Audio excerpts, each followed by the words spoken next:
let me move the camera over because it's a little off center now.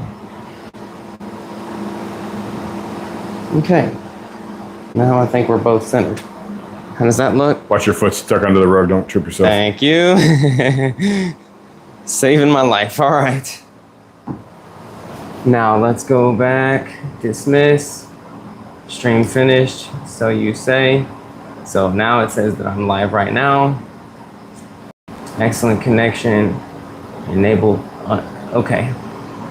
All right.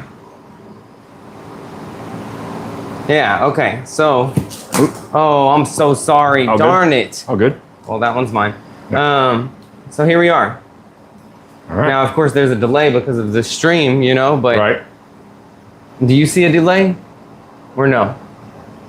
On StreamYard? But you're not live right now. I am. You are live right now. They're watching us right now? We're live on our YouTube as well, from my camera. Oh, Yeah. do they see me? Uh-huh. Real people? Yeah. Oh, this isn't a test. Well, I mean, I can stop it and go live again. No. It's cool. Hey. Yeah. All right. Hey, y'all. Okay. Yeah. Okay, cool beans. So now that I know what I'm doing, let me actually start the real live on my end. Okay. What with Donnie Boy? LOL. Wait, am I live for real right now?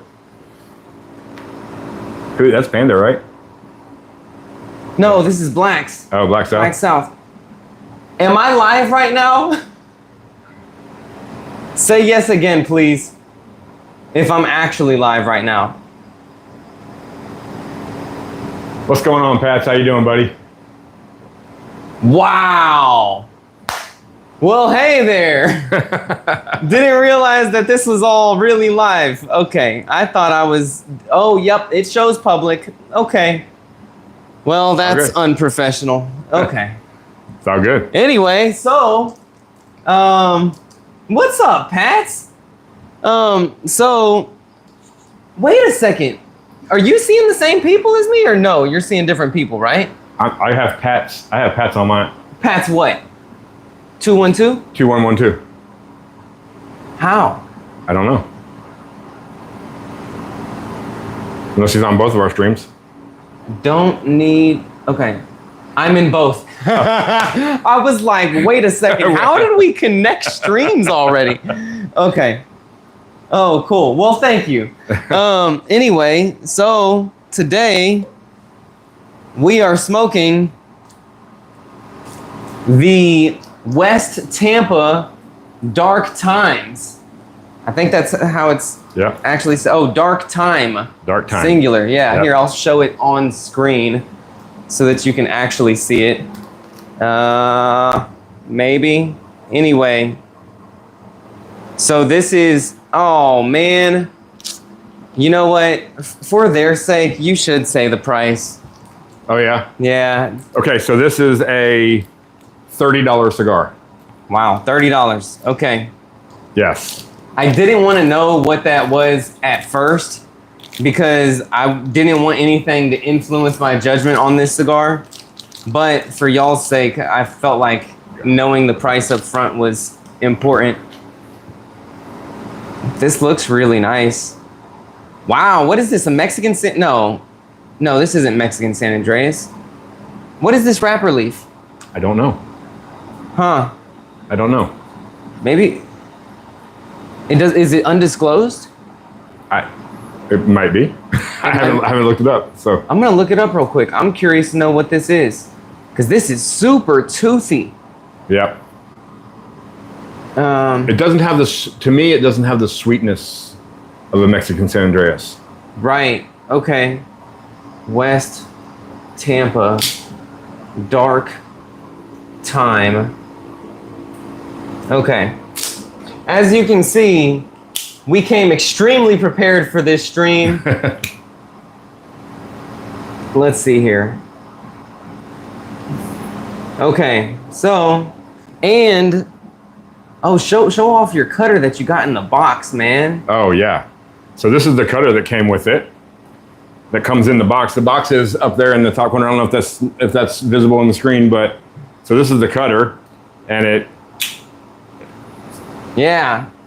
It's like a watch. Like a Dark watch. time. Yeah, dark time. So this cutter comes in the box. That's some fancy stuff. Yeah. That's some fancy stuff. Okay, so it says Maduro wrapper. Well, no duh. Right. Wrapper Dark Habano. Origin Nicaragua. Okay, so maybe it's just a Nicaraguan Maduro wrapper. I don't know. All I know is this thing is super toothy. Okay. Man, I'm nervous right now. You've already smoked this though. I have. So you're not nervous. I'm nervous. Nervous because it's an expensive cigar. Mhm. And when it comes to these expensive cigars, like, I almost feel like I have to be prepared for it. Like, yeah, I like it better that you're not, because it gets your honest reaction. yeah, right. from it. Well, I mean, shoot. So Can I use your you cutter? can, absolutely. Oh, nice. Okay. So let's use this cutter. Boom. Okay. And is it a good cutter at least? I've only cut one cigar with it. This one? No, actually, it wasn't. Oh, wow. Okay. No, it was. I tried it out last night. That was really good. That was really good. Okay, let me test this draw out. So now let me go back to the stream, see if... Okay, here we go. Okay, Pat's Cigars to Burn. Yo, yo, yo, what's going on? What's going on, guys? Second Skylar. Wow, what a name. All right. Hello from San Antonio. Hey. What's going on? So yeah, I should have. If I knew that I was actually live already, I would have actually introduced him. So I am with the Cigar Don, and he is from the Leaf and Ash podcast. If you haven't checked out their podcast, go ahead and check them out. I met them before they even had this podcast, and they're doing great things. They have amazing guests, really high profile guests that I've never had. So check out their stream. And yeah, they all have like a different perspective. They've all been into cigars for different durations of time. Yep. Panda, the Cigar Panda, he's been smoking for 30 something years. He's probably got the most refined palate of all of us. And then PC Silverback, he's been probably 10 or 15 years. And then JJ and I both, I've been smoking about 10 years, but really serious about it for 3 or 4 years. Right, yeah. Yeah. That's like me. It's like I smoked cigars, quote unquote, before, so 2018 is when I got serious and it became an everyday thing. Yep. Prior to that, it was just a thing to do. Right. But I also went a period of time without smoking anything because I went to a church that was extreme. Yeah. Like extremely strict. Yeah. Yeah, it was very strict. We got 11 people on. Dang, that's awesome. Because that's surprising to me, considering this was so impromptu. But I'm glad that y'all are here. Okay, I'm about to light it up. Dang, you already lit it up. Okay. Shoot.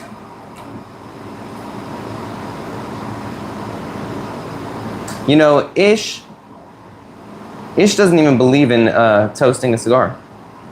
Really? Yeah. At least that's what I understand. So for those of y'all that are watching, I'm talking about the owner of Banff Cigars, BAMF. He's actually a blender for, I don't know, it's like 120 brands or something like that. And serious profile. Mm-hmm.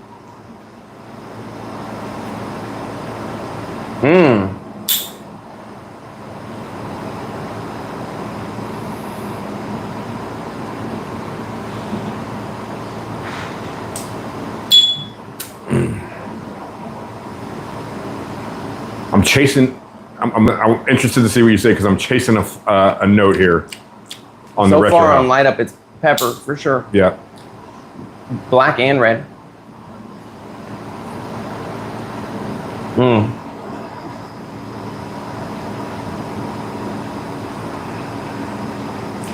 I'm getting wood, and I'm getting like this. They're like signature, like herb type of note on the Retro Hill. Yeah, I'm getting wood. Some kind of wood is what I'm chasing. I don't. You know, I'm not good enough to know if it's oak or pine, you know, whatever. But it tastes woody to me on the Retro.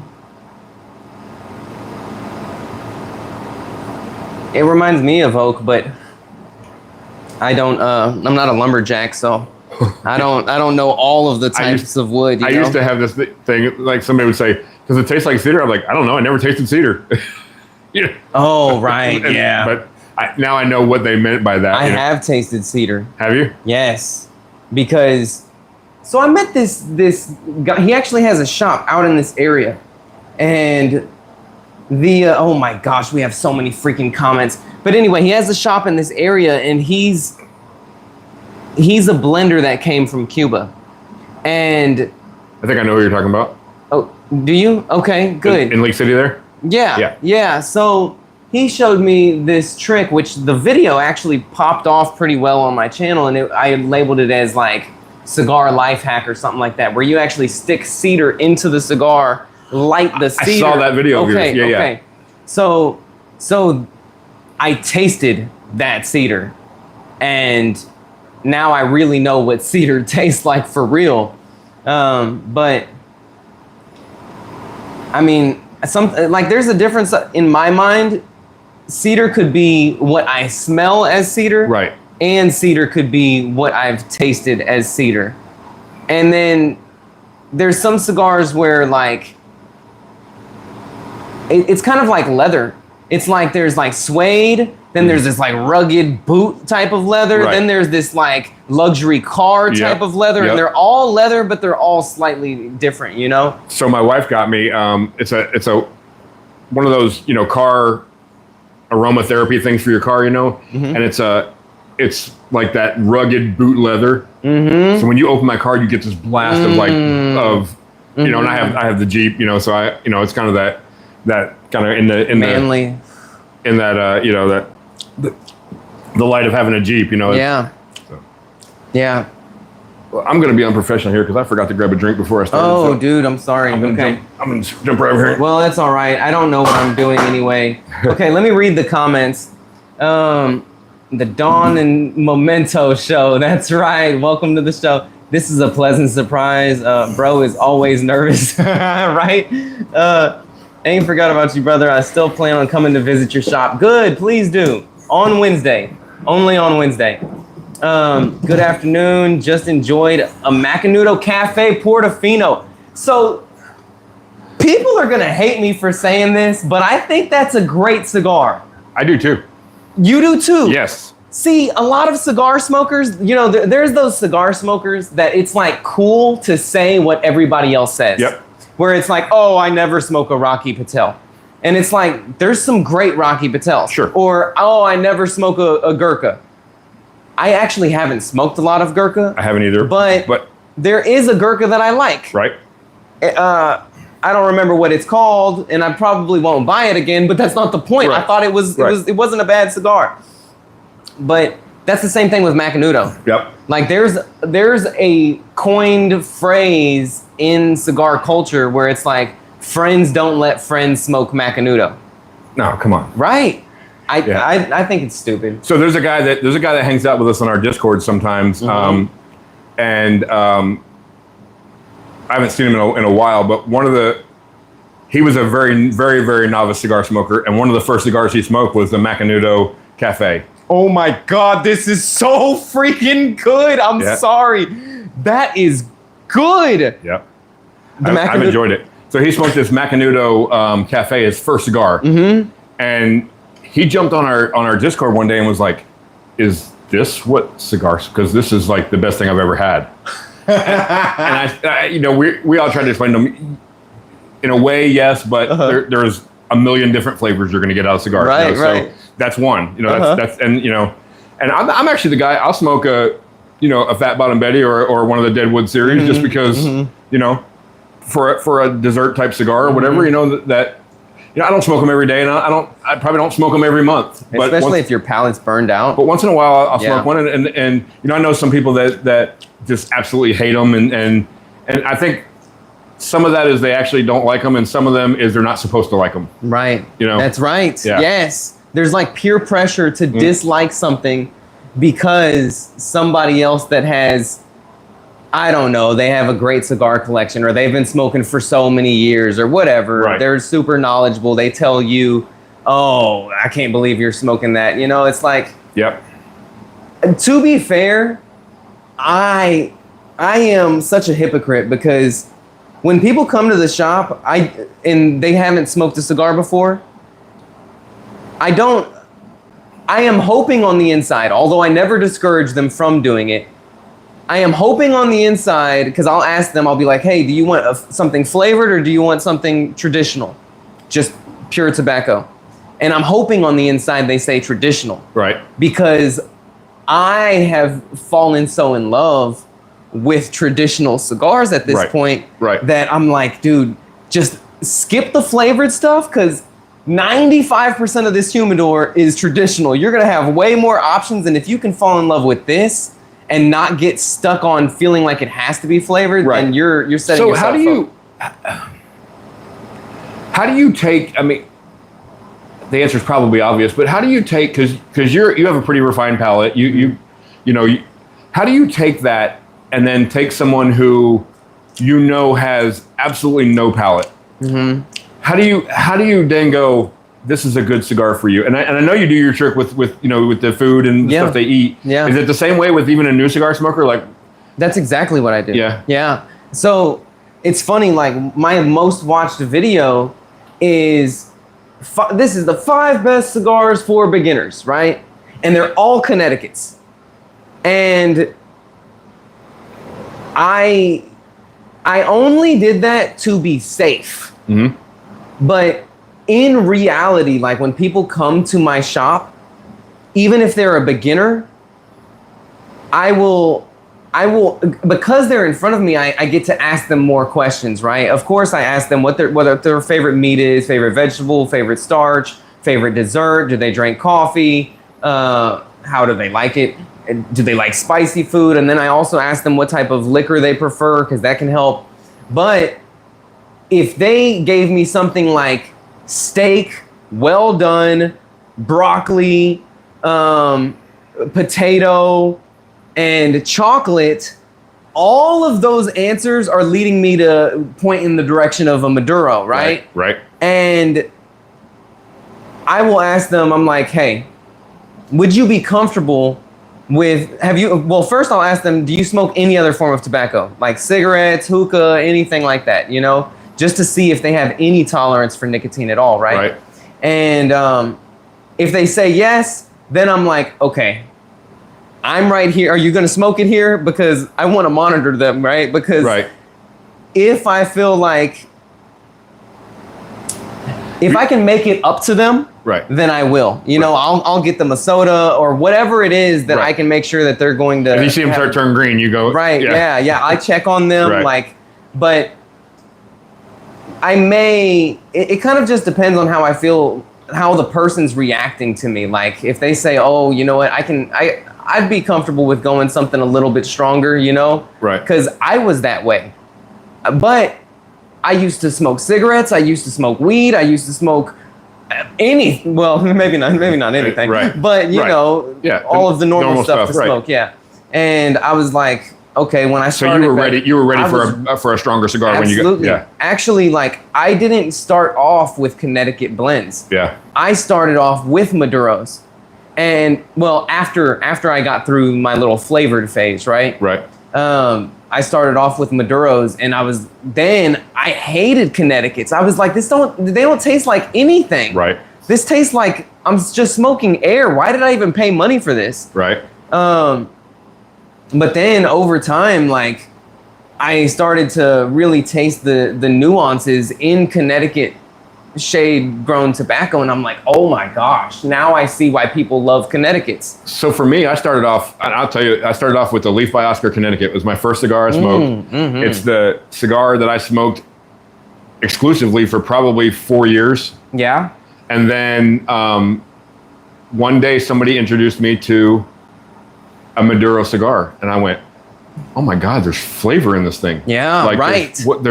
And I couldn't tell what the flavors were, but I was like, "Oh my, I'm tasting something here," and that kind of just opened up a whole new realm for me. And so even now, if I have a new smoker that I know is going to be into it, not somebody that's just like, I want to smoke a cigar just because all the guys are, but somebody that's interested in getting into it, but they're new. Yeah, I'll give them. I know I'm a huge fanboy, but I'll give them the West Tampa Red.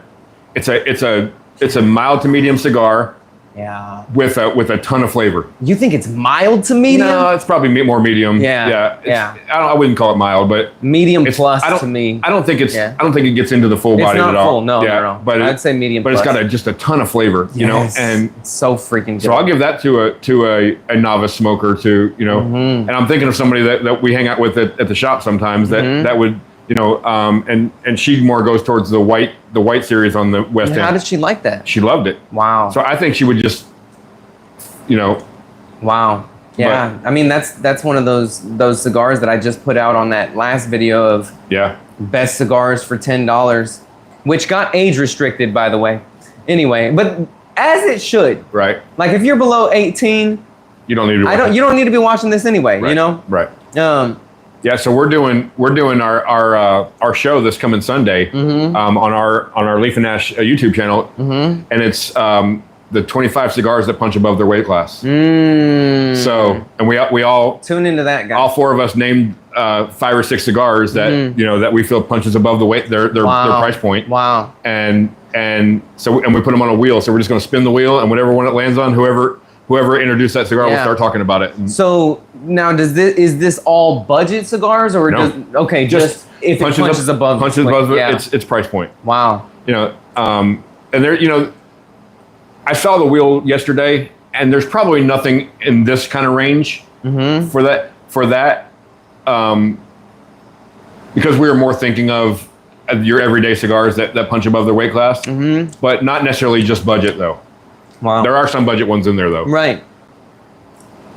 Man, this is starting off great. And the reason I'm saying that this is great is because it's unique. Yeah. Like, yeah, you also get a little bit of like chocolate, like this like powdered type of chocolate, right?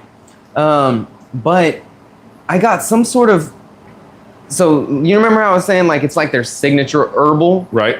This was like a subtle floral right there on the retrohale that was unique from that other like herbal type of taste. And I'm getting a little bit of leather on the retrohale also. So almost every West Tampa that I've smoked, I think it's what you're talking about. You get that initial, that it might be their signature herbal. The only one that I didn't get that on is the Devil Crab.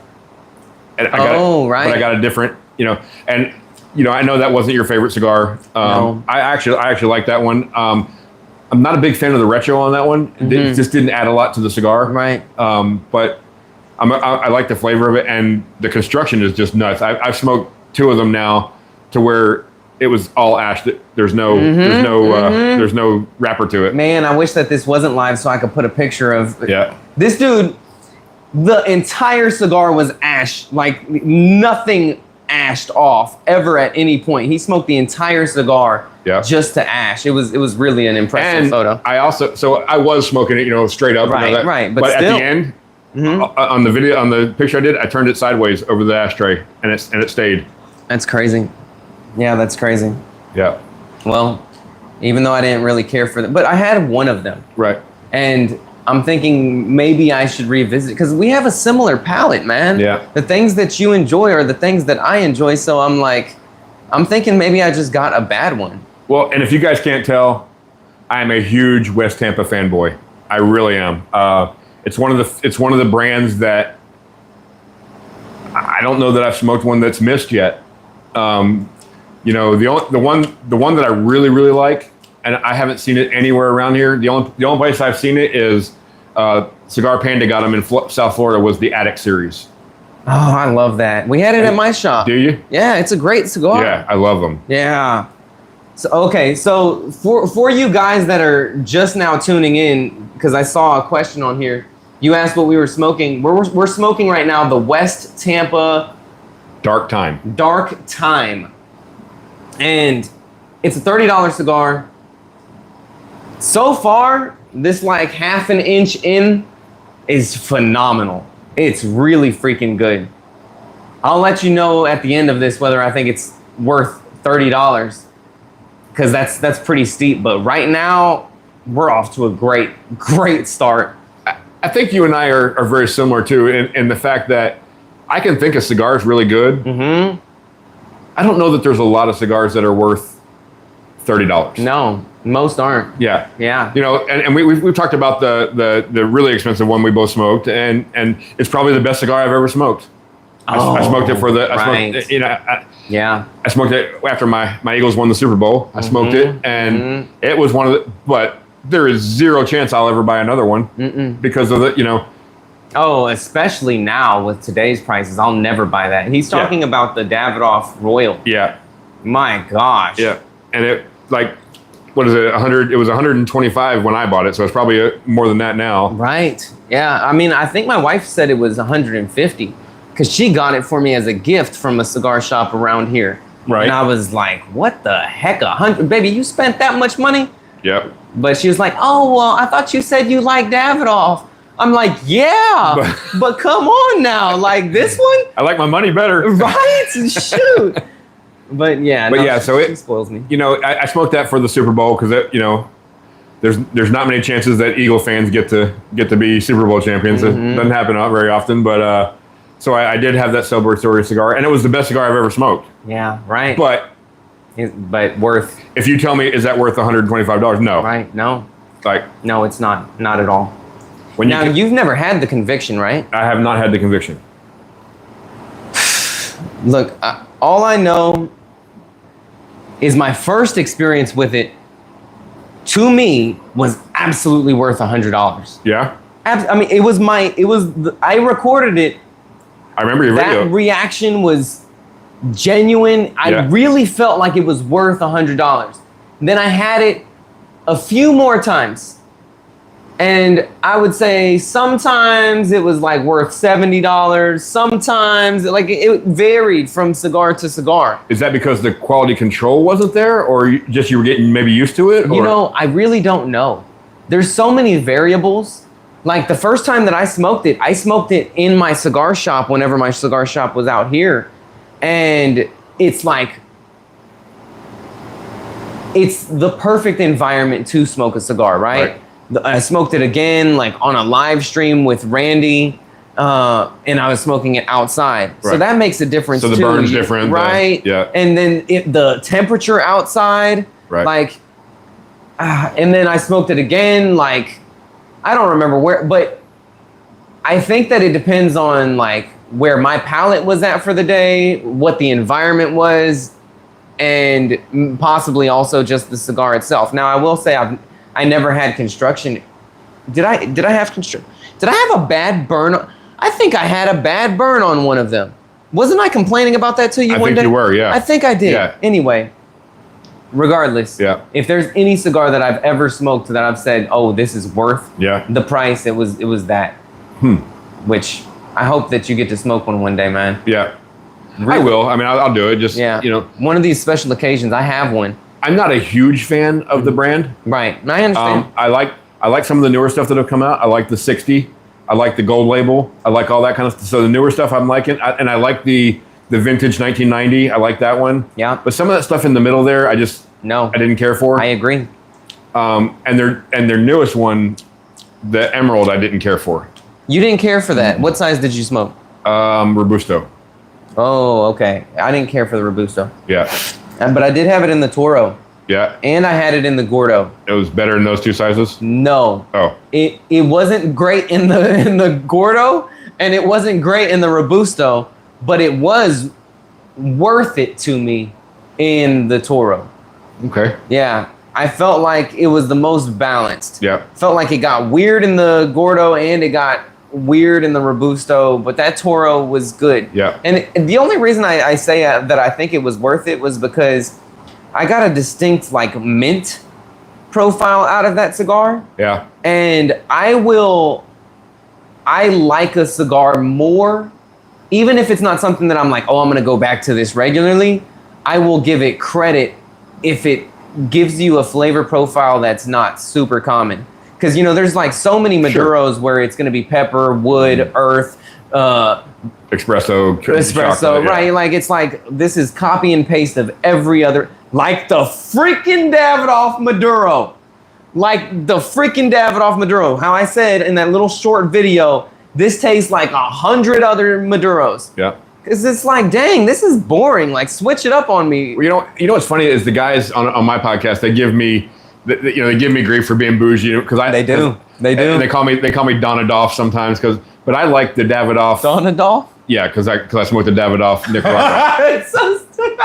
So, but really that's one of the only ones in the line that I really like is the Nicaragua. I do like the late hour. Okay. It's a strong cigar. Yeah. And the Millennium, is that the other one? The Millennium's good too. Yeah. So those are the three that I've kind of liked. I've had some other ones that, like you said, they taste like 100 other cigars that are probably overpriced. Have you had any of their Connecticut blends? Yes, I can't tell you what ones I've smoked, but you're not a Connecticut smoker. I'm not a huge Connecticut smoker. Okay. Yeah. And you know what somebody brought up to me? The reason I don't usually smoke in the morning, and so I know a lot of people who smoke Maduro cigars will have a Connecticut in the morning. Yeah. I don't usually smoke in the morning, so when I come out here after work, I'm ready for a bold, Yeah. Don, this is so freaking good. This retro hill is great. And I've already experienced like a flavor change just in this first inch. Yep, I've really enjoyed it. This is really good, Don. Yep, I've really enjoyed this one. And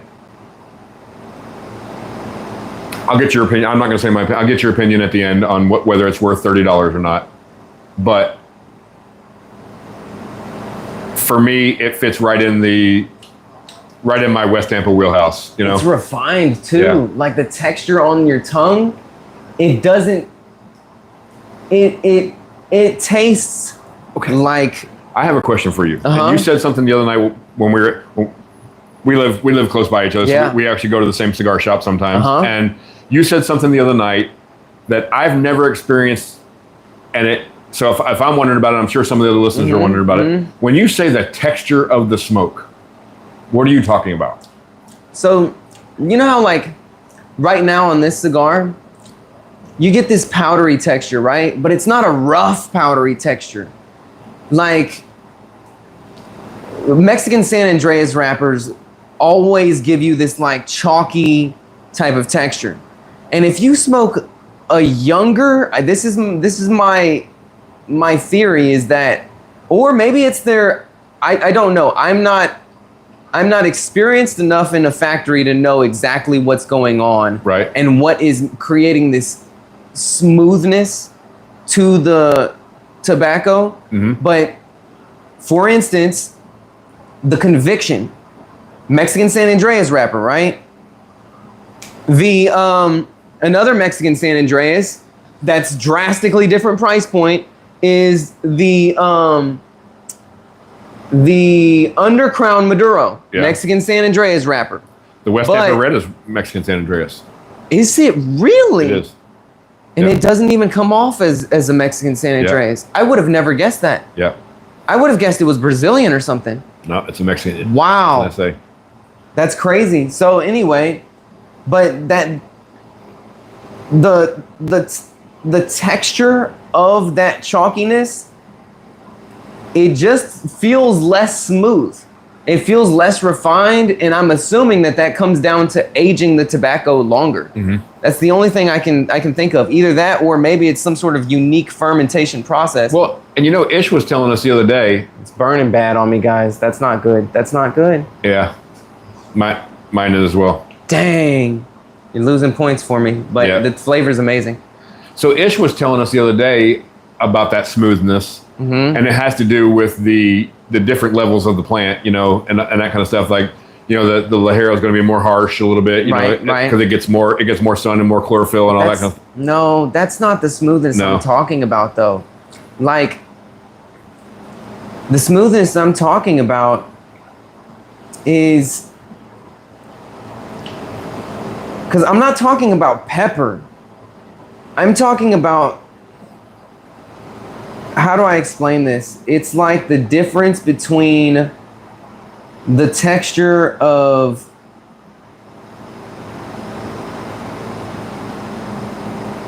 God. I don't know. Imagine that you have like I guess let's say that you have cocoa, right? Mm-hmm. And you have, it's almost like one was ground finer than the other. Okay. So one has like a slightly rougher, grittier right. feel even on the tongue, right? Mm-hmm. And this feels like it's not as gritty. It feels like, I wish we had another like but I don't want to take away from this. But like, I wish that we could smoke one side by side. Right. And then you close your eyes and you could see what I'm talking about when I say like, oh, this actually tastes like, it tastes more expensive. And the more expensive cigars always seem, not always, shoot. Right. But a lot, especially Davidoff. Davidoff does a really good job at making this texture feel just smooth. So that makes sense to me because the Davidoff is, even the Nicaragua, right. It's a spicier cigar, but it's still kind of just a smooth. Yes. Yeah. And the late hour. Yeah. The late hour is very smooth. Now this isn't like cocoa like that is, but it still has this smoothness to it.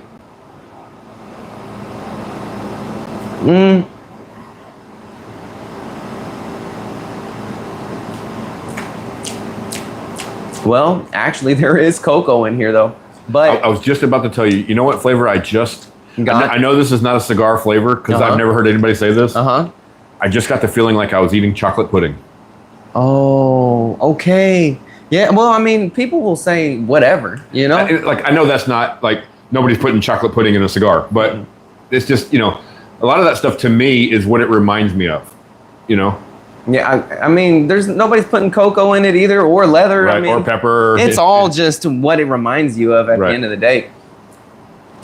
Let me see if I think about chocolate pudding if we're on this. Oh my gosh! On the finish, I just tasted like a chocolate pudding. I can see that. I can totally see that.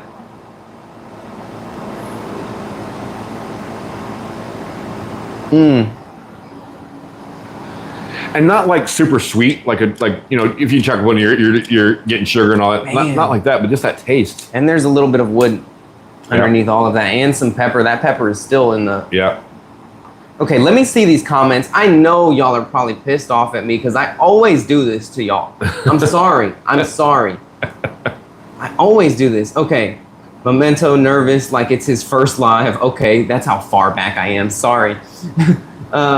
Did I just hear a smoke detector? Was there a smoke detector? No. Not in here. Not in here. Okay, when I saw that video. Oh, you know what they heard? Do it. They heard my door lock. It beeps when my door locks. Oh, okay. Yeah. Okay. Okay, he was talking about the inserting cedar. Nice. My first cigar was a Macanudo. Okay, that was Black South. His first cigar was a Macanudo. Nice. Hello, fellas. Oh, what's up, Crespin? Can't speak for anyone else, but I recommend Connecticut's to new smokes only because of the strength. Exactly. Yeah. Less chance of someone brand new getting sick and having a bad experience with a Connecticut. Yeah, that's exactly why. Yeah. If they have a bad experience the first few time, chances are that they are coming back at least immediately. And see, the funny thing is my first cigar was Cuban, in air quotes, Monte Cristo #2. I threw that whole cigar up on the curb. And I was still down to do it again. But you know, I was also, and probably still am, too prideful as a man to just be like, oh, I can't. I guess I can't do that. Right. Yeah. Right. So I'm still, yeah, I don't know. Yeah, I'm still like that. Okay. What are you smoking now? Okay. We answered that. Was the most expensive cigar you smoked the best one you ever smoked? Absolutely not. Absolutely. Oh, wait. Most expensive. No, because the most expensive cigar I've ever smoked was the Davidoff Royal. Yeah. And I put the Rocky Patel Conviction over that. Yeah. See, I haven't had the Conviction. The Royal is the best cigar I've ever smoked. Yeah. Right. And it was my previous best for me. Yeah.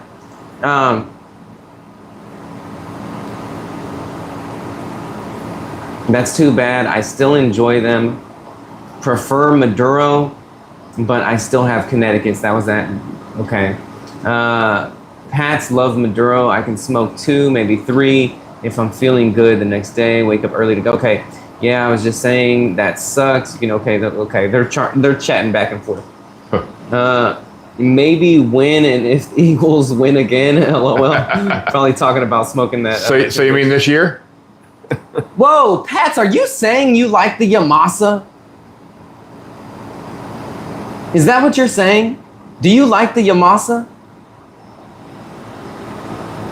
You know, I hate so the Yamasa. So this has kind of corrected itself. Yeah, that's good. And I'm trying not to touch it up because I'm expecting it to correct itself. At this price point, it should correct itself.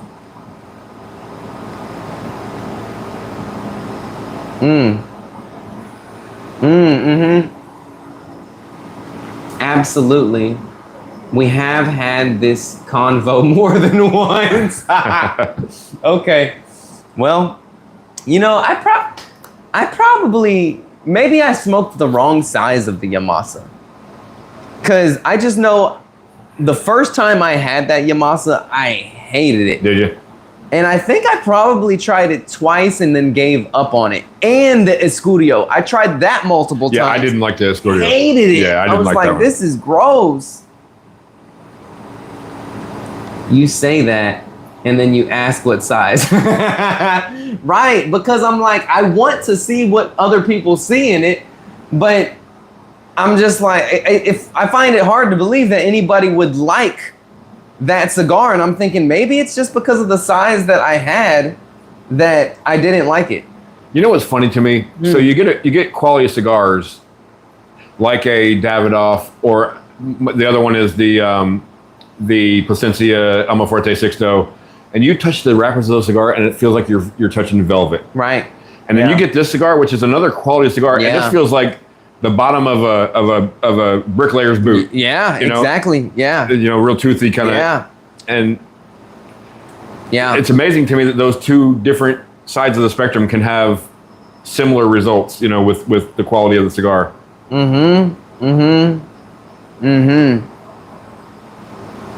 Yeah, I wish Ish was here. Yeah. So that he could smoke this. Yeah. And tell us exactly what this is. Yeah. Because the website didn't do it justice. No. I don't feel like they're really, because this is not a regular Nicaraguan leaf. If this is a Nicaraguan wrapper, this is one of the most toothy wrappers I've felt, period. Right. The only other wrapper leaf that has felt this toothy to me was the Yagua. I haven't had that one. No? Okay. The Yagua's like super toothy, and it's just a weird shape. Like it looks like it's supposed to be toothy because of how like rugged it looks. I'm sorry, I've got to touch this up because I feel like I'm not going to taste this properly if I don't. Are any of y'all smoking right now? And if so, what are y'all smoking? By the way, I want to apologize. So the way that is going right there, and I don't mean to tell on you, but could that have been because we dropped that? Probably not that far down in the cigar, huh? No. No, I think it's just the cigar itself. Yeah. Yeah. Because, you know, like, usually, I didn't even light it, like, perfect. But the reason I didn't light it perfect was because... A good cigar should... it should automatic, like... And, you know, I remember when I first started working at the cigar shop, one of my friends, he was a coworker, I should say, he grabbed 2 cigars. One, like, $10 cigar. Actually, it was probably cheaper than that at that time, but then he grabbed a Davidoff, and he lit that thing at an angle, like just went in with a torch and purposely lit both of them bad. set it in the ashtray. One corrected all the way, the Davidoff. The other one stayed and just kept on burning crazy. I was like, wow, there you go. The first time somebody ever said to me, the cigar corrected itself, I'm like, it's inanimate. How can it correct itself? You know, but, yeah, right. I mean, yeah. It just did. Yep. I mean.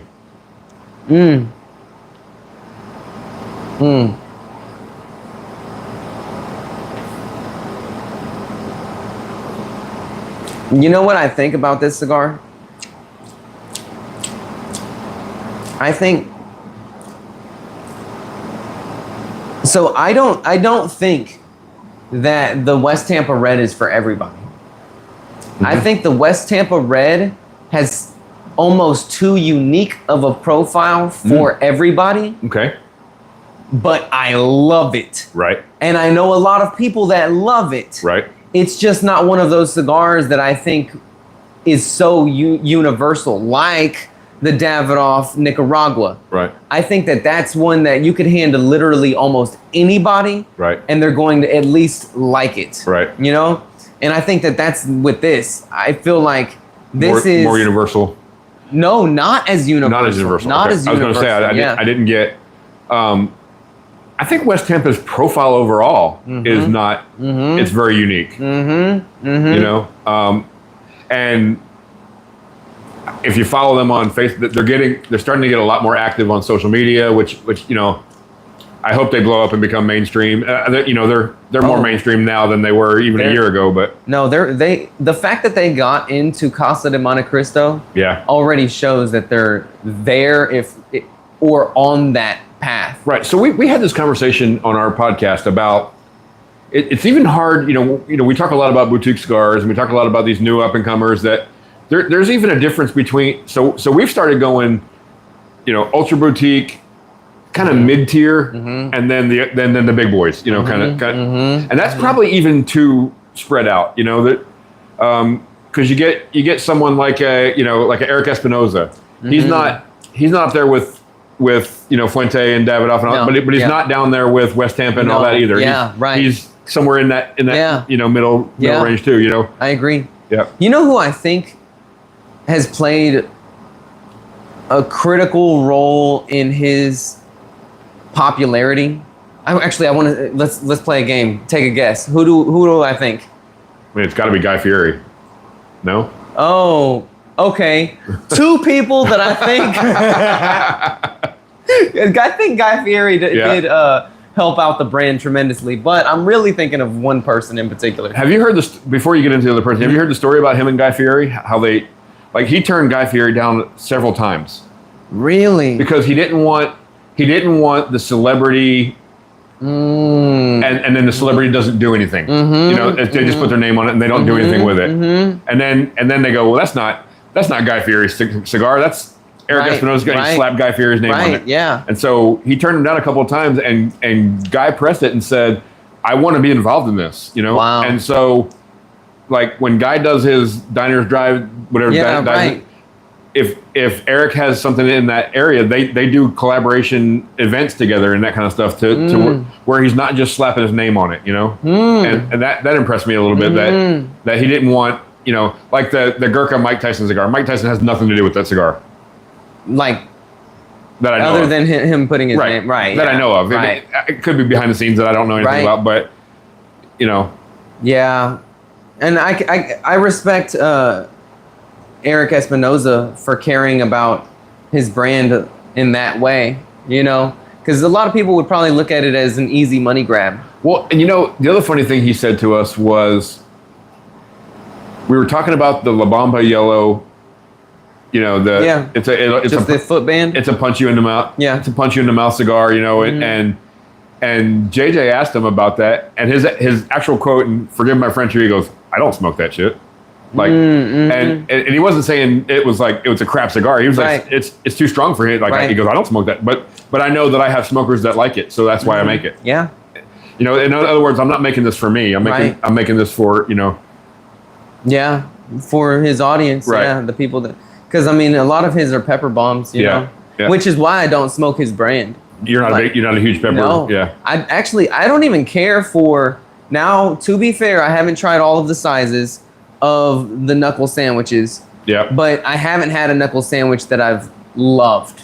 I've always liked them. Right. Actually, I don't think I've ever had a bad cigar from Eric Espinoza, but I also haven't had a phenomenal cigar from Eric Espinoza. Fair. So that's why I'm... Yeah. Now, have you... Is there one that you like, oh, I love this cigar from his brand? So I like the knuckle sandwich. You like which one? I like the chef special, and I had the one that came in that box there. I'm not even sure which one it is. It's the original knuckle sandwich, but that and I actually have one in here for you. So if you want, but good. Yeah. So, but again, is it a right home? Is it a right home about cigar? No, it's not. You know, it's a good cigar, and something I keep in. I'll keep in the humidor. Where to me, I think, and here comes my fanboy. I think the West Tampa Red punches with the big boys. Big boys meaning that I would if you gave me a Davidoff Nicaragua and a West Tampa Red, I'd pick the West Tampa Red. It's my favorite cigar. Wow. And what a statement. Yeah. I'm not disagreeing with you. I think that I may be placeboed. I almost wish that one day somebody unbanded these things, handed it to me, and be like, which one do you like more? Yeah. Because I have I said that during my review of the Davidoff Maduro. Was like, I felt like, oh shoot, I hope that this isn't the placebo effect. But then quickly I found out, no, this cigar is just not worth $4 or whatever it costs, right? And I just know I feel good holding a Davidoff. I do. And it's not because like, I don't know what it is, man. I don't know, because I'll be at home by myself. It's not a status thing like I need to show off to anybody, right? It's not like I have to have a Rolex on my wrist and show the whole world having it bust down with diamonds, Right. It's just, there's something sophisticated about the smoke itself. So the biggest wow moment for me in my cigar smoking career, or whatever you want, journey, is when I could tell a good cigar from a bad cigar. I couldn't pick out all the notes. I couldn't do all that stuff. But I could say, this is a good cigar. And the first one that I had that with was the League of Nine. The League of Nine. Because you remember, I used to come into your shop and I would buy the lower end stuff and, I had Davidoff every now and again, and, whatever. And I picked up that League of Nine, and I think I even asked you about it, like, and you said, yeah, that's a quality cigar, And I brought it home. It's one of the goats. I used to do my reviews out on a picnic table out in the yard before I had this built. Yeah. And I sat there and I just went, I can now tell the difference between a good cigar and a not so good cigar. Right. Yeah. Yeah. It's funny, the League of Nine was a major monument in my cigar journey. Yeah. I remember, because you remember how I said, like, I started off with Maduros? The League of Nine set the bar way high for me, where I was like, oh, this. And I even threw up after I smoked it. Yeah. And because I smoked the Churchill, or no, it's not a Churchill, it's called a Corona Doble. Right. But I smoked that one. Right. Because at that time I was like, well, if I'm paying this much money, I'm going to get the big one. Yeah, right? Whereas like now that I care more about what is going to taste the best, I don't care as much about the size. But yeah, and I threw up after that, but I remember being like, man, that was worth it. Yeah. Because that was such an amazing cigar. All right, so back to the Espinoza. Who's the other person? I'm trying to think. I think Tim from Cigars Daily has contributed massively to his success. I bet you a lot of people in the Eric Espinoza realm, that upper mid tier, can probably say the same thing about them. What do you mean about them? About Cigars Daily. Right. When you get a guy like Tim, and I don't know Tim personally, but when you get a guy like Tim, just watching him, he's always upbeat. Mm-hmm. He's always, I think that's fun to watch. I've watched some, I'm doing research on some of the guests that we've had. I've watched some podcasts where guys are sitting there going, So Yeah. you made the cigar, and what would what were you thinking when you like? Right. Okay, Yeah. click. You know, Yeah. Exactly. but and I'm not just saying this because you're sitting here, because I've said it to you before without the camera. I think you have that personality that whether I like the cigar or I'm not going to like the cigar, we're still going to be positive in the video part of it. You know what I mean? Yeah. It's still going to be a fun video to watch. And Right. I think that's what I think about Tim, and even and Garofalo and those guys. They have something that's entertaining to watch, even if they don't like what they're right. Right. Yeah. And I think like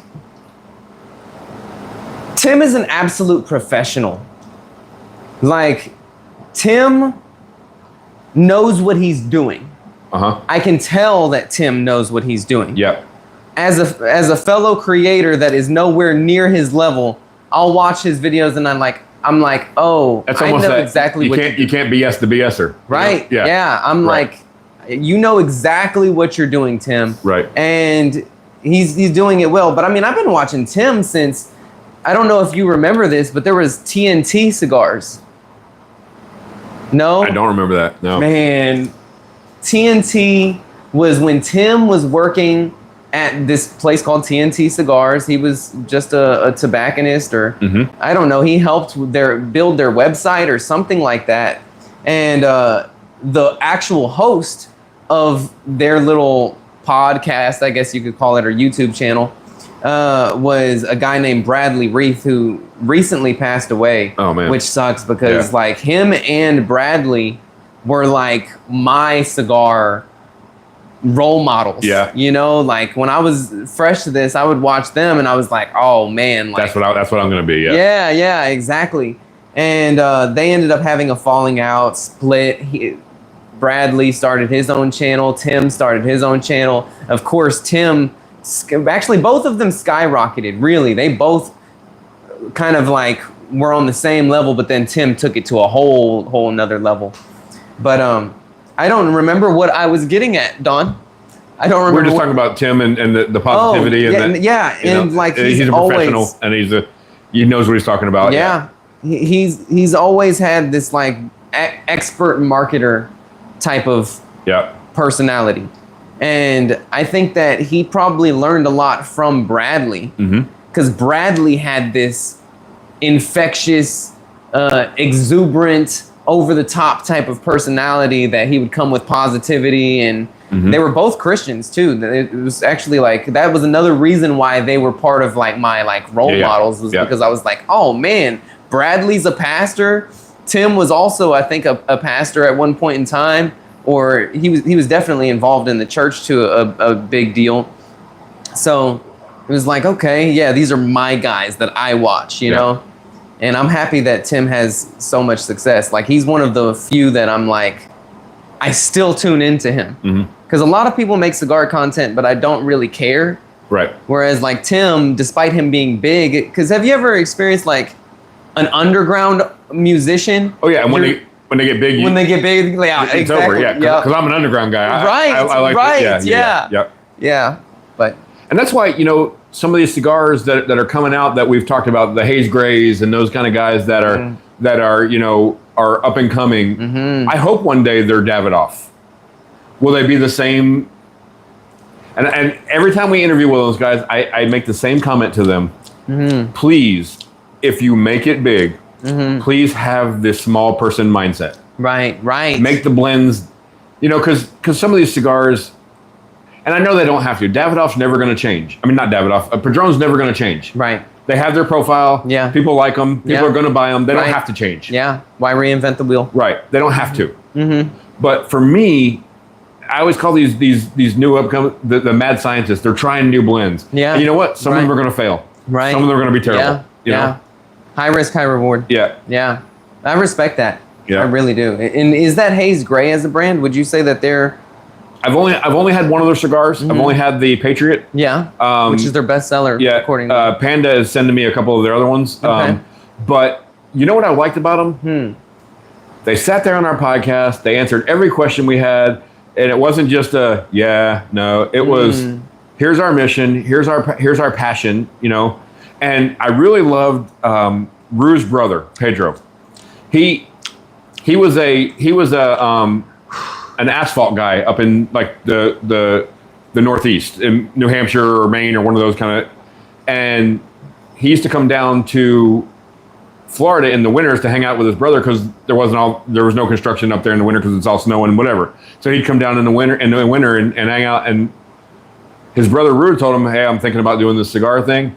That dude went back up to New Hampshire, sold his house, quit his job, and moved down. Wow. I said that's having some faith in your brother and having some faith in what you can do. You know? Yeah. No, I respect that. Yeah. And they seem like great guys, at least from me watching the podcast. Yeah. Man, Don, this cigar is amazing. It's really freaking good. Yeah, I like it a lot. It's super complex. Yep. Every other puff, I'm getting something different, even though it's in the same vein. Right. The only negative thing that I can say, well, other than we both had a little bit of a burn issue, but the only negative thing that I can say is it doesn't fit in the price point of all the other West Tampa products. Okay. So everything West Tampa is $9 to $13. Right, yeah. And this one's $30. You know. Right. So am I going to go buy this all the time? No. No, I can't. No. Pete, JJ, PC, if you're watching, no matter, regardless of what you guys, you know, and I know they're joking, but you can't always smoke a $30 cigar. But it's such a good cigar that I bought the box of them. You know, just to, hey, I wanted. As you can see, looking behind you, I'm a gadget guy. I love the gadgets, you know, and I even have a whole nother. There's a whole gallon baggie over there of more stuff that I have. So I wanted the cutter, I wanted all that stuff, so I bought the box. Yeah. But you know, when you buy a $25, $30, $40 cigar, you have this hype in your head about it's got to blow me away. Yeah. It's got to blow me away. You know, the Padron 1926 blows me away. I love that cigar. The Davidoff Nicaragua blows me away. I love that cigar. And this one is, you know, it blows. I like the cigar in that same vein. Yeah. You know? When you say the 1926, you're talking about the Maduro? The 80th anniversary. No, the natural. I like the natural better. Oh, the natural better. Okay. Yeah. I don't know. It's been a long time since I pretty much only go back to the 80th Maduro, the 50th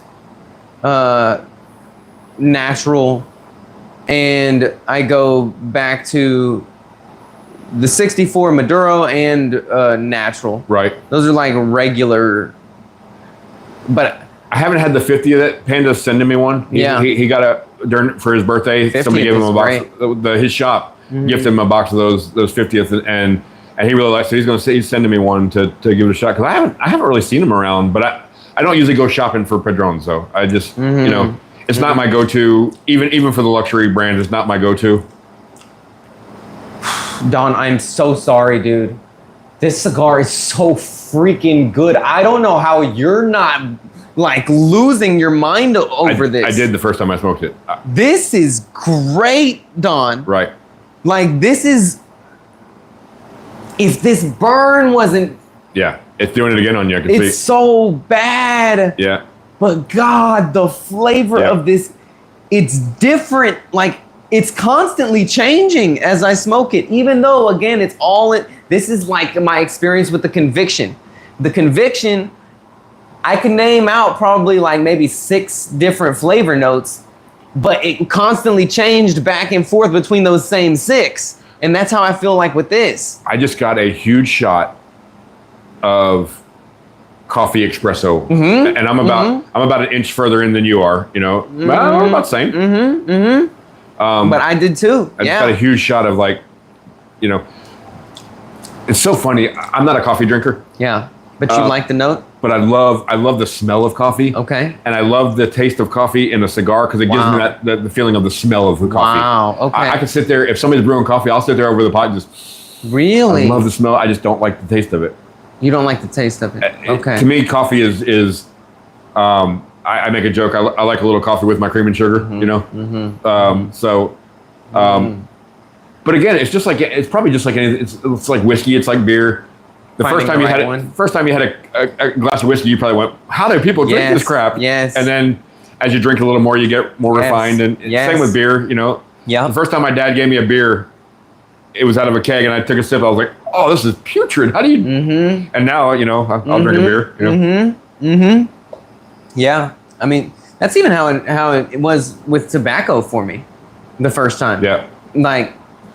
And I mean tobacco, not cigars. Okay, I was gonna say the first cigar I smoked, I actually liked. I was like, I can get used to this. Tobacco, like the first time I had a cigarette when I was in high school, I was like, this is not good. But all my friends smoked cigarettes around me. Right. When we weren't smoking green. Right. You know? And it was like, oh, okay. So then I ended up smoking cigarettes. Then I ended up smoking Black and Milds, and Black and Mild wine flavor was like, oh yeah, I was a baller smoking my 5 packs of wine, Black and Milds. That's like when you first started drinking, you know, like when you and somebody gave you Boone's Farm Strawberry Hill wine, you're like, oh, this is the bomb, man. And so that, sophisticated. If you drank that now, you'd be like, oh, right, this is awesome. Yeah. Or you know, you're probably too young to remember like the Mad Dog 2020. Mm-hmm. You had Mad Dog, yeah. Mm-hmm. Yep.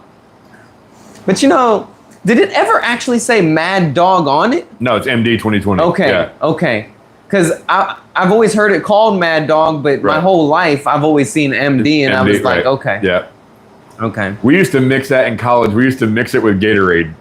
Mm-mm. So whatever flavor of Mad Dog we had that you know, a similar flavor of Gatorade, and we used to mix it with Gatorade. Wow. Just awful. Yeah, just getting wasted. And the next morning, the hangover, and it was brutal. And you would think that that mixing it with Gatorade would have helped, but then again, y'all probably consumed so much alcohol that we so I went to Southwest Texas State, which is now Texas State University, and you know, a lot of schools get these party school monikers, you know, and it's just because they're bigger, and of course there's going to be party. We had a party culture at Southwest when I was there. Oh, really? Yeah, we. That's probably the reason I didn't finish. Have you ever blacked out? You know, I have never. Okay, I haven't either. I've never blacked out. I've never not remembered the next day what I did, and I think sometimes in my mind it probably happens to people, but in my mind it's you don't remember what you did because you don't want to remember what you did. Like, have any of y'all ever blacked out and legitimately not remembered what you did the previous day or night? Now, are there little details? Sure. That, like, do you remember when you said? I don't remember saying that. But right. But actually, like I remember being in the room and talking to you. I just don't remember I said that one thing or whatever. Right. You know, but that whole, and I've been to the point of, you know, like you said with your first cigar, I've been to the point of, you know, giving back everything I took in, you know, and still it didn't.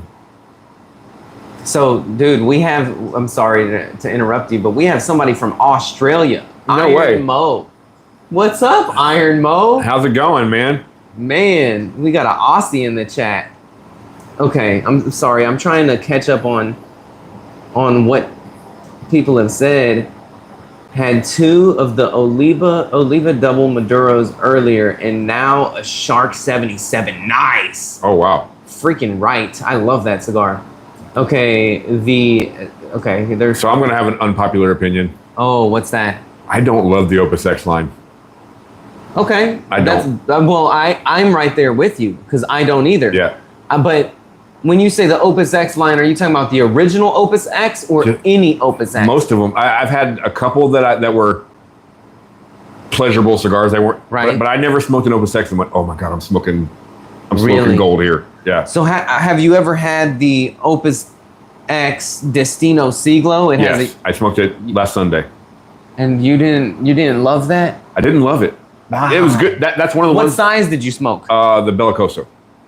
Bellicoso. Yeah. So was that like 52 ring gauge? Yeah, 52 ring gauge by 6 with the tapered, you know. The smaller one. Yeah. Is where it's at. Yeah. I don't know. It's like a Corona. That's one of the ones that I say it's a pleasurable cigar. I liked it. You know, if it was $13, I'd probably smoke it a lot. But yeah, it just wasn't one of those ones that like, oh, I'm smoking pure gold here, you know? Right. Yeah. Man, this is so freaking good. Okay, let me see. Liga 9 for sure, one of the best in my opinion. That was what Pat said. Yup, I remember. They became Zeal Cigars. Oh, okay, Pat's been around. Yeah, man, I miss what Zeal Cigars was with Bradley on it. Yeah. Yo, Epicurean Smokes. What's up, Epicurean? Blacks. 4 Locos. Oh, no. Oh, see, that was a little bit Past, after my time. Yeah, I mean, right. So that was my time. I just didn't do it. After my time of drinking heavy, you know, the 4 Locos came in after that, you know. Not fun. LOL.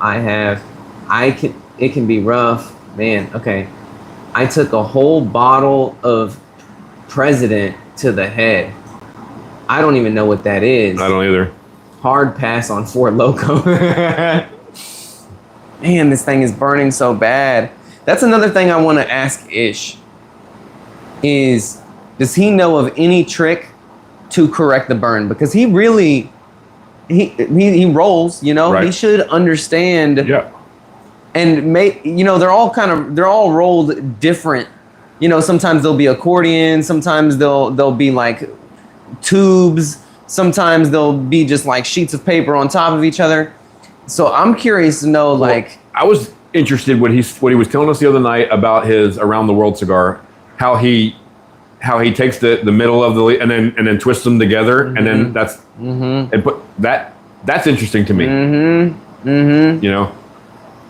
I can't wait to. That's my next step, I think, in my cigar journey, is starting to learn more about how cigars are constructed. Yeah. Because I'm not very knowledgeable about that. Yeah. You know? Right. Like, if a cigar burns bad, most of the time it's my fault because I tend to smoke very fast. But there's some that, you know, you'll get a canoe that's the backside's this long and it's.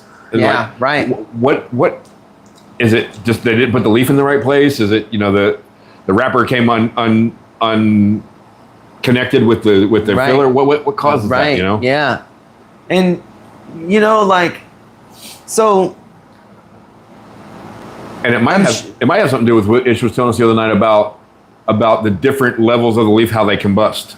You know, and that's what I was gonna say. Yeah, like it could be combustion also, and it could also be humidity, because if you have an overly humidified cigar, you're gonna have burn issues. And that's why, like, there's so many variables, and I'm sure that Ish would be able to he'd probably be able to just look at the foot of the cigar, know exactly what's going to happen. Yeah, maybe feel the cigar. I mean, well, and that may be, you know, I'm not West Tampa's defender, so that may be the problem with this. Is I tend to have a little bit higher humidity in my, because I don't like a dry cigar. I think they're very bitter when they get dry. And so I would rather have it a little over humidified. But what do you humidify at? So my ambient temperature, relative humidity in the humidor is 71 to 72, which brings my cigars out at about 68 or 69. I mean, that's normal though. Yeah. I know some people like 64, 65. That's me. Yeah. Yeah. And, you know, I know some people even like less than that, but I think you get less than that, they start getting bitter to me. I totally agree. Yeah. Yes. They burn hotter. They get bitter. They lose flavor. It's not all there. Because, you know, like we'll get shipments and they'll come off of the truck. And oftentimes we'll get impatient and smoke it right off of the truck. And I have my little humidity tester, right? And I have one of those too because of you. Oh man, do you use it? No. Dang, hardly ever. I didn't use it for years after owning it. Yeah. But now I use it religiously. See, I would have been interested if we did that on this cigar before we started. Oh yeah, that would have been good. See where it was, you know. Right. Yeah. No, it makes a huge difference. Like when I test it and it's a 50 reading or in the 40s, I can tell. Because sometimes I'll be like, let me try it anyway. Right. And then I smoke it and I'm like, this doesn't taste like what I'm used to it tasting like. So are you of the mindset that you can rehabilitate a cigar? Yeah, I am to a certain extent. Yeah. Yeah, I think that because I've rehabilitated cigars, like I've been given. I don't know if that's the right word or not, rehabilitate, but yeah, kind of fix them. Absolutely, rehumidify them. Yeah, I think that you can rehumidify it up to a certain extent to bring it back to what it once was, but I think that there's a point of no return. No return. Yeah. Like, man, I don't know if you've experienced this already, but you become the cigar guy, right? Oh yeah. And when you're the cigar guy, people are like, "Oh, you smoke cigars? Yeah. Hey, I've got a cigar at home. I'm gonna give it to you." Yeah. Then they give me something that they've had in their drawer for the past 10 years, and it's like dried out. I was about to say, I have somebody that's very close to me. Yeah. That knows I smoke cigars. So when I go to his house, he wants to have a box of cigars there for me. When I go to his house, he doesn't smoke, so he doesn't have the. I don't know if knowledge is the right word, but the wherewithal to know that if I want to smoke a cigar, I'm going to bring mine. But so he keeps a box of cigars at his house for me to smoke, but he has it in the box and he doesn't have a humidor and he doesn't, and it could be a year between times that I go see him. Yeah. So, and I'm a gracious guy. Like I'm always going to pull one out, but the last time I cut the cigar and it started, the wrapper actually started going, so it was so dry that the glue wasn't even holding anymore. Wow. Yeah. And, and I kind of did the whole lick thing and got it back down and I smoked it just because, that's. Yeah. And it was actually a cigar that I really like, but it was. So dry. Yeah, it was, yeah. And it was the aging room, aging room. Quattro, yeah. Nicaragua? Yeah, the orange and black? Yeah. Oh, okay. Yeah. I hate that cigar. You do? I hate that cigar. Well, let me not say hate it. Okay. It's not a bad cigar. You know why I hate on it more than what I probably should? Is because they put it as number one and I was salty about it. Oh, yeah. So I think that swayed my... That's like Panda and the Alec Bradley Prensado. Right. It's not a bad cigar. It's number one. It's just not number one. Right. And that makes me hate it even more. And 10 years after it released, it's not number 8 still, Right. Right.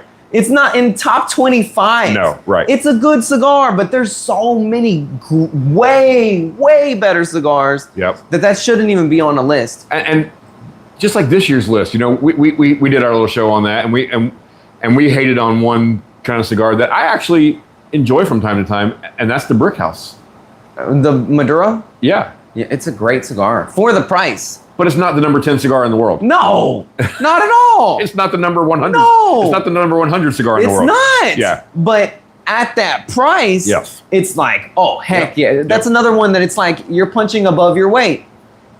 Because, well, maybe not anymore, man.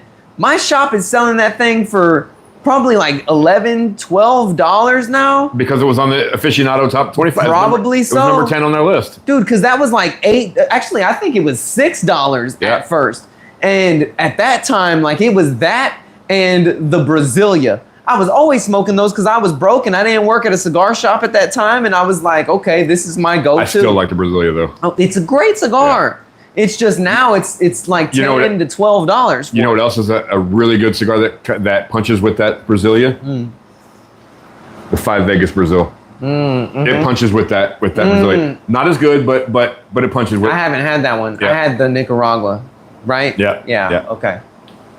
It punches with the Brasilia, but it's way cheaper, right? Way cheaper. See, that's what I want to see. But it gets the bad rap too because it's a CI brand. It's a right. It gets that whole the Walmart of cigars and all that kind of stuff. And it is kind of the Walmart of cigar, that one is kind of the Walmart brand of cigars. Yeah. But if you get a good one, But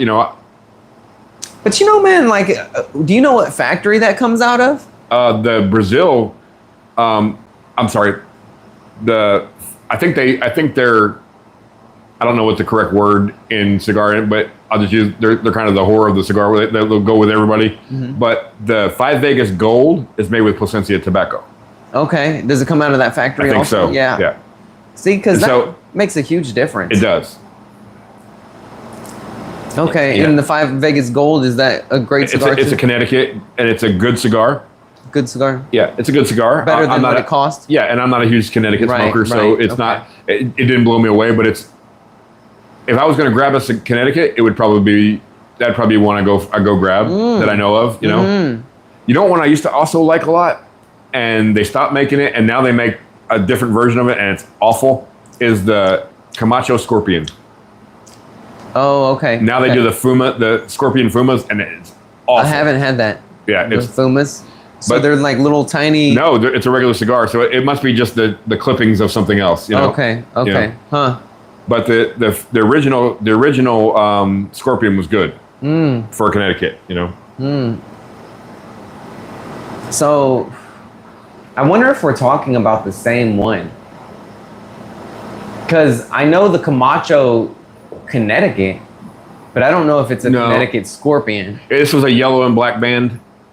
It actually said Scorpion on it. Oh, it said so. Yeah, no, different one that we're talking about. Because I like the original Connecticut in the 60 ring gauge. Right. Only in the 60. Yeah, it's okay in a Toro, but in a 60, it's like sweet. But okay, my shop we only carried one blend of like the Scorpion line. Everything else was just the regular Camachos. Yeah.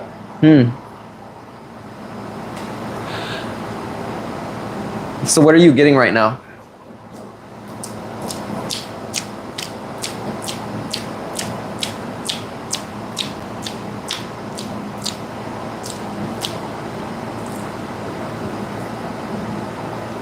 I'm getting wood. I'm still getting that espresso. I'm not getting the little bit of sweetness that it had at the beginning. I'm not getting that anymore. Nope.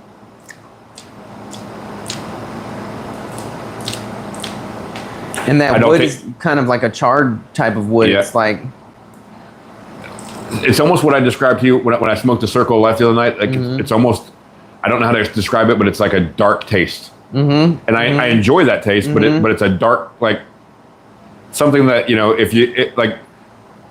In food, it doesn't taste anything like this, but in food, like a burnt end, like barbecue burnt ends, you know, you get that charred kind of flavor in it too. But you know,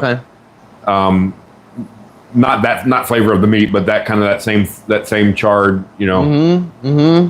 Like to me, so this is gonna make people laugh. To me, burnt popcorn is the worst smell on the planet. I hate. It's the best taste on the planet to me. I hate burnt popcorn. I love the taste. I'll eat it all day long. I can't stand the smell of it though. It's putrid smelling. Yeah, no, I hate the smell, and I don't like the taste. I really don't like the taste. I'll throw away the bag if I burnt it. No, see, I like when I make microwave popcorn. I always pop it for about 10 or 12 seconds more than microwave popcorn than it should, because you get like 8 or 10 kernels that are burnt, and then the rest of them are good. So I get that little flavor without the whole thing being ruined. Wow. Well, there you go. What is this, your dog? Oh, yeah. My wife loves him. He probably hears us in here. Let's look at the chat. I'm sorry, guys. Okay. Hard pass on burnt popcorn. Thank you, Pats. Thank you. Memento, I sent you the pictures of the Romeo y Julieta Benavides, pictures from the ones I told you about. Yeah, he got a box of old Cuban Monte Cristo. Okay. The 1976 or something? Yeah, right. I'm like, dang, that's the BX3. Oh, the BX3 is great. That's one that should be on. I need to add that to our list for Sunday. That's a cigar that punches above its it's great. Because I already know Memento can read in Spanish. Vente Brandy. Okay. I don't think that Opus X opinion is that much of a hot take, honestly. It fits folks. Well, good, because I felt like I was in the minority. Right. And it feels that way because whenever Opus touch down at any cigar shop, they're sold out. Yeah. Folks want rarity to yield an amazing experience, and it rarely does, in my opinion. I agree. That's Epicurean Smokes. Thank you, Epicurean. And I think, to me, a lot of the Fuente line is like that. There's not a lot of rarity. There's not a lot of uniqueness in it. No. Well, okay. And I haven't smoked them all. So no, the Fuente core line right. is The best way I can put it is it's a cigar. Yeah. You know, like I did a video a long time ago where I said this brand is the best brand to pair with any liquor, and I said Fuente. And the reason I said Fuente is because they're all pretty much medium bodied, medium strength. Yeah. So if you have the lighter liquor, it's going to be there. If you have a darker liquor, it's going to be there. Yeah. Like you're not going to be it's not going to be overshadowed by really much, you know? Right. And they're all basically just a woody profile across the board, except for their Don Carlos. That's one. I love the Don Carlos. Right, it's the one that stands out the most. The number two to be. Oh, I don't know. Yeah, I don't even know. Actually, I like all of the sizes of the Panda introduced me to that one. Matter of fact, this past March when we were down there for the Great Smoke, JJ and PC went out to a whiskey tasting, and they got so when we bought the tickets, we got the last 2 tickets, so we only had 2 tickets to that, so we sent them in there for the whiskey tasting, and Panda and I sat in the cigar shop and just smoked a cigar during it, and Panda went and got the Don Carlos, and it was, I hadn't had it before, and I was like, okay, Yeah. I like this one, and Fuente is one of those cigars. If somebody handed me one, I'm not going to smoke half of it and put it down because I hate it. It's good. It's just not. I don't go into a cigar shop saying, "Hey, where are the Fuentes at?" Right. Because it's just a cigar. Right. That's what a Fuente is. But I do think, honestly, like, I think that the Opus X 20th, I think it's called 20th anniversary. It's the blue banded one. I think that's a great cigar. I actually like a lot of the Opus X's that are not the original Opus X. Yep. I love the Angel Share. I like a lot of them. I hate with a passion the Lost City. Oh, my thank you. God, I hate that cigar. Cigar. Thank you. It's way overpriced. Thank you. You honestly. Thank you. I don't think that there's a price where I'm like gonna buy it. Nope. Because I would rather smoke a factory. Am I exaggerating? Probably not. I probably would rather smoke one of my factory smokes. I don't know. Thank you, because I felt I don't like trashing cigars because my palate's not refined enough to know 100%. But that was not an enjoyable cigar to me. No. No. And maybe the price had something to do with it, but I didn't like the taste of it. Dude, I am so disappointed in how this is performing. It's going out on me. Really? Yeah. And you haven't let it sit there for 10 minutes. I haven't. No. At all. This has the potential of being worth the money to me, but because of this construction, it's really letting me down. But the taste, now this last third isn't really like as amazing as the first 2/3. I agree. Those first 2/3 were like mind blowing. Yeah. This is basically just coffee and wood. Right. But it's not bad. It's pleasurable, right. And like a subtle dark chocolate. Right. Dark chocolate, Right. Which is weird because mine fixed itself and it hasn't gone back south since. But and it hasn't gone out on you either. Mm-mm. Yeah, so I mean it's a handmade product. It's just if you're going to try and I think the thing to do for you is have another one at some point. Yeah. If it does the same thing, then you're like, okay, this is a systemic problem. Yeah. Yeah. I just what bothers me though is I said this about the Cohiba. I don't know. It was a blue banded Cohiba. I can't even remember the name of it because it was so uneventful for me. But anyway, it was like $35. At that price point. Was it the Weller Blue? That's what it was. Yeah. It was the Weller Blue. Yep. Yeah. And at that price point, that's where I become cold to cigar manufacturers, because I'm like, don't put that out and put that price tag on it. There's no excuse for you to make a mistake at this price point. At this price point, you have to ensure that it's perfect every time. Because you don't know why that person decided to spend that money. And if I'm a $8, $10, $12 cigar smoker and I'm treating myself for the first time with a luxury price point, and you get it's that. my wedding and I get that, I'm pissed. Right. I have a baby and I smoke that, I'm pissed. Now, I don't know if you like, I actually enjoy the Weller Black.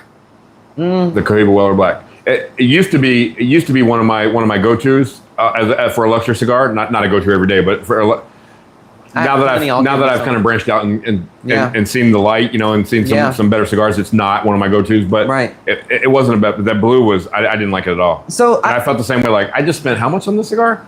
I actually don't hate the taste of either one of them, but I hate the taste for the price. Yeah.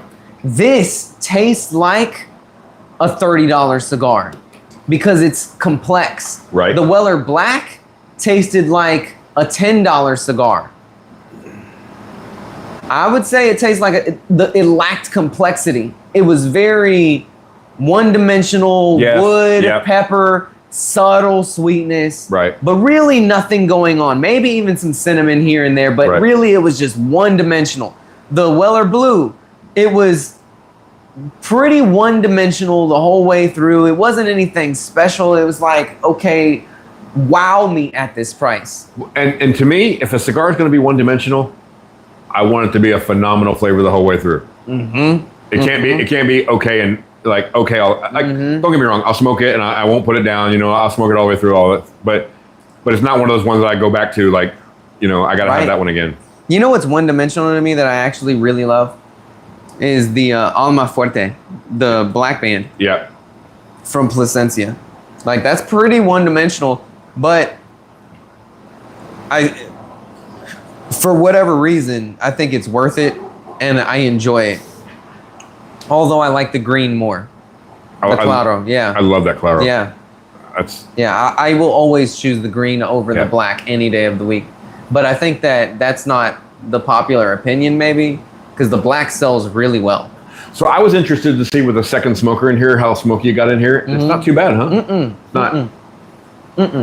So I have the fan drawing up, and then I have the exhaust fan over here. And the smoke's like just traveling straight up. That's great. And then I have the exhaust fan over here in the corner. Yeah. And then I have the air purifier over here. So wow. Oh, that's an exhaust fan. That's an exhaust fan over here in the corner. Yeah. So it's blowing everything out. Wow. That's really clever. So my neighbors are probably going, "Good Lord, what are they doing in there?" But right. Cheech and Chong in the backyard. It was funny. My neighbor behind us, he's a nice guy. He has young kids, and they had.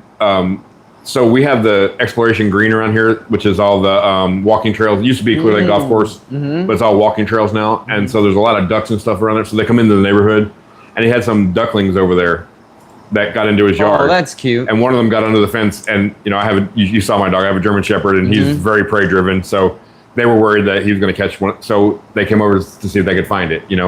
And the guy said, "Oh, you got a nice, you got a nice shed." And I'm like, "Yeah, it's my cigar lounge." And he goes, I was wondering because like at night, because they sit out in the porch sometimes at night. He goes, at night sometimes I'll smell cigar like, where's that coming from? I said, yeah, it's coming from the back of my cigar. Wow, that's cool. Yeah, you got a great spot, dude. This is super cool. Man, this is what I want. So to me, like, I'll always keep my membership over there at Maduro's because I like the atmosphere over there and that kind of stuff. But I go there way less now because I have this. It's so much easier for me to grab a cigar and come out here. Convenient, and when I get tired, I put my cigar down and I walk in there and go to bed. Yeah. Right. Yeah. Now, do you actually? This is a question for everybody, y'all that are in the chat. Do y'all have trouble falling asleep after you smoke a cigar? No. I don't either. No. Do y'all have trouble falling asleep after you smoke a cigar? Drop it in the chat. I'm curious to I don't see. at all. Nope, not Pat's. Okay. What's up, hologram? What's up, Gabe? Okay. No, Mario said no. Okay. Yeah, I don't. I can smoke I can even smoke, a late hour or one of those heavy, full-bodied cigars, and I can go right to sleep. Epicurean said no. Okay. Yeah. But you can also drink coffee and go to bed, right? I can. Yeah. Yeah. Coffee.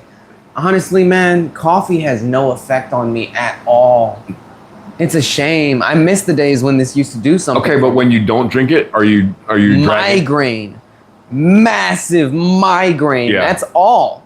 But you're not tired. You're not all that No. Yeah. No, just a migraine. So it's the caffeine migraine. Yes, God. Well, what's cool is we've had 83 views in this time period. You know? Nice. Yeah. Nice. I'm surprised. Again, what I meant to apologize to y'all for is never giving y'all a heads up when I do a live stream. I don't think I've ever given you a heads up. I've always just been like, well, if nobody shows up, nobody shows up. But thank you, Right. sincerely, for showing up, because y'all do make this more interesting. Did he say nope? Pat's, what are you saying nope to? I'm wondering if it's like, nope, we don't accept your apology. But yeah. Oh, forgets chat and never tells anyone. Exactly. I know. Pat's. So funny story about Pat's. When I was on TikTok doing a live stream, Pat's. That's why you're the best. Pat's, I was lit off of some buzz balls. I was drinking some buzz balls on my patio. And what is a buzz ball? It's this cheap alcoholic mixed drink that you buy at the grocery store or gas station or whatever. And I had like some pina colada buzz balls. And man, I was on one. Girly drink. Yeah, exactly. Yeah, it was a girly drink.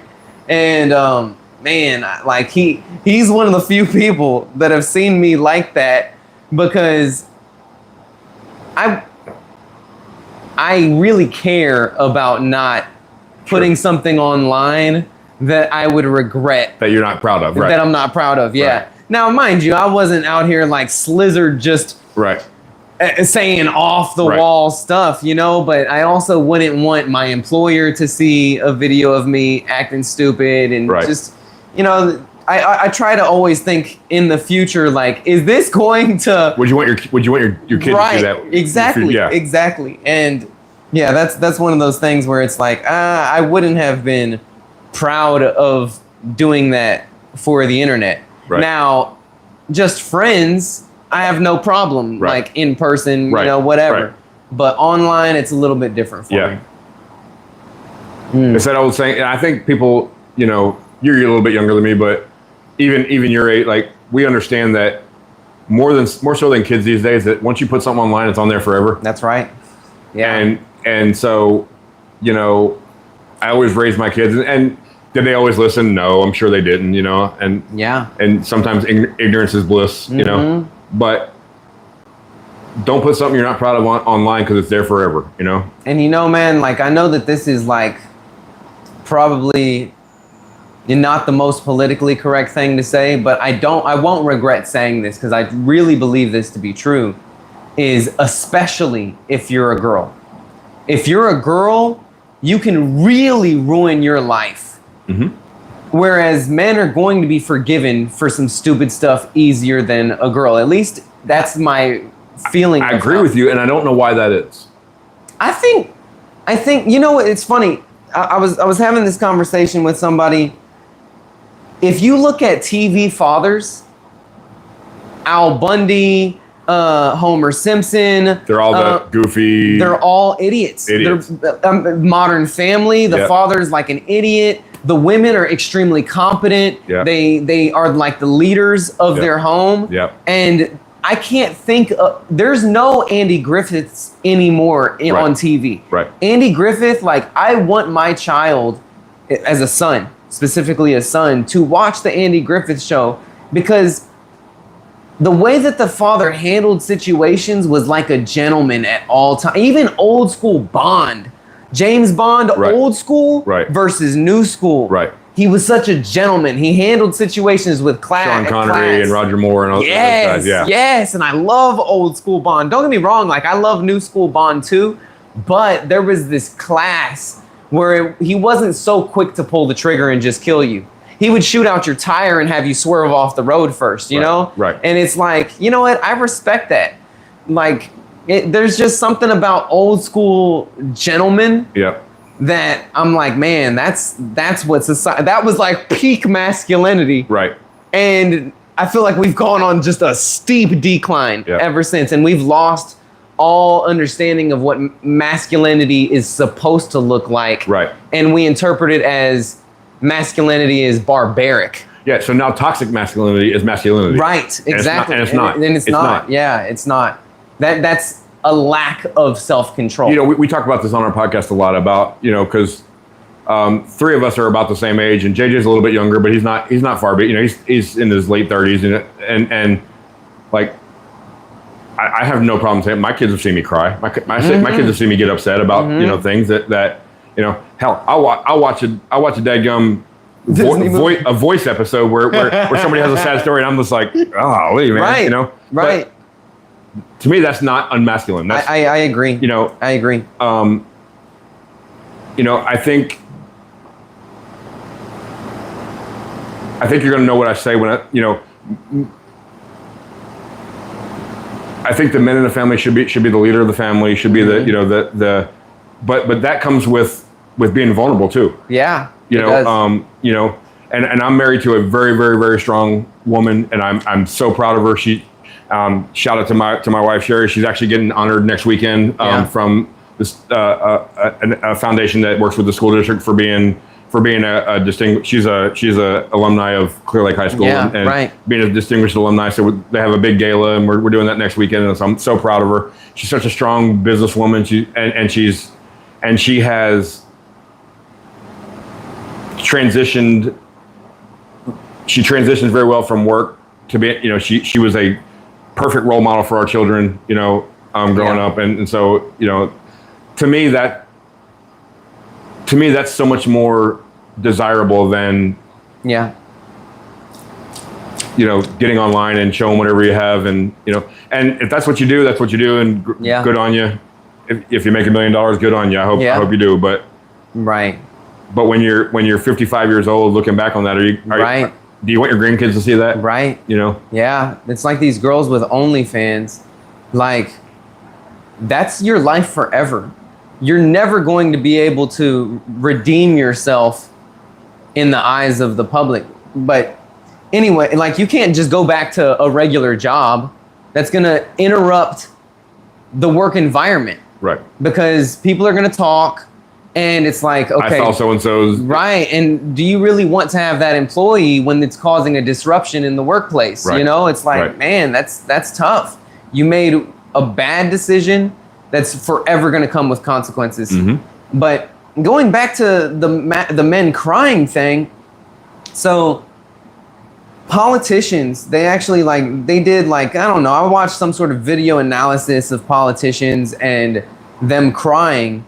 And when they cried, when it gained public acceptance versus when it had a negative image of them. Right. And it really comes down to the situation.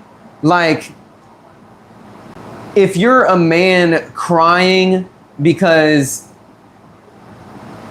for instance, my grandfather or my father or any man in my life that has lost a parent, mm-hmm. when their parent passes away or when somebody close to them passes away and you don't see them cry, it's extremely impactful. And I don't look at them as weak in that situation. But if it's different than like when a little boy cries because, oh, he banged up his knee Right. or he didn't get his way. Right. And it's like, okay. And that goes back to that whole, I'm going to give you something to cry about, all that, Right. that. Right. And that's a little bit toxic masculinity. Right. But it's still, I think our job, not only as men, but as parents, is to raise young men and young women. Yeah. Right. And, right. I think that takes a genuine partnership between you and your wife, and I have the pleasure of knowing your wife too, and she's a very strong woman and very, very strong in her convictions and that kind of stuff. Yeah, and she's strong in her convictions. And, I think the world of you guys, I think you're going to be, fantastic parents when that time comes. Yeah. And but you have that mentality of, your son doesn't care if you know every football player on the football team. He doesn't care. Mm-hmm. It might be something that you talk about every now and again, but when it comes down to the real nuts and bolts of things, he doesn't care that you know every football player. He doesn't care that you can throw a baseball 90 miles an hour. Mm-hmm. He cares that you were there for his birthday and you showed him how to be a man and how to be a good father. And, and that you cared. Yeah. I used to coach a football team. Mm-hmm. And our football team was not very good. I'm just going to be honest with you. We weren't very good. Mm-hmm. And some of the parents got upset with that. Like, I'm going to take my son to a team that's good. Well, okay, fine. But my job as a little league football coach was not to teach them how to play football. Mm-hmm. It was about teaching them the game, teaching them the love for the game, teaching them so that when if they move forward in that whatever sport career that they have and also to be. I would rather a kid come to me 15 years after I coach him and said, "I'm a good father, coach." Mm-hmm. And it's because you taught me how to be. Right. That's the point where I'm. Yeah, that's goals. Yeah. Yeah, that's the goal. That's absolutely the goal. Being a role model. I'll tell you a funny story. So I coach baseball as well, and the picture right there. That's one of my best friends. He passed away in 2016, but he so the year that we had that. My son came to me because when we had the draft in baseball, I always drafted kids that needed a good coach. And so one year my son came to me and he said, "All right, Pop, it's my last year in Little League. Can you draft a team that's good, that we win?" And we did. We drafted a great team. We won the league that year. I'm going to tell you right now, we didn't have as much fun as the years where we were terrible and Wow. That's we didn't crazy. have as much fun. But that makes a lot of sense. Because one of the keys to fulfillment is contribution. If you live your life selfishly, you're not happy. You're only happy when you feel like you're contributing to something. Yep. And I can imagine that it would be a lot more fulfilling for you specifically. I'm surprised that your son felt that way. But for you specifically as a coach, I could see why investing in the next generation of men would be important and because feel satisfying. When I'm 80, those are going to be the ones that are making the decisions in our country, in our world. Yeah, it's crazy. It's crazy to think of being 80. I'm closer to 80 than I am to 20. Right? Yeah. Wow. That's crazy to think about. When Panda always makes a joke that he's on the 5th floor of the building now because he just turned 50 this year. And he's gonna move to the 6th floor when he's 60. So, but it is weird to think about, like, if statistics hold up and the lifespan of America, I've lived longer than I have left to live. And that's a weird thing to think about. And I read something from a guy who's into cigars. I don't know him personally today, but I read something on Facebook today, and he's got he was diagnosed terminal with cancer, and he doesn't have long and his opening line was, the year you born and the year you die, that dash in between, that dash is what matters. Yeah, right, right. There's a lot to say about that. There really is. There's a lot to say about, what did you get out of the life that God gave you? Whether it be for 25 years or 125 years. What did you get? What did you not only get out of it? What did you contribute to it? Yeah. I told you why I named my channel Memento Cigars, right? It's because of that dash. Yeah. Like that dash is why this channel is called Memento Cigars. So in like old European art, there was something called a memento mori, which memento mori in Latin translates to mean, loosely, it's the remembrance of death, or remember that you will die. Okay. And I remember learning, because I'm into art and I'm into artistic things in general, which is why like video editing, music making, all of those things like I'm interested in. And the memento mori would be this painting, and they would incorporate a symbol of death, whether it be a skull, whether it be a skeleton. It would always be some sort of symbol of death, and it would be a reminder to the person viewing that work of art, remember that you will die. We're only here for a short time. We're only here for a short time. Yep. And that resonated with me deeply, because I was like, man, like you get so caught up in today and compartmentalize death and almost like forget that, hey, it's right around the corner. It is. In the grand scheme of the world, it's right around the corner. Yes. It's a blip. We're a blip on the radar. Yes. Yeah. And it's like you have to make sure that you are seizing the day. Yeah. Doing everything that you feel like you need to do, so that when you look back on your life, you can say, I fulfilled my purpose on this planet. And that's why I didn't just chase the almighty dollar. I didn't just say, look, we all have to live. We all have, we all have to go to work. We all have to live, and you have to pay your bills and you have to do all that kind of stuff. But kings come and go. Like, it's funny. There's been so many kings in history, but how many can you name? Yeah. They were the greatest in the land at that time. But modern day, you walk up to people, most people won't be able to name more than 5. Right. If even 5. Right. Emperors, princes, they were the pinnacle of success at that time. But it just goes to show how meaningless life is in the grand scheme of things, and how really not meaningless, yes, but more so how unimportant you are in the grand scheme of things. Right. And like memento mori like resonated with me specifically as a Christian, because me and my Christian faith, I'm like, what matters the most to me is ensuring that I'm fulfilling the purpose of God above all. Right. And that when I die, I can say, I can be confident knowing that I'm going to hear, well done, my good and faithful servant. Like, I don't want to live my life for this pursuit of self-gratification and pleasure and indulgence, and then I die not doing anything that was noteworthy for humanity. Right. It's like, what a waste. Yep. You got all of the riches of this world, but nobody benefited from it. Yep.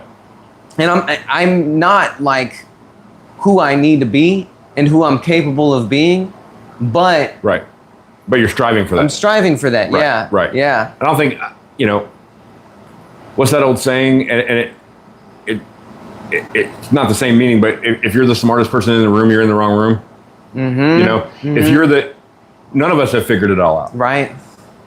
That quest for, when I'm looking down from heaven and going, that's what that meant.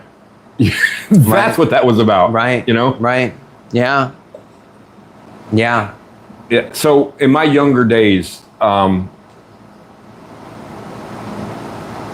teens, 20s, I feared death above all.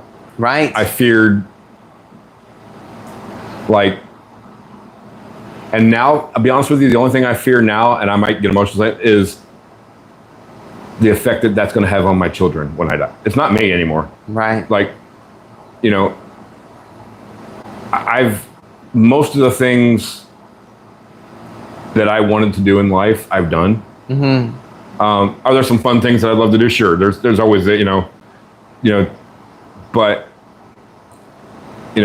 I married a phenomenal woman. I had phenomenal children. I'm so proud of my kids,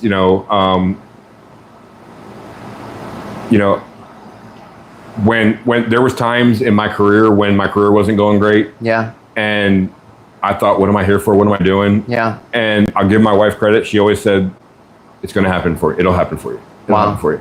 Wow. And I'm not wealthy by any stretch of the imagination, but I have a job now where I can, I can afford to cigar smoke. I can afford to, and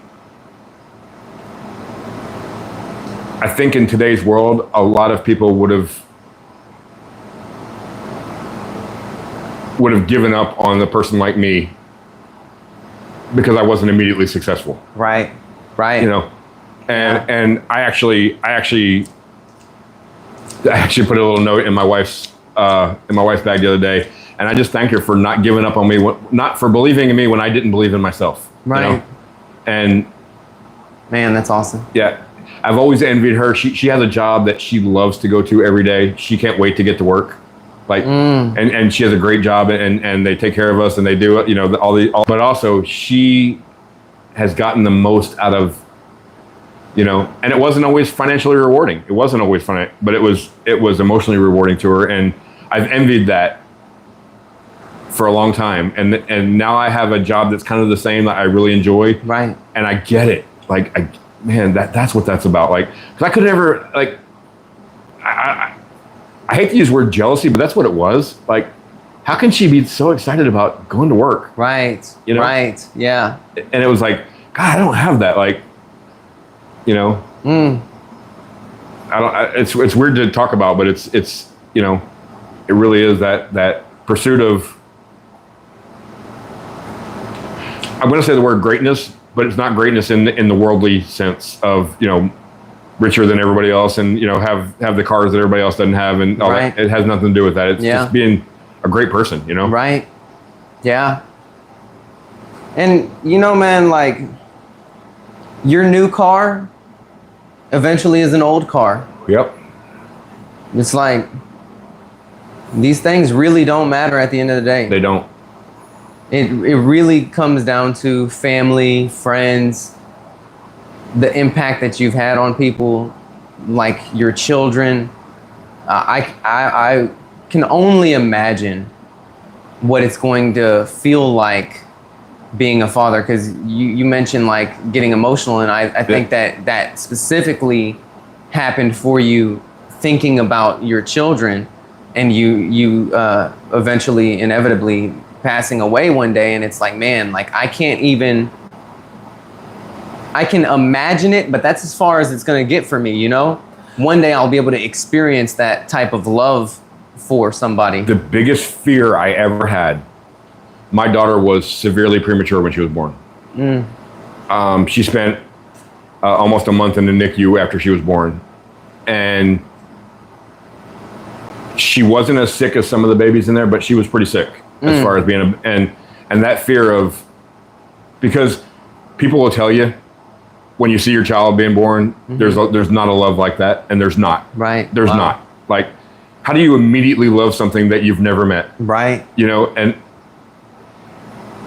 But when you see that, and then there's a chance that can be taken away. It was very.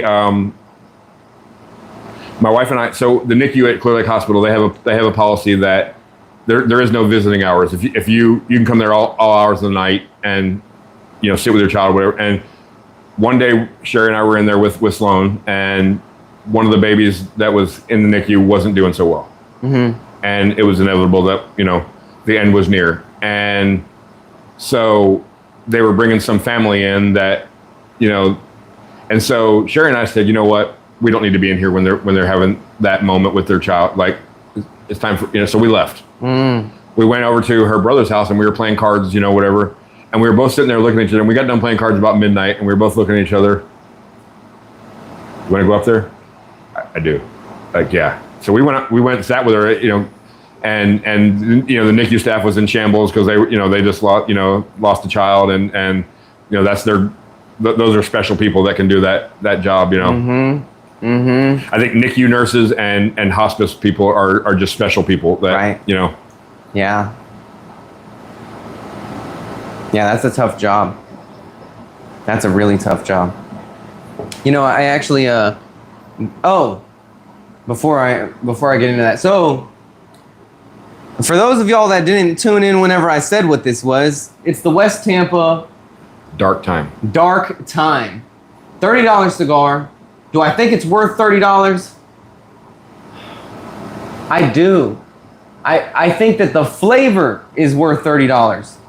Now, the construction on this is not worth $30 at all. Now, it may be just this one.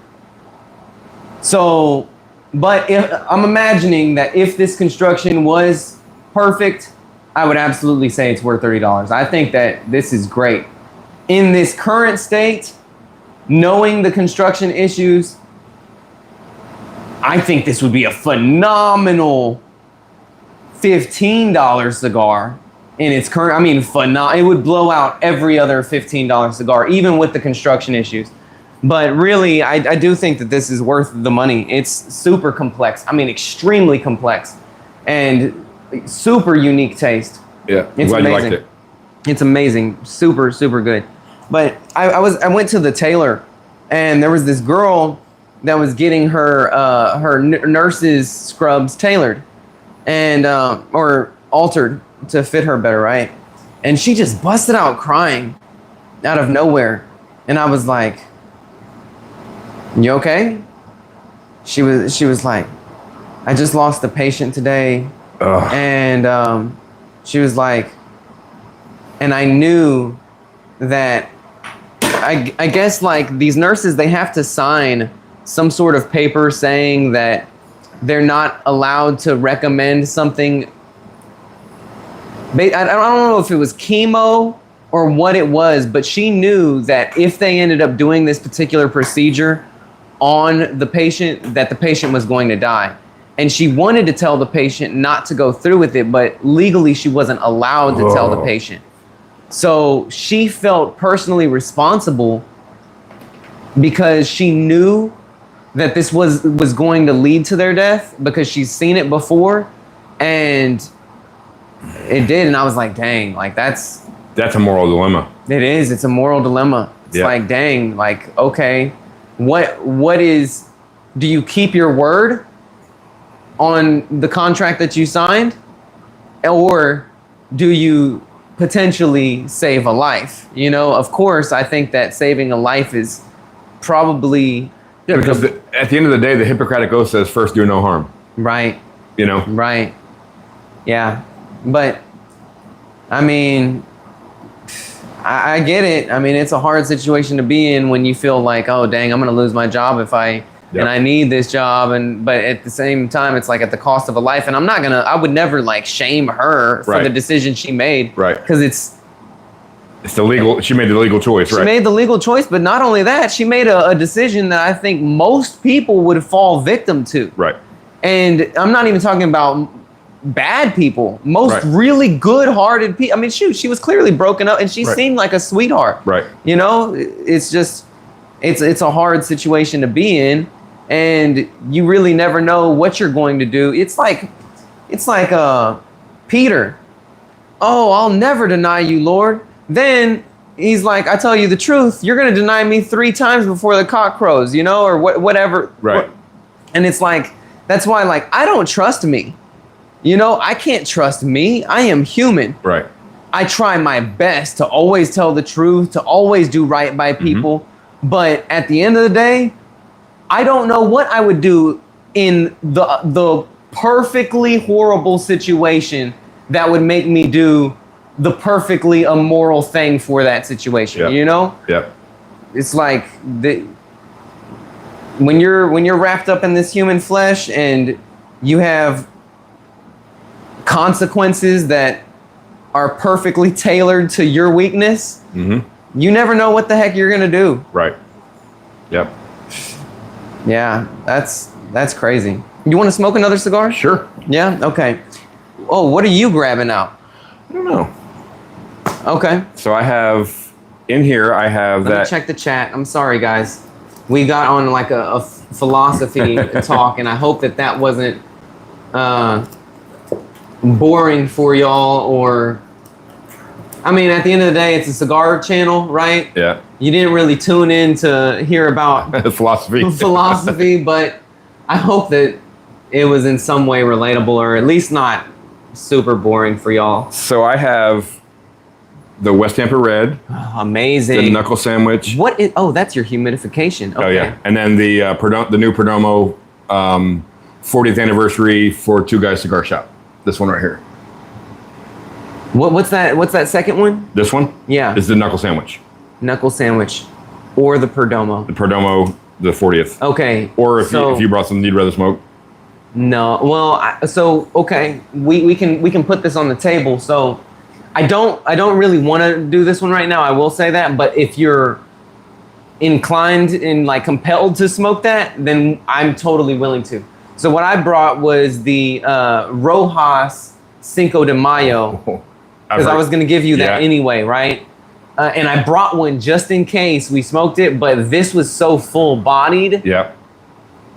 Oh, by the way, the cigar is full-bodied and I would say medium plus strength. Okay, so the first time I smoked this, I got the head swimmy. I was like, okay, but this time I did not. Right. So yeah. I don't know if I just had an empty stomach the first time or what, but this one was medium plus to me, yeah. Okay. Yeah. Okay. So I was thinking about that knuckle sandwich because Espinoza's usually a punch in the face, you know? Do you think that this is good to follow up what we just smoked? I think so. Yeah? Okay.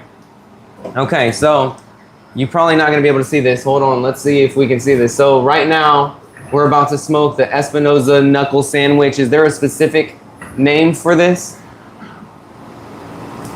The Toro Maduro. Okay, Toro Maduro. It's a 654. God, my eyes are terrible. 654. 6x54. Okay, box press. And it really, truly is a box press. You know, a lot of cigars, they'll claim to be box press. Oh, you know what? Well, no, this is truly a box press. But a lot of cigars, like they'll claim to be box pressed, but they're like very soft box presses. Yeah. This is like really, really box pressed. At least on the sides it is. The top isn't that pressed. Let me see what we got here. Okay, awesome chat. Thank you, JDP. I appreciate that. All good. Thank you, Pats. That's a cool box, Don. Oh, nice. That box came from thegarfather.com. He's one of our sponsors on our channel. Yeah. Channel is Leaf and Ash Podcast. Leaf and Ash Podcast. Go check them out. Yeah, he's one of our sponsors on there. It has some great cigar smoking accessories. He called it an Indiana Jones type box. It does kind of look like that. Cinco de Mayo cigars are very good. Yeah, right? So you didn't bring him an Opus X Lost City? No, he's my friend. That's why. Right? Dang. You know what? I should get my cutter. Let me get my cutter real quick, because I feel bad using your fancy stuff again. Oh, I'm gonna light this with my Placencia lighter. Okay, do you have your meter with you? Yeah. Oh, you want to test it? I would love to see where because these have been in my humidor for a minute. Okay. Okay. There you go. Just.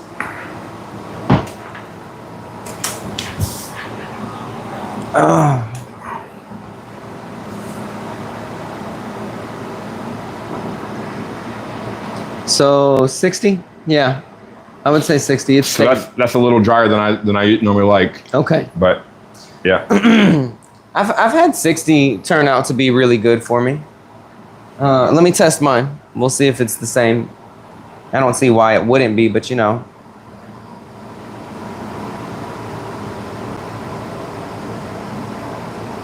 Okay.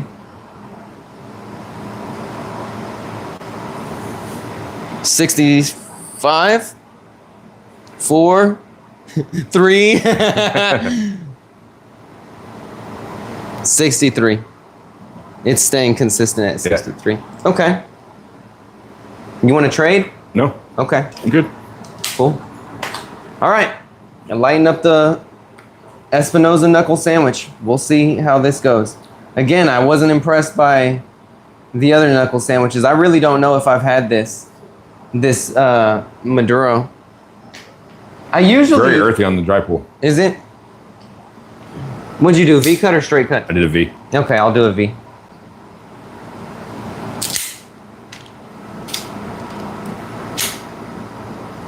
Okay.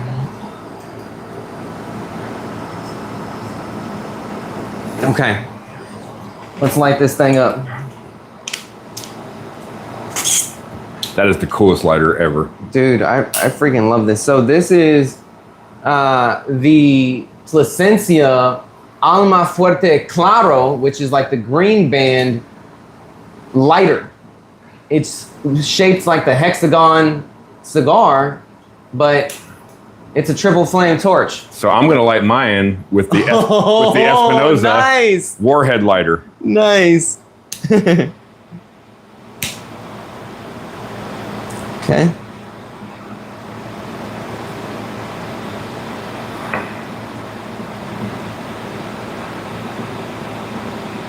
So guys, one day, my streams are gonna be really good. One day. You just hang in with me. Right now, y'all are real ones because y'all are here in the beginning. But one day, we're gonna take them to another level. Oh, this is tight.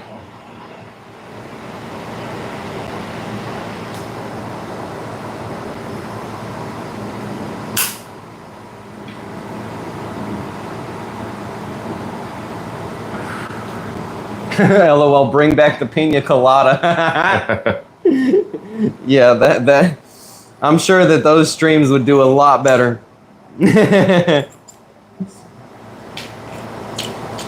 Okay. Surprisingly, I didn't get a lot of pepper. Very mild retrohale too, as far as the burn in my nose goes. Yeah, very, very minimal pepper. Your friend okay from the last stream? He's alive. A little traumatized, but he's alive. So I heard some rumbling. So that was your buddy that I met that day, right? Yeah. Did you meet him? He was up at that when we went to the clubhouse that time up on the north side of town. Right? Yeah. Mm-hmm. Yeah. Mm-hmm. Mm-hmm. Good old Anthony. Oh, wow. What is that spice I got? It was not pepper. It was... Oh my God, what is that? Hold on, I'm sorry.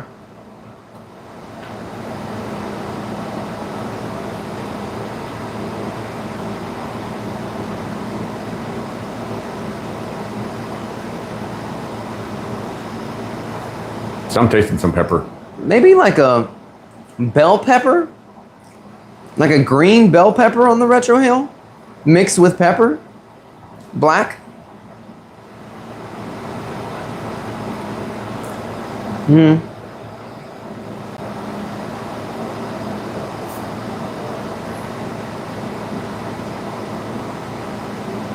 Yeah, I can. It's not quite a floral, but it has that green vegetation kind of. Yeah. Not quite like flowery, no, floral, but no. I think it's kind of like a bell pepper. That's the best I can come up with right now.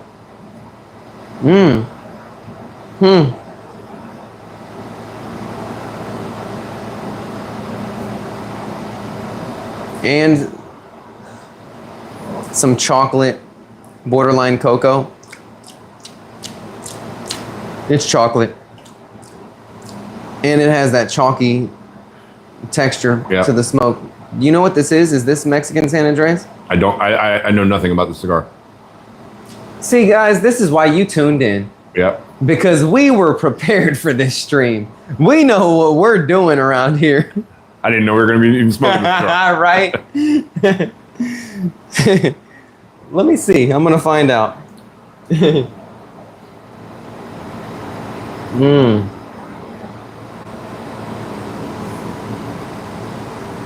What's the base of this? Is it Earth? Earth. Yeah. I'd be surprised if this was Mexican San Andreas because I'm not getting the sweetness. Oh, you're not? Not really. I'm getting a lot of sweetness. Are you? Yeah. Huh. Well, it's not a lot of sweetness, but it's definitely there. Like, yeah. What is this called? The Espinoza Knuckle Sandwich. Knuckle Sandwich, Cigar, Maduro. Boom. Okay. Do you get confused with all the different knuckle cigars? The Knuckle Buster, the Knuckle Sandwich, the I do. Knuckles, there's another knuckle one too. Oh, it's a dark Sumatra. Wow. Interesting. Oh, this came out of AJ's factory. The San Lotano factory. Wow. That makes sense why I like the cigar because the San Lotano is one of my favorite AJs. Ain't that something? Did I cut you off just now? No. No? Okay. I was gonna say, I'm sorry. That's your stream. Do whatever you want, It's your stream too. Yeah, it is. I don't even know if we have anybody on our stream. Yeah, we have 2 people on there. What's going on, guys?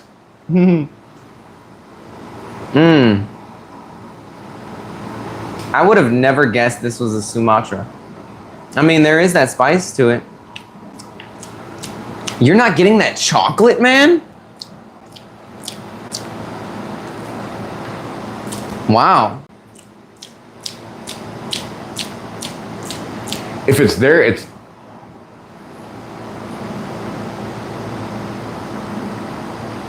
No, I'm not... I don't... Maybe a dark chocolate, but... Not a sweet... I'm not tasting a sweetness. I don't know if it's my palate from the other cigar or what, but... Yeah. No, for me, it's like a milk chocolate. Like, not the sweetest milk chocolate, but it's definitely a milk chocolate. It's not dark chocolate for me.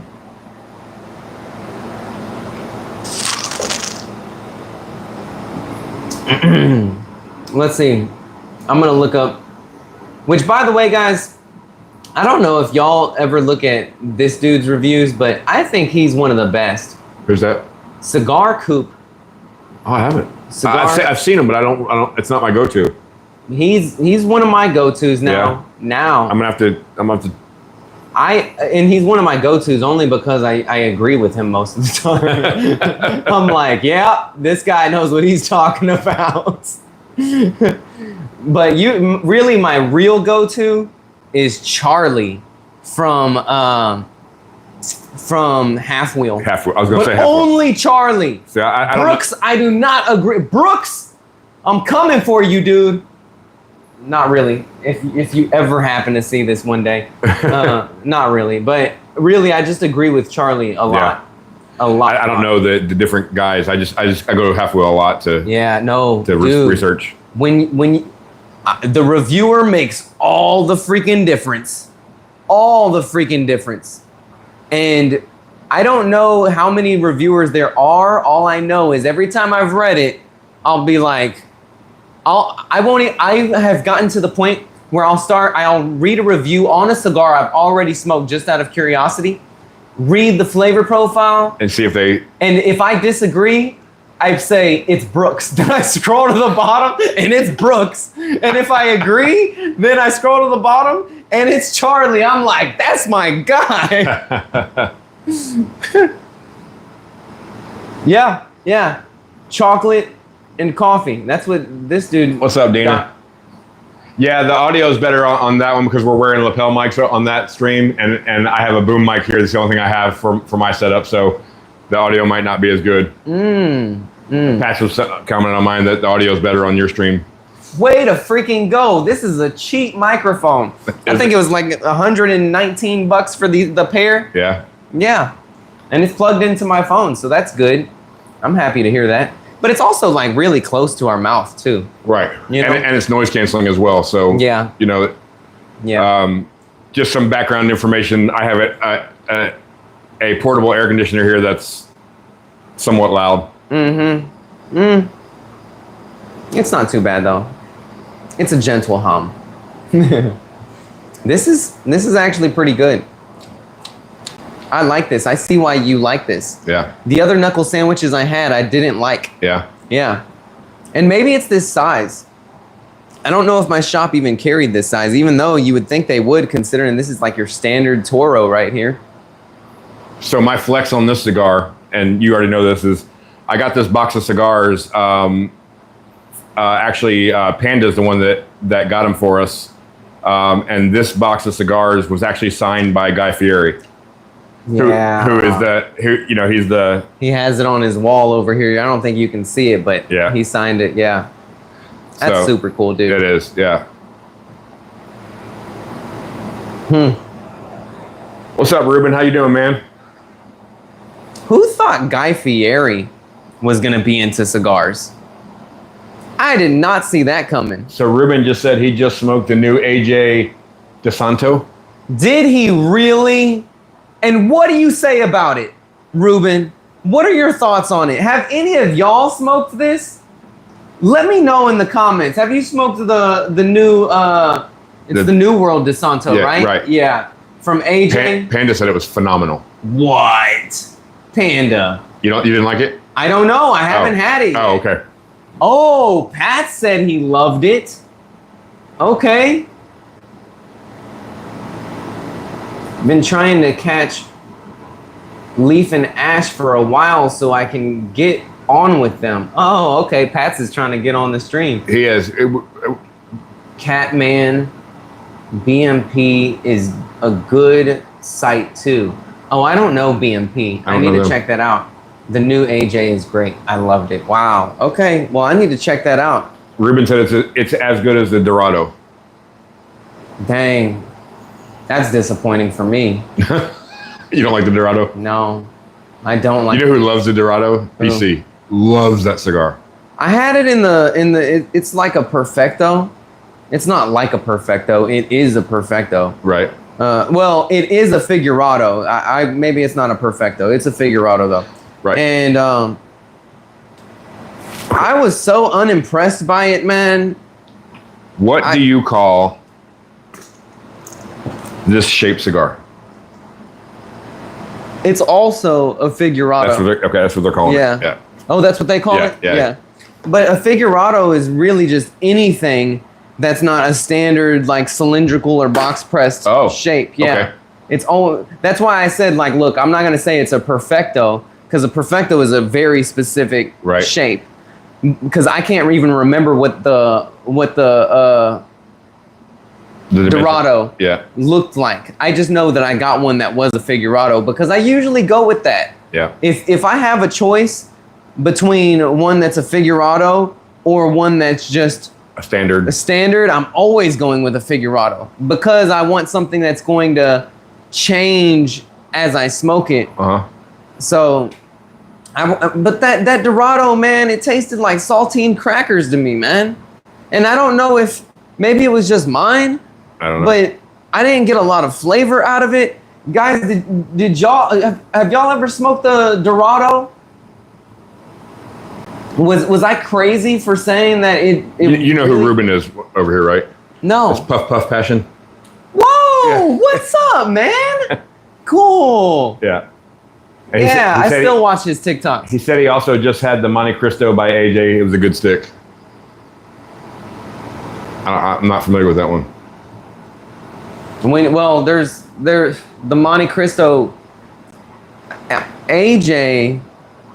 Oh, I think he's talking about it's like a white and pink band, and it's an old blend from them. Because that's the one that actually has AJ's name on it. Now, a lot of them have came from AJ's factory and used his tobacco, but I think that I don't know if that's the one he's talking about. Okay.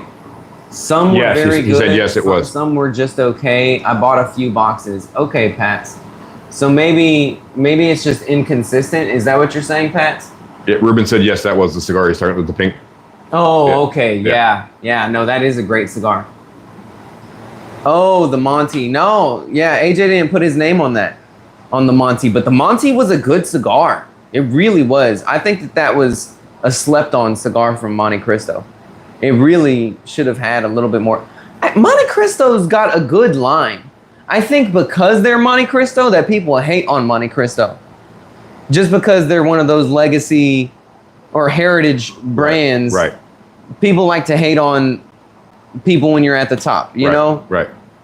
But Monte Cristo, I really can't think of any trash Monte Cristos. I've heard the Medianoche. That's the worst cigar was I've trash. ever smoked. Yeah, I've never had worst cigar I've ever smoked. Wow.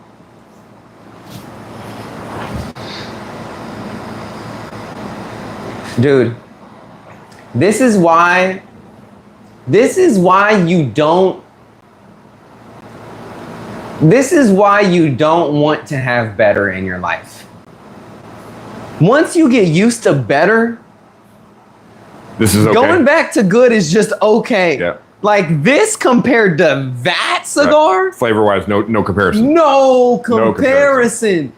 Like it's good. It's enjoyable. It's tasty. Right. But it's very linear so far, and whereas that other one, it already was changing on me. Yeah, I haven't tasted anything different. No. God, that's... Now, if this was the first cigar I picked up there today, I'd say this is a good cigar. Yeah, right. It is. Yeah, it's a good cigar. Yeah. So you're not getting any chocolate out of it, right? I'm not getting chocolate out of it. Man, I don't, like maybe it's just yours. Maybe it's just yours. Because that's like the most dominant note that I'm getting out of mine. Ruben said Placencia ruined him. And that's what Placencia does. It'll ruin you. Once you get used to smoking at that tier of cigars. Like, I remember starting in this and thinking that, I don't know, let's say like Perdomos. Like, don't get me wrong, there's some Perdomos that to this day I still really like. But the vast majority of Perdomo's portfolio, I don't care for. Yeah. I'm not impressed by because... So when a new Perdomo comes out, you're not rushing to go grab it? Cause, at all. Yeah. At all. Like Perdomo, I used to think that Fuentes were good when I first started off, you know?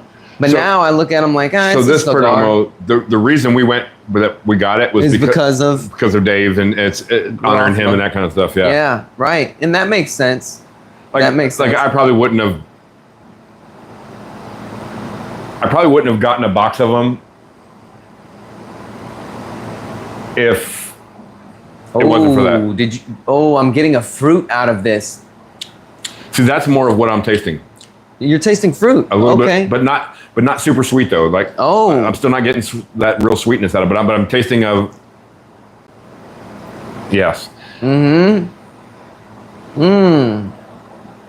wish I could just taste those flavors and go, you know. And I know it's experience and all that kind of stuff. I wish I could just taste that and go, oh, I'm getting.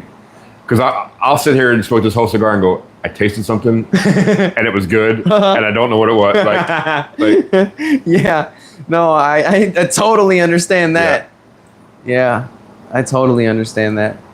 I used to hate not knowing. And I still hate not knowing to this day because there's flavor notes that I'll just be like, I don't know what this is. Like, I can't even put it in a category. I can't remember the cigar we were smoking. We all had it and we were smoking it and it was a super sweet flavor that we were getting. And we were all going, what is that? And finally it was like, okay, because we were trying to smoke it without looking up the notes, you know? That's good.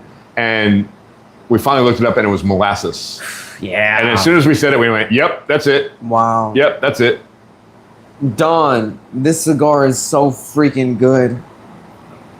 This cigar is so freaking good. I see why you bought a box. Wait, you bought a box before tasting it, though, right? I did. So you just blind bought it. Yeah. I bought it for the signature, basically. Wow. Man, it's really good. Because Panda said I can get you a box and it'll be signed by Guy Fieri. I said, I don't care what it is. Okay, hold on. Let me see if this is really good because I would pay $10 for this cigar. Maybe 11 so far in this first inch. Let me see what the MSRP is. I think I remember what it was, but I'm not positive. Okay. It's been a while since we bought it. Drum roll, please.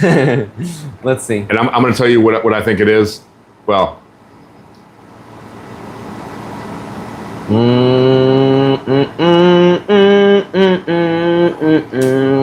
MS. That's not how you type it in. MSRP. And let me type in Toro so that we can be accurate. Whoa! No way. what? Hold on. Let me go somewhere else, because Google was saying whatever it just said, and I don't believe it wasn't super expensive. I mean, no. Well, it wasn't like. Whoa! No, it is that price. $15 for this? That's why I'm going 15. No, man. See, and you know what? That's probably why I didn't like this cigar, because I probably liked it, but because of the price, I was like, "There's no way I'm recommending this cigar," because there's too much stuff in the $15 price point that's better than this. Now, this, I didn't have this size. I know. There's no way I had this size. This is really good. Really, really good. But not 15. I think 13 is like top. We'll see as I go on, Yeah. but right now, I'll say 13 is the top. Because, dude, this compared to the West Tampa Red, go somewhere. Go somewhere, yeah. Right. And the top price you're going to pay for that West Tampa Red is $11. Right. Yeah. There's no way. I mean, honestly, like, even the AJ Fernandez Heritage, the H. Upman AJ Fernandez Heritage. I love that cigar. It's an amazing cigar, and that's $10. Right. Like, there's no way. Oh my God, I rubbed my eye and the salt from my skin is burning my eye. Oh, sorry about that. Yeah, Ah. The next time you come, my air conditioning will be better. I have an air conditioner that just got and I've got to get it installed. I'm comfortable. I really am. Like, as skinny as I am, I can deal with heat. I can't deal with cold. I remember that from the other night when we were at the cigar shop. Yeah, I can't. I was very comfortable and you were freezing. Right. I'm totally okay. I'm like a lizard. I was made to be in the heat. Wow. Dang. This price really got me. We'll see. But, are you finding that a lot of mid-range cigars that were once $12, $13 are now $15, $16? Yes. So is that the new $13 cigar? Right. Maybe it is. Maybe this is. What's up, PC? I'll give you $1.50 for that cigar. Flavor wheels help. That's true. Flavor wheels help. PC said, "What's up?" Oh, what's up, PC? Hey. Oh, for y'all that are over here, which maybe y'all are over there too, there's another stream going on the Leaf and Ash podcast. Yeah. Check them out. Shout out to Panda. Because I don't really know what's his name? JJ, yeah. Yeah. But I like him from what I've seen. Yeah, he's a good dude.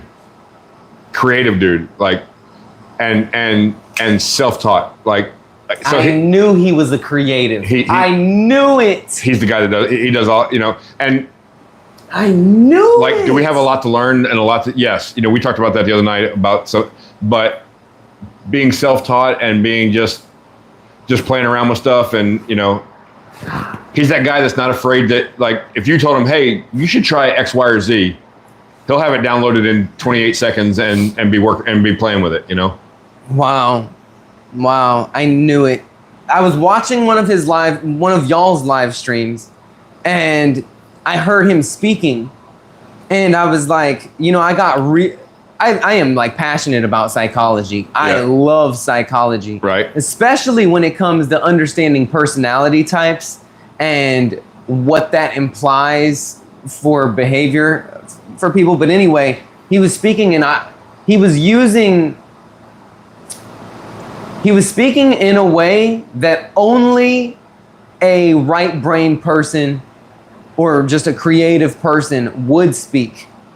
And it was not a topic involving creativity at all. It's just the phrasing and the way that he communicated. I was like, I think he's a creative. And he's a good old boy from Oklahoma that, wow.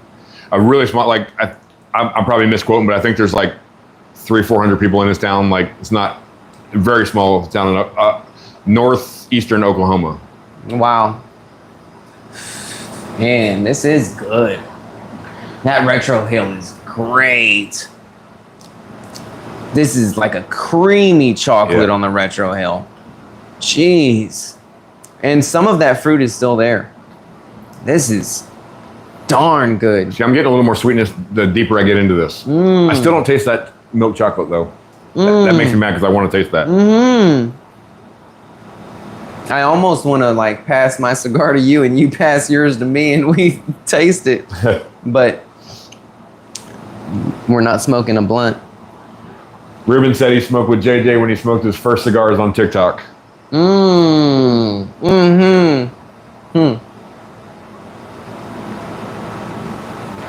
how far have we all come from those days? Yeah, for sure. Yeah. I can remember the first time that I realized how close we lived it, because I followed your channel. I was like, this guy knows, and then you said something about League City or something, and I went, wait a minute. Oh, you said something about Webster, and I said, are you? I think I messaged you and said, are you in Webster, Texas? And you're like, yep. That was crazy. Yeah. Seeing you walk into the cigar shop was like, wow, okay. Yeah, that was pretty amazing to me.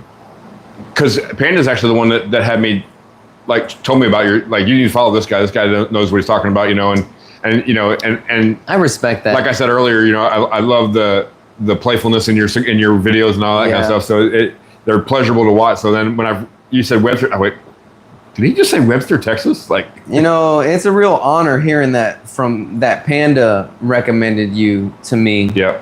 Because Panda knows what he's talking about.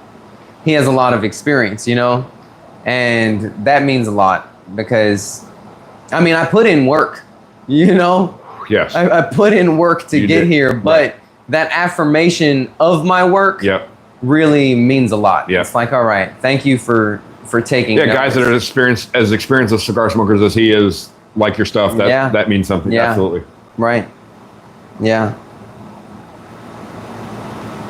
Yeah. Because like I said, it's been consistently every day since 2018. 2018, 19, 20, 21, 22, 23, 24, 25. So 7, maybe 8 years. Yeah. If you can count all of, 7. That's when you first started smoking cigars? Every day. Oh, every day. Okay. Like when it became like my passion and I was dedicated to really like learning this craft. Yeah. So I love Panda's analogy when he says this a lot, that it's no longer a hobby for us, it's a lifestyle. Right. Yeah. Like I took this serious because before this it was perfumery for me.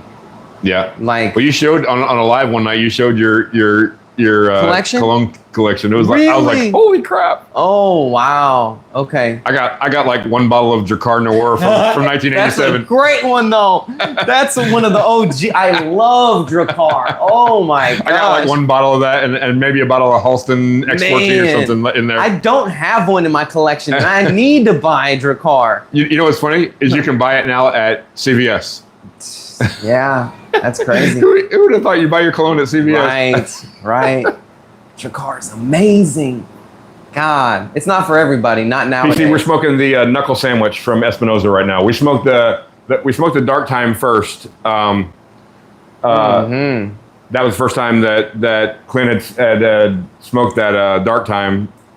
From his reaction, I think he really enjoyed it.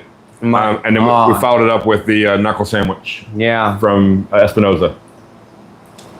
I almost wish we would have done this in reverse if we would have known. See, I'm exactly the opposite. So Panda gives me a hard time because I'll smoke my Davidoff Nicaragua. No, yours makes sense. I remember watching your stream and I agreed with your take on it. Because I want the fresh palate when I smoke that phenomenal cigar. I agree. You know? I agree. I take back what I said. Yeah. I take back what I said. We did it the right way. It's just this really... You're searching for that in this now. Right. Yeah. It lets down this second cigar. Yeah. But it makes way more sense to do it the way that you're talking about because you have a clean palate at that point. The night he's talking about, I smoked my Davidoff Nicaragua, and then I smoked a Brick House right after that. And he was like, "What the hell is wrong with you?" You know, he followed that up, and I'm like, because I want that first flavor, that first cigar, to be, to have nothing interfering with it. Right. Makes total sense. This is a really good cigar. Man, if this was $10, I would buy this regularly. Yeah. $10. But see, the Midnight Twist is $10. Like, that's why I did that video. It's like... I'm not familiar with who's... Romeo y Julieta. Oh. God, it's so freaking good. Is that a take on that Twisted Toro that they have? The Twisted... They have a barber pole that... That is it. Yeah, the Midnight Twist. Maybe not, I don't know. I haven't smoked in a long time, but there was one that was called the Twisted Toro or Twisted something. Maybe it was the Midnight Twist. I don't know. Was it a Maduro on like a Colorado colored wrapper? No, it was a lighter. It was like a Colorado on a Connecticut. Okay. Yeah. Okay. No. I didn't even care for that cigar. That cigar was just whatever. Okay. It was, yeah. Mm-hmm. No, this is a great cigar for the price. For the price. What was that Romeo and Julieta about this time last year that we were all pretty high on? I can't remember the name of it. The Envy? Envy, yeah. Yeah, that's my baby. Yeah. I love the Envy. Did you like it? Yeah. Oh, yeah, it was good. Good. Yeah, it was good. Yeah. Yeah, you guys smoked it at Randy's house that night. Sure did. Yeah, and that's the first time, and I went out and got some. No, you brought me one. You brought me one at the shop. Yeah. Good. Yeah, Pat's quickly dropped in Envy. Sorry, there's a delay, but I saw it immediately as you typed it in. But I can tell there's a delay because I'm looking at the live stream right here on screen, and what I'm saying in real life, there's a big delay between what's happening on the screen. Yeah. Mm-hmm. That makes sense sometimes when we're doing the podcast because we'll have moved on to another subject and somebody will answer a question that we had. And you're like, what are you talking about? And then you go, oh, that's from the what we were talking about. Yes. Yeah. But I'm a huge AJ fan. See, it's an AJ cigar. That Midnight Twist. Is it? Yeah. So I'm biased. Isn't it past Dawn's bedtime? Oh, what time is it? 10:34. It's Friday night, baby. Party hard. I have a joke that I say that if it's a weekday and it's 10 o'clock and I'm not in bed, something tragic has happened. But I've been doing later and later, especially since we do the Discord stuff now, and we, because everybody's on late now. Nobody gets on at 6 o'clock, Right. So. Right. He said, "No, for real." Agreeing with you. He's like, none of the Leaf and Nash guys are up this late. Not used to seeing Leaf and Ash guys this late. Yeah, we're all old, man. Right. We all get up at 4 o'clock in the morning. Mm-hmm. I don't get up at 4, but. Shoot, I get up at 5, 5:15, 5:30 if I'm hitting the snooze. So, I have that's the one. Not the one. It's one of the benefits of working from home. You wake up right before you clock in. I wake up at 6:54 and I'm at my desk at 7. Yeah, that is. My alarm goes off at 6:45. I hit snooze one time to 6:54 and I'm at my desk by 7. Wow. Have you ever tried to log in, but your computer's going through an update, so you're late? Yeah, but then I just text my boss, say, "Hey, my computer's updating." Must be nice. Yeah. Wow. No, I'm a little too terrified of that right now. But I'm also new in my position, so it makes sense why I would be scared to do anything wrong. Even though I'm probably going to be that way forever because... So how much of your, and if you don't want to talk about this, it's fine. How much of your job depends on like the county judge and all that stuff? Is it affiliated? The county judge plays a large role. Yeah, it's a trickle down effect. Yeah, because I've heard some rumblings of some people that might be running. Yeah, and I'm not super pleased with it. Huh. One of our old mayors. Oh, okay. Oh, wow.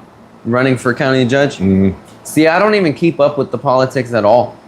Did you see, and I'm so not going to get political because but did you see the rant that our county judge had in that they had a commissioner's court? So many of my coworkers were telling me about this, and I still haven't watched it. Acting like a child. That's what I heard. I was like, I heard that she went off the. That is. I was watching that saying that's not becoming of the highest rank in our county. Well, dude, I think she's younger than me. I'm 34, or she's my age. Yeah. You know, it's like. Well, honestly, there's not much of an excuse, but I will say this about my generation and probably the generation after me, depending on what age they are. And I didn't live through it, so I don't know. Maybe I'm romanticizing old generations, but it just seems like people my age at 34 versus people at 34 in the past are a different type of 34 when it comes to maturity and responsibility. And I think so. I think people are waiting longer to have children. Right. Now they're not. Children make you mature faster. You know, and like my mom was 22 or 23 when she had me, you know, so I was 28 when I had my first, you know, when my wife had my daughter. Yeah. And then like, I can't imagine my kids at 25 or 26, almost 26 now, and 23 and almost 24 aren't even thinking about children yet, you know? So, I mean, because there were pharaohs that were single digit age, right? Kings that were teens, right? So I'm like, surely they had to be more developed cognitively in terms of responsibility and making sure that, because I mean, surely that's just my assumption. You know, you hear all the stuff about Gen X, and a lot of it is it's romanticized. It's you know, whatever that word is, where you it's more than what it really was. But you know, but we really were kind of the feral generation. You know, it was the first kind of. I think it was the first generation where both of our parents had to work. You know, it was the first set of latchkey kids. Right. You know, I remember we talk about this all the time. On Saturday mornings, we woke up. Yeah. We cleaned our room on Saturday morning. Yeah. We went out. We watched cartoons because cartoons used to only be on. There was no Cartoon Network. Right. We watched cartoons on Saturday morning, and then we hit the door, and we didn't come back in until, you know, you always hear the streetlights. Right. Be home by the streetlights come on. Yeah. And so we were, and whoever's house we were at. So if we were, like, I have a friend in the neighborhood, Derek, if we were at his house, his mom fed us and gave us Kool-Aid and drinks and whatever. If they were at my house, my mom did all that, you know? And so I don't think you really have that much anymore of, you know, with all the technology, you know, technology can be great, but it can also be, I always say the best thing about smartphones is you're always connected, and the worst thing about smartphones is you're always connected. Agreed. Yeah. Yeah, totally agree. You know, when you, like, think about if you get up and walk away, or, you know, you went to lunch and you forgot your phone at your desk. And part of it is the fear of missing out. Like, am I going to miss something? Am I going to, you know? I wasn't supposed to be born in my generation, man. Yeah. I remember the days where they used to call, my mom would pick up the house phone and have to ask for me. Yep. And those are the days that I miss, because now, God forbid, I don't respond to your text message within the time frame you're expecting me to respond. It's an issue. Or and ever. I'm just like, or ever. Oh, well, hey, yeah, I am not good. Look, I can show you texts from my wife I haven't responded to. I am not good when it comes to just using this freaking phone for communication. Oh, my kids ask me all the time, like, I don't even. Where's my phone's there. See, I haven't even like cared. So my kids ask me all the time, like, what did you guys do if you called and they weren't home? I said, you didn't talk to them. You didn't talk to them. You know, gone are the days of knocking on somebody's door and say, hey, can Clint come out and play? Because now they text, hey, you know, can you come outside, or can you want to go do X or whatever, you know? Yeah. Yeah, I am not my generation when it comes to that in particular. When it comes to phone, like I would be fine. My phone's main purpose is YouTube. Yeah. That's because I don't really get on Netflix. Rarely. Let me say that. It's rare that I'll hop on. I don't ever do Netflix on my phone. I do it on TV. Like I watch documentaries or whatever on TV, but I don't do it on my phone. Same. No. But I don't even really watch TV. Like all of my content is YouTube. That's pretty much all I watch. Now, I did watch on Netflix religiously the what is it? Squid Games. I liked Squid Games. I never watched it. Oh man, I enjoyed that a lot. The second season, I don't really like the ending of it that much, but I really loved Squid Games. Pat said we know. LOL case in point, reading a live chat. Yep. That's right. Anyway, okay. So I don't sulk in my you're an old soul. Right, yeah. Yeah. Dang. But you know, part of that, now that I think, part of that might be the reason that you're into cigars. Maybe so. You know, when we're at the shop and most of the people there are my age or better, you're comfortable in those situations. Yeah. You know, yeah. So,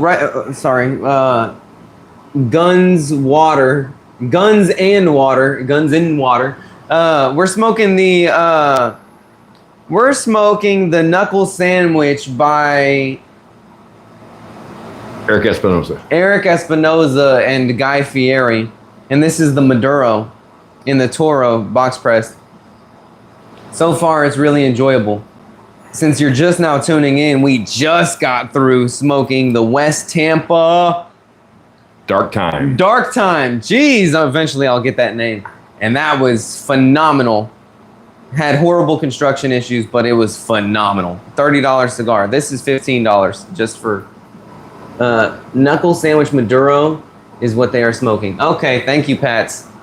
I don't know who got to him first, if that was me or him, but there we go. This is the biggest pet peeve I have, is when you can't get the damn wrapper off. I hate that. You know, this is the first West Tampa you could get off. It's the first that I could get off. And you know, one thing that I dislike about this is that they used pectin to glue this down. That is such a stupid move, in my opinion. As opposed, I'm not very knowledgeable. As opposed to what? Adhesive. Just a regular like adhesive band. Yeah. Because that pectin, if they don't put it in the right place, it attaches to the cigar. It'll attach to the cigar. Whereas the adhesive, it's going to peel off perfect. Right. And that's why I love Davidoff. They don't use pectin. Yeah. They use adhesive. Yeah, because the Davidoff, you go, and that band comes yes, off. Yep. Right. That I'm like, that ticks me off, because if I'm paying that price and you're even gambling with me tearing off that wrapper leaf, I'm pissed. It's like there's no reason why. First world problems. You're darn right. You're darn right. America. It's like, shoot. It's funny, when I first started this, burn issues didn't even bother me. I'd be like, I could just touch it up. Now it irritates me if my burn's bad. Yeah. LOL. Okay. Oh, I just read about the Knuckle Sandwich. Is it good? Yes, it's really good. At $15, it's not that good, but I say give it a shot anyway. You may think it's worth the $15. I said that max I would pay $13 for it, but that's just me. So your something may vary. What is it called? What's the phrase? Your agree. Bands shouldn't hurt the rapper coming off. Thank you, Guns and Water. Somebody's on my team. No, I agree. It's frustrating. Like as much as I love the West Tampa Red. Yeah. Oh, I have never been able to take a band off, and no, you have to tear it. Like I don't know if I have any around here, but I have a laminator in my house, and sometimes I'll put the bands on a blank sheet of paper and laminate it and kind of have my bands, and I don't have any West Tampa bands because I can't get them off. On the off chance, what is it? What's his name? Rick Rodriguez? Rick Rodriguez. On the off chance that anybody ever watches this stream and this gets to Rick Rodriguez, I implore you, please make the bands easier to come off. Do whatever it takes. Because you have such an amazing cigar, and it is just, it's unacceptable. But it is acceptable, clearly, because I keep on buying this freaking cigar. I keep on buying it. It's too freaking good. But it's just not, it's not.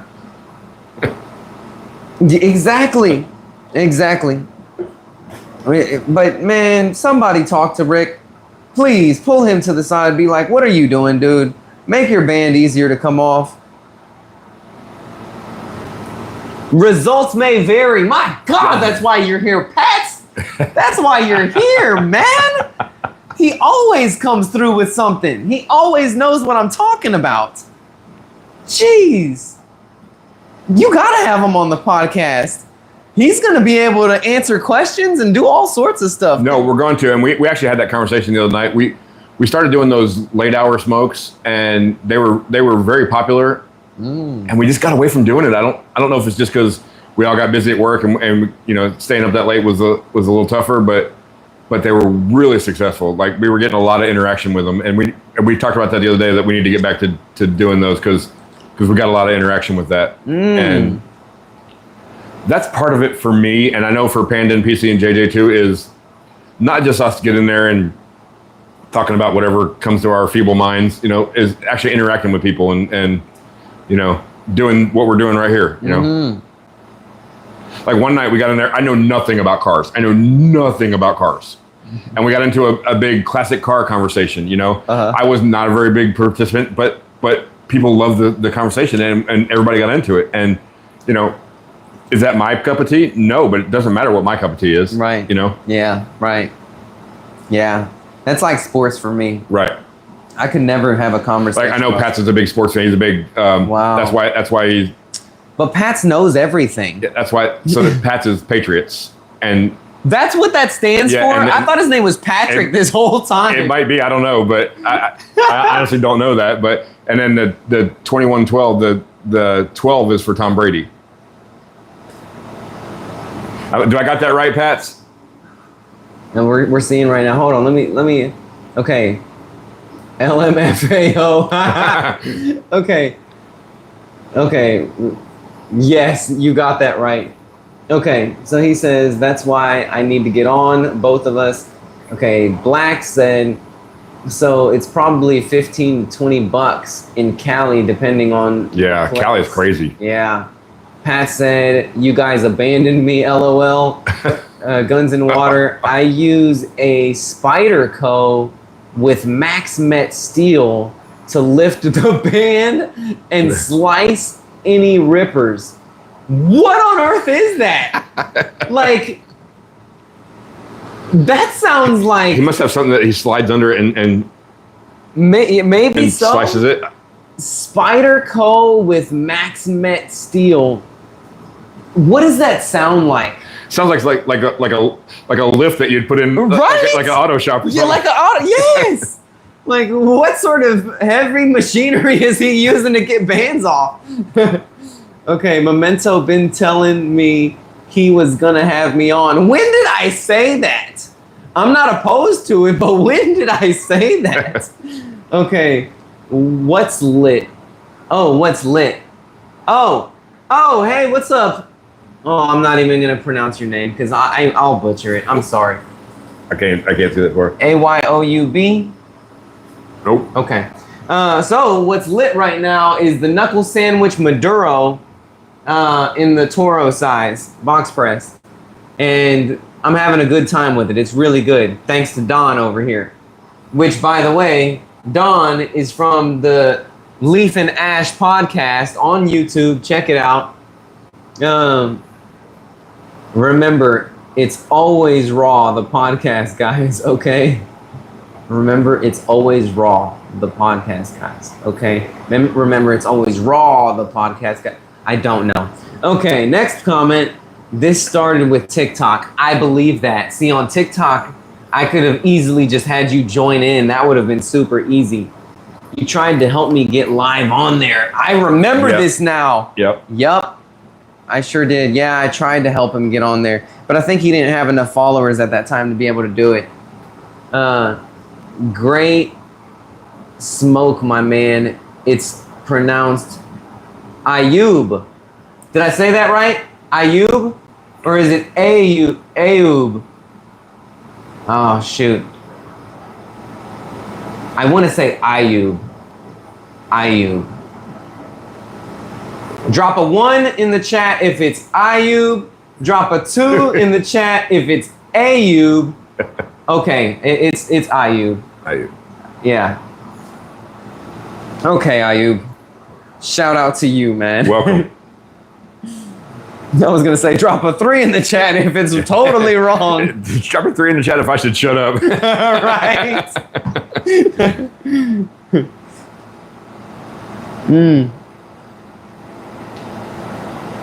So how many of these have you smoked already? Have this you is the second one I've smoked. Second one? Mm-hmm. And you got that box when? May. It's one of the few cigars that I got in and I put it in my humidor and I let it rest. Because I'm usually like when I got this box, I smoked one the first night. Yeah. Like I had to try it. I'm that impulsive. I am too. I gotta try one. Same. And unfortunately, there's times when I form an opinion on that first cigar. Like I have a box of these, so I'm gonna smoke them, whatever. But if I went and bought one at the shop and I smoked it and it didn't perform well, it's done. It's over. When you say it's done, like I won't buy it again. Oh yeah, I understand that. And a lot of times that second, third one, you go, okay, right. It rested, it acclimated, it did its thing, Yep. Mass Ayoub is a great gun writer.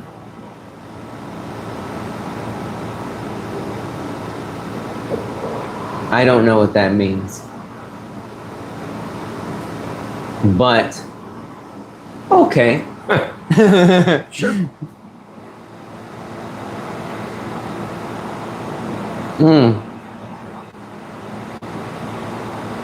Yeah. So, do you think this is $15? What price is this worth for you? So to me, 15 is the new 12 to 13. So I think this is in line with other $15 cigars. Yeah, you're probably right. I think that you are right. I think that it's the cigars that cost less and punch above their weight. Go back to the that red. Make me just be like, why would I smoke this when I could smoke this? You know? Right. I want cigar manufacturers to compete to make a great cigar at a lower price. Because what's going on right now? Yeah. Like, prices have just steadily been increasing. And I don't understand why. Like, this is before tariffs. It's not a result of tariffs. Okay, so just for example, it's just you and your wife at home. Mm-hmm. It's just me and my wife here now. Mm-hmm. We can't go to the grocery store without spending $100. $100 used to be the max. $100 used to be like, oh God, we spent $100 here. You know, you go buy a loaf of bread and a gallon of milk, and you spend $100. 200 is the minimum. Right. If we make it out with 200, we're happy. Yeah. Yeah. Yep. What the heck? Okay. The Espinoza box on the wall is a collector now, I believe. La Bamba, right? Oh, this one here. It's not available now. Oh, wow. Look at you. You've got a collector's item. That's cool. That was courtesy of my buddy Panda. He sent that to me. Panda from the Leaf and Ash podcast. Yep. Go check it out. Have you had the Los Statos? Oh, that's the I haven't had it, but I've seen it. I can't remember who makes it. Los Santos. Who makes Room 101 makes it, I think. Oh, I know I haven't had it. I haven't had it. I definitely haven't. Full load of groceries is $300. Yeah. Exactly. What state are you in, Guns and Water? Hats. They are fantastic, especially for the price. Dang, I need to try that out. That's what, oh, okay, thank God. I thought that was my phone, but I keep forgetting we're streaming off of my phone right now. This is burning great. Yeah. And I thought my draw was too tight. It is on the tighter side. Right. But it's not bad. It's not bad. You know, it's tight for a box press too. Yes. Yeah. Yes, it's tight for a box press.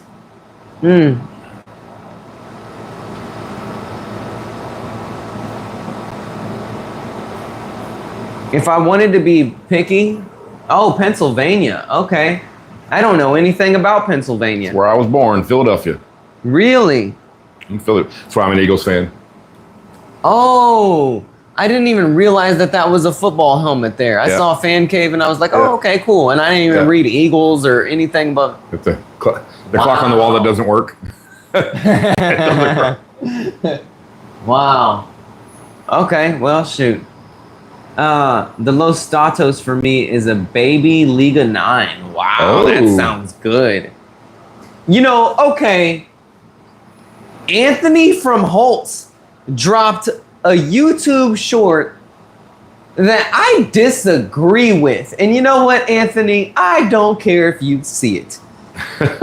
Anyway, I really do have a lot of respect for Anthony, but that's not the point. The point is he said something along the lines of no Liga, no problem. Like basically talking about the Liga Privada number 9. He's like, if your shop doesn't have the Liga Privada number 9, then this is an alternative that you can smoke. And he take a guess on what he recommended. The only one I can even think of is the Foundation Tabernacle. Dude, that's what I thought he was going to say. Yeah. But that's not what he said. He said the Undercrown Maduro. No. And I was like... I had one 2 days ago. No. No! Not at all. But... It's a good smoke, but it's not the Liga 9. It's not neat. Like, honestly, the Tabernacle is way closer. I mean, the same blender, so it should be. Right. But apparently, the reason why he recommended that was because the filler tobaccos and I think the binder are the same. Yeah. And the Liga number 9, they wanted to make something like the Liga number 9, but less expensive.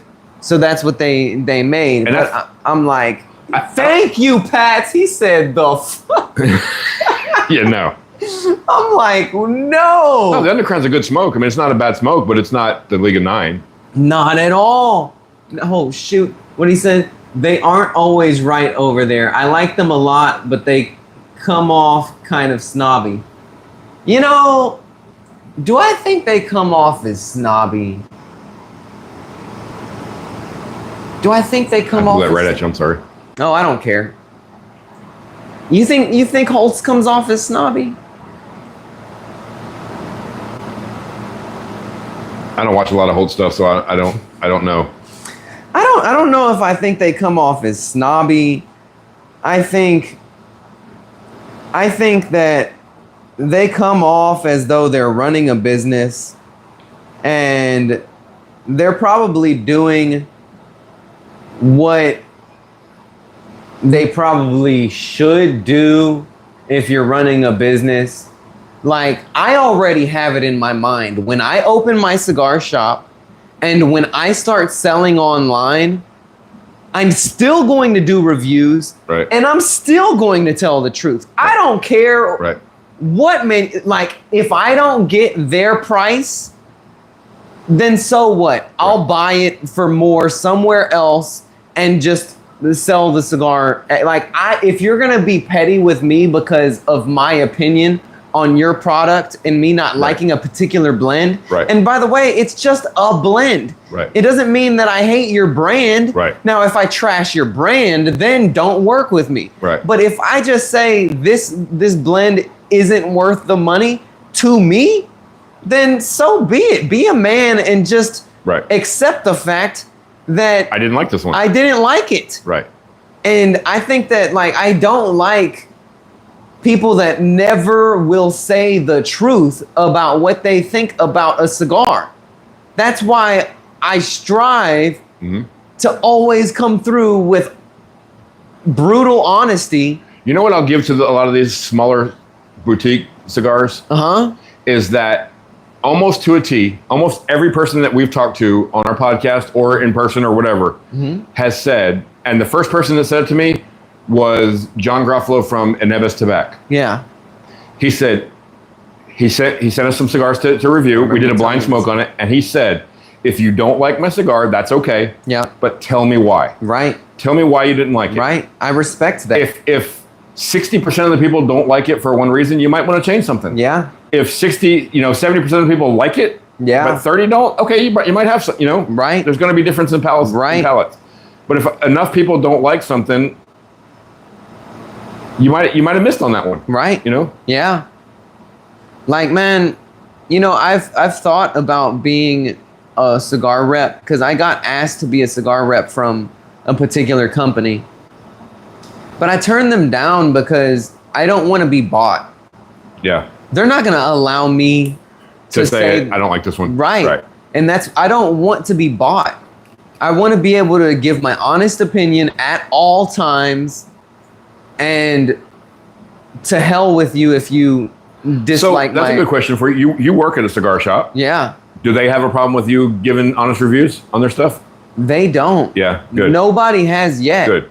And honestly, like, dude, I think there's been a lot of people that have visited my cigar shop as a result of my TikTok and YouTube. Yep. And there we go. So it's like, okay, maybe I may have said this about a particular cigar, but how much more have the cigars that I've hyped up sold as a result? It's like, okay, one blend out of and most of the time my cigars that I talk about are ones that I'm in love with. It's rare when I'm talking bad about a cigar. Right. So, but you know what? I love working at a cigar shop, and I would hate it if somebody would be petty enough to be like, "Hey, we gotta let you to back off," right? Or whatever. Yeah, right. Like, if they asked me to, I would have to leave because. And I'll be honest, the only cigar that I've really disagreed with you on, wholeheartedly, was that it was way back in the very beginning when we first was the Cuban stock. Which Cuban stock? The white label. Oh, well, yeah. No, I understand that. Yeah. But that Cuban stock... And I didn't like it. You did. Did you retrohale it? No, I didn't retrohale it. That's why. And you told me that. Yeah. So, and I haven't revisited it since I didn't like that Cuban stock until I retrohaled it. Because on the palate, it was wood and pepper, and that was it. And any cream that you did get on the palate was not sweet. There was no sweetness. No. But on the retrohale, Whew, Yeah. man, that was like one of the sweetest creams on the market. Yeah. And that's why, like, I actually didn't recommend that to a lot of customers because Especially new people because they don't retro. Yeah. they don't retrohale. Yeah. But even experienced people, I'll talk to experienced people in the cigar shop, but they don't watch YouTube reviews and they're not like educated other than just smoking cigars, right? And I'll say retrohale and they'll be like, "What is that?" And I'm like, "Dude, you come here every day, smoke a cigar, and you don't know what a retrohale is?" Right. And then like I'll explain what it is, and they're like, "Oh, I don't do that," and which it's fine, like. Right. But I really believe that you are not getting everything out of that cigar if you don't retrohale. Yeah. I think it's necessary, but that's my opinion. My mentor actually didn't even see the value of retrohaling. Yeah. Like he would retrohale rarely, but he said that he got everything out of just on the palate. Yeah. I'm like, okay, that's fine. Okay, and let me read before Pats goes off on me. So first he said it's not a huge deal. He was talking about Holtz. Okay, duh, they are selling a product, exactly. They are owned by the Levin family. Obviously, there is a bias there, exactly. Man, just say it. The came out high class. Man, just say it. They came out, I don't know. By the way, do you think Davidoff is worth the money? No, I never think Davidoff is worth the money, but I always will buy them anyway. So I guess it's worth the money if I'm still going back to it. Right. But I always smoke it and think this isn't worth it, but the feeling is worth it for me. But just pure taste. I love the late hour and I love the Nicaragua, but I still think they're overpriced for what they are. But it's a treat. Yeah, I got some today. It was that Nicaragua. How do you say that? Diadema. Yeah, it's $26 now. Right, right. And it used to be like $20. Yeah. Actually, at one point it was $18. Yeah. And I thought it was overpriced at that time. Yeah. But now at $26, don't get me wrong, I'm still gonna buy it. But dang, no, I don't think. Yamasa. If you don't stop putting Yamasa in the chat, Pats, people forget how subjective this hobby is. Yeah. Yeah. LOL, don't blame me. Okay. Guns and Water. I just learned about retrohale from Tim Shorts on YouTube. Good. Darn, that means that I really need to do a better job at. I need to do another video on retrohaling. Yep. I got away from all of my tutorial videos, and I need to create mix one in there, even if it doesn't perform as well as you want it to. Right. Yeah. Because I mean, maybe there's a slight chance that people stumble on my channel before they stumble on these bigger channels. Yeah. And for those people that happen to stumble on my channel and stumble on that video, it's like, okay, it would be good that I have it out there. I'm bringing Nicaragua Toro for $36, LOL. Wow. Wow. I just learned it. Okay, yeah. Have you ever talked to Tim from Cigars Daily? No. No? I have not. I haven't verbally, only through Facebook. Yeah. We've communicated back and forth. But I haven't ever talked to him. But I'm a fan of his channel. Yeah. No, I have a soft spot for Tim because I've been down with him since TNT Cigars. Like, that's why I watch his content regularly, is because he was the only, well, him and Cigar Obsession were the only people on YouTube really doing it at that time. Doing it big. And Cigar Obsession, did you ever watch Cigar Obsession? No, huh? Mm-mm. Yeah, he got banned off of YouTube and For cigar content, and I think I heard that he was kind of a jerk, and I think that he kind of got blacklisted and excommunicated. But I'm in Morocco. Oh, the one. So Ayub he lives in Morocco, and he's paying $36 for that Nicaragua Toro. Wow. So fair enough, I guess. Yeah. Wow, Morocco. Wow. Greetings from Texas. Wow, what's up, Morocco, y'all? Right? So with that we know we've had Morocco and Australia tonight. Yeah, we got some reach. Shoot, we've had 140 people view this stream so far. Now, that's not concurrent viewers. Right. But I mean, who's gonna sit through all of this? Yeah, only Pats. Yeah, we're at 3 hours and 20 minutes now. Right? Oh, 3 hours and 20. Wow. Well, StreamYard keeps track of the time, so. Wow.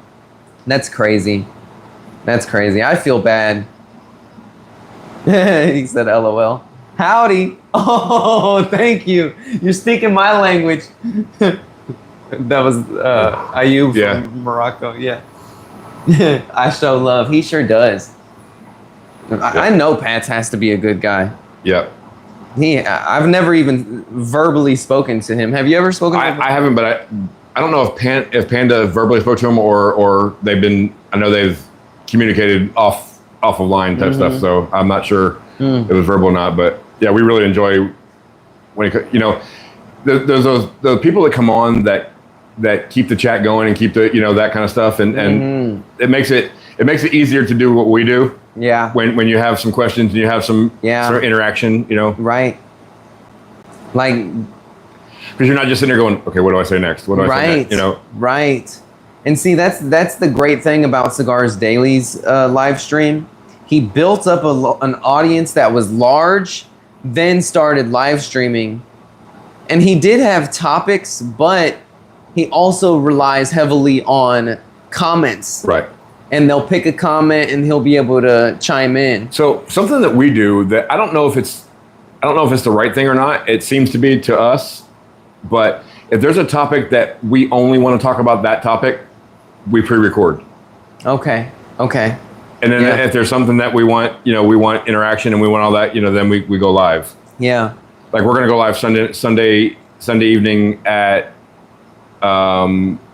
6 p.m. Central or 5 p.m. Central, 5 p.m. Central, 6 p.m. Eastern. We're gonna go live with our cigars that punch above their price point segment.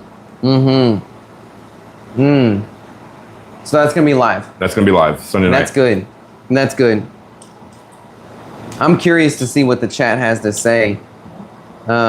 If they are gonna have any others that they're gonna throw in that y'all didn't think about. Yeah.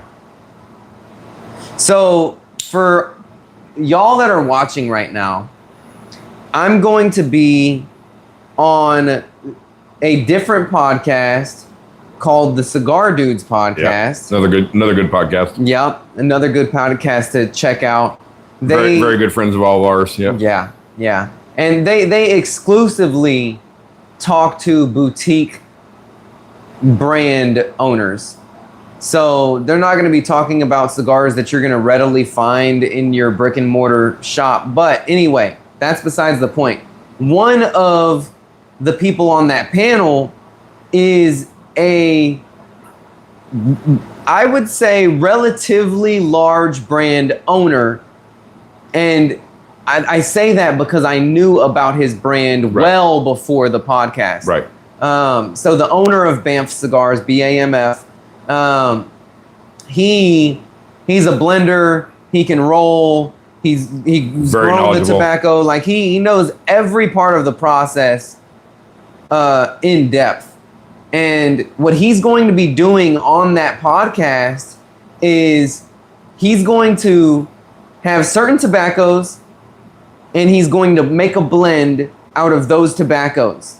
Oh, wow. His way. When is that? Then, I think it's going to be next month. Okay. Then, he's going to use ChatGPT, tell them that he has these tobaccos, and ChatGPT is going to tell him what ratio of each leaf to use to blend that cigar. That's cool. He's going to send both cigars to all of the people on the panel, And we are going to have to guess which is the AI rolled cigar or blended cigar and which is the master blender blended cigar. I don't know how this is going to turn out. I'm gonna go out on a limb. It's not a limb because I think I'm correct to say that you guys are gonna enjoy the master blended cigar versus the AI cigar. I agree. I think so too. Yeah. I think it's going to be so obvious. Yeah. Which one is AI blended and which one is him. Yeah. But there's a chance. I mean, not flipping a coin, that's not random enough, but slot machine chance where you get 777s and it's like, wow, ChatGPT just happened to randomly get this right. That would be crazy. Well, I was interested with our chat with Ish the other night on him telling us that a lot of the blenders, what's the word I'm looking for, corroborate with each other, you know, and they consult with each other. Even like if it's an Ish blend, he may have consulted with some other people to say, hey, you know, and other blends he consulted with, you know. Yeah. I thought that was interesting to, you know. It makes a lot of sense to me, actually, because I consult with creative people before I release a thumbnail. Every thumbnail that I have, it has been reviewed by multiple people that I know are going to have an artistic eye, you know? And when they tell me, oh no, dude, you need to have it look more like this, or you need to do this or whatever, I'll take their advice and I'll tweak the thumbnail, you know? Do you ever have one you're like, nope, this is the one, I love this, I'm staying with it? Or are you objective enough to say no, other people aren't reacting the way I reacted to it? I think that I am so self-critical of my own creations that most of the time, and I mean like 95% of the time, their criticism was already in my head. And I agree with it. And I knew that I was cutting corners because I didn't want to dedicate the amount of effort it would take to take it to that next level. Got you. There have been times where I'm like, I don't agree with this, and I just run with what it is that I have. Yeah. But again, it's usually across 5 different people that I've asked. And if you get the same thing from all 5 people, you're going, they're on the same. Right. Well, it goes back to that saying. I love this saying. And I say it to the people who report to me at work all the time. If you don't have time to do it right the first time, when are you going to find time to do it again? That's right. You know? Yeah, that's right. You know, but we all do it. We all go. Yeah. I don't got the 2 hours to sit and mess with this right now. So this is good enough. And and then, you know, another. I'm a sayings guy. In case another saying is you'll never reach 100% if 99% is good enough. Right. It's true. Yeah. It's true. You know, I used to work at Great American Cookies in Alameda Mall. And there's a flashback. Yeah, right. Yeah, I worked there and Burlington Coat Factory. And it was both part-time to make up a full-time job, or maybe one was, I don't know. It's so long ago. But anyway, on the screen of Great American Cookies, there was a scrolling quote. Every day I would see this quote. And it said, "Good enough never is." And to this day, anytime I say, that's good enough, immediately I hear it never is. Right. And I'm like, you're right. So that's made me become a perfectionist. Interesting. Where I'm like, no. Yeah. And you know, Nick Perdomo has a quote that he repeats often. And the quote is something along the lines of, the goal is perfection, we'll settle for excellence. Yeah. And I'm like, man, that really resonates with me. I think it was like, excellence is merely acceptable. Yes. Yeah. Excellence is merely acceptable. That's right. Yeah. Yeah. Yeah. Oh wow! So you heard him say it. He said it. He said it on our podcast that night. Oh, maybe I watched that stream. We said it because I read it. When I was doing research on him, I read that and I asked him about that. He said, "Yeah, man, I mean, like excellence is expected. Perfection is what we're striving for. Right. And we may never reach perfection. Right. But excellence, if you're going to settle for anything, settle for excellence. Right. Yeah. Absolutely. Absolutely. Welcome to live chat. Remember to guard your privacy and abide by our community guidelines. I guess maybe it's because I said I used to work at, I don't know. Yeah. I don't know. Okay, let me get caught up.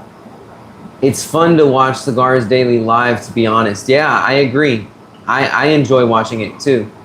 Do either of you have a smoking room at your place? We're in it. So yeah, we're in it right now at his place.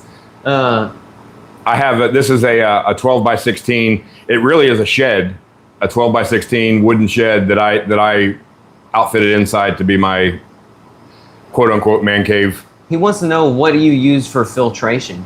So I have just a regular bathroom exhaust fan up in the corner up here, and then I have an air purifier over here, and then I also have, so that thing goes off every 30 minutes or whatever. It just puts smell good in the air. So be honest, when you walked in here, I did not. Yeah. I couldn't smell smoke at all. And I smoke in here every day.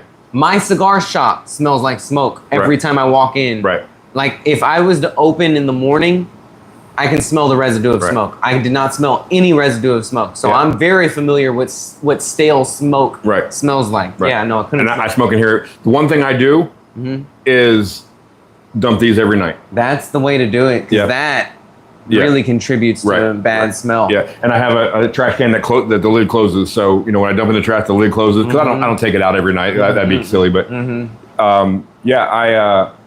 I don't. I was kind of worried, to be honest with you, when you said you were going to come over, we were going to do this, because I've only smoked in here myself. That two people smoking might get a little smoky, but I don't feel like it's any more than. No, not at all. This is actually really good. It's better than my shop right now. This is a good dry run, because what we're planning on doing, my son is a big UFC fan. Yeah. And we're planning on having him and all his buddies over here smoke cigars and watch the UFC up here. And I was worried about having 3 or 4 people. I was worried about having 3 or 4 people in here smoking, 5 people, how bad it would be. But I don't think it's going to be terrible. I didn't even realize you had TVs in here. Yep. That's awesome. Dude, you could have your stream right there. You could have you could really make this into a whole full production. The only thing I don't have in here that I will have eventually is that my TVs aren't connected to my computer to stream to it. You know what I mean? So they're not monitors for my because I would love to have it up there while we're doing it. Yeah. Maybe one day. And the only other thing is, right now they're both connected to the same Fire Stick, so I can only have the same thing on both TVs. Okay. Makes sense. But eventually, Fire Stick's what, $30? I could do it easily, but have two different things on. But that, to me, it's usually just me in here. So to me, that's distracting to have 2 different things on. So, guys, is the stream still on?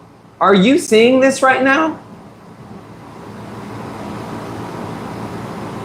Can you see this? Oh, that was weird. Yeah, they can see it. Okay, because what's on my screen right now? You were walking around.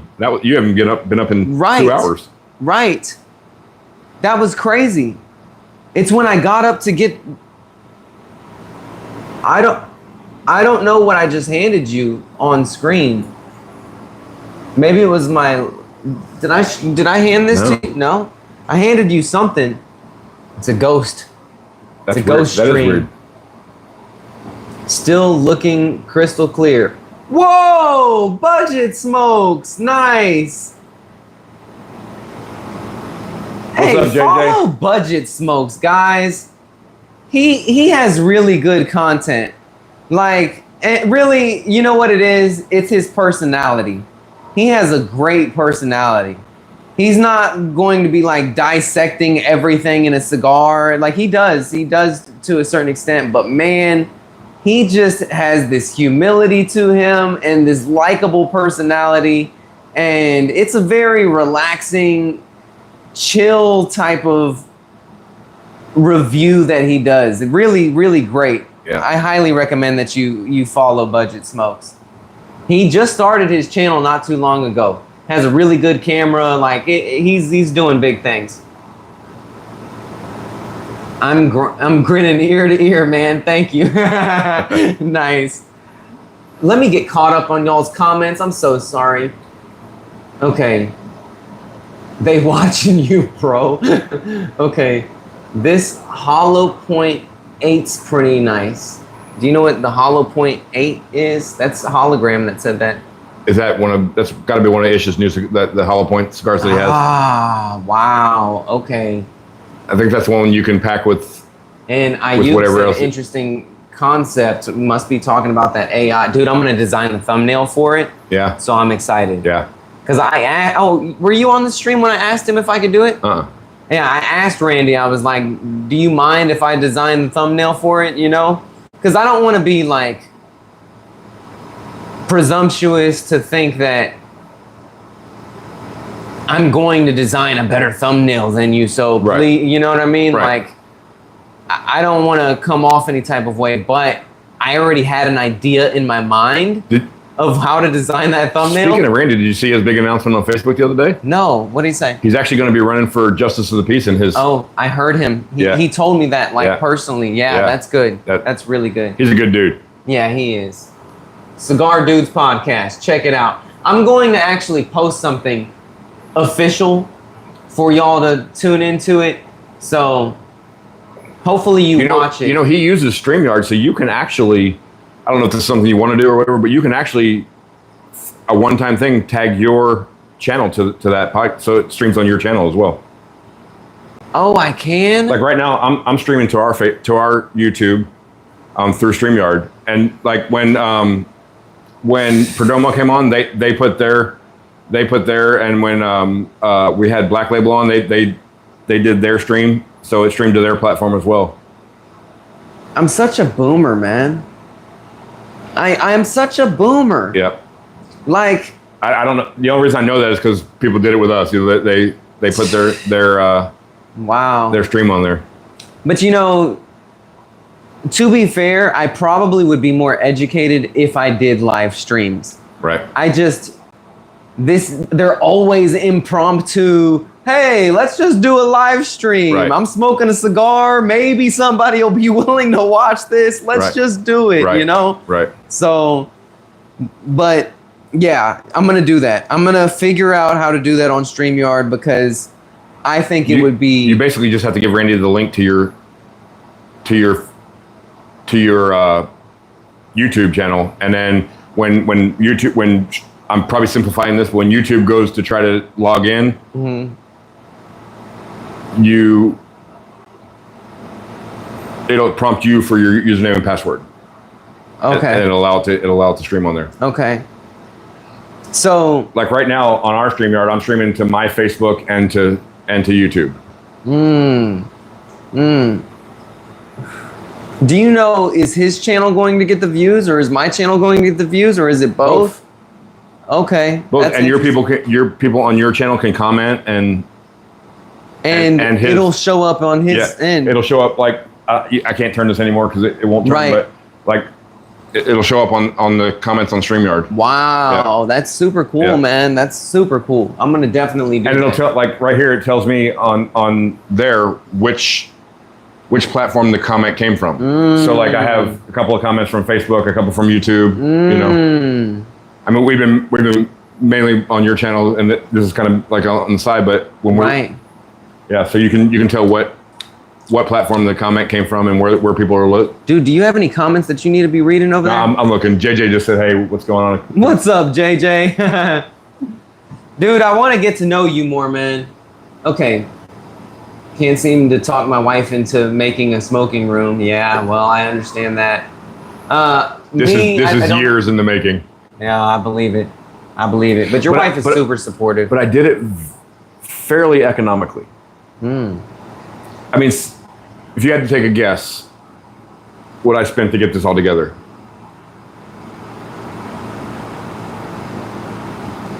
Not including furniture. Including furniture. Including furniture. Okay. So I do not know how much a structure like this costs. So I'm going to say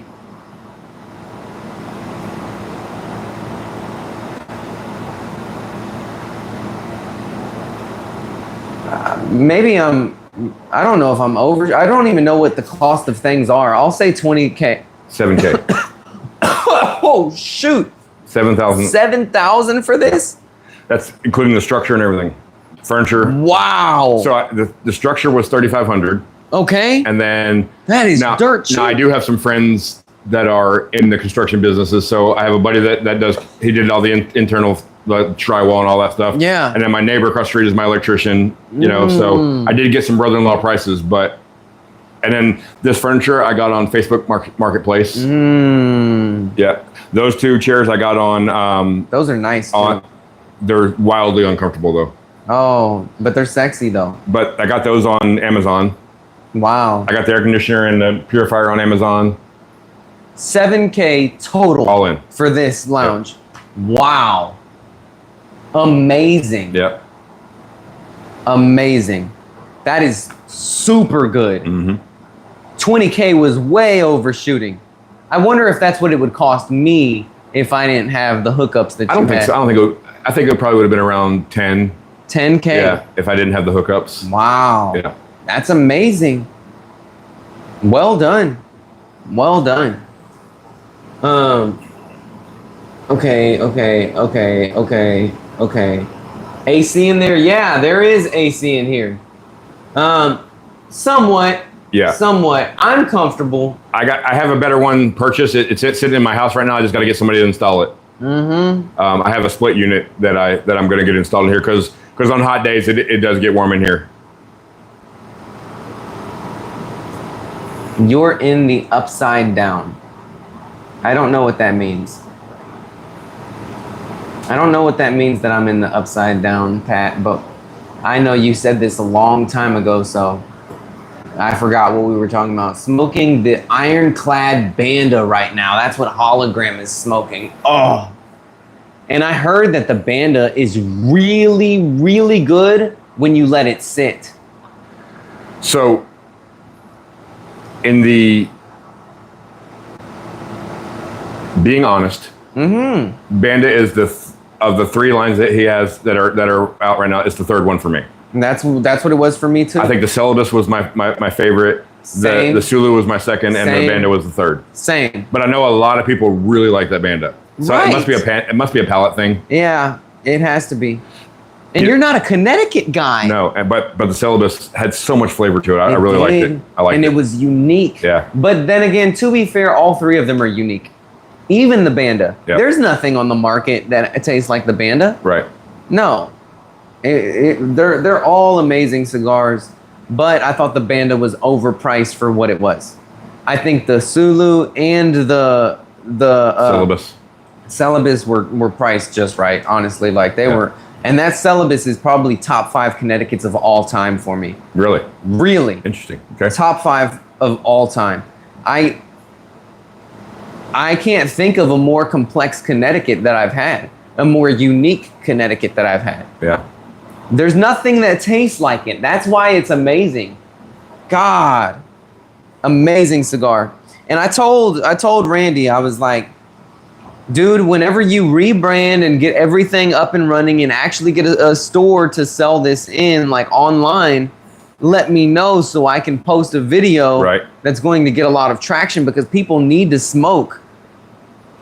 In my opinion, the top two, the Sulu and the Celibus. But if the Banda is actually much better now, then shoot, I need to try it. He told me he was going to send me another Banda. Like this, like new reworked one or something. They took it from a box press to a traditional round cigar. Yeah.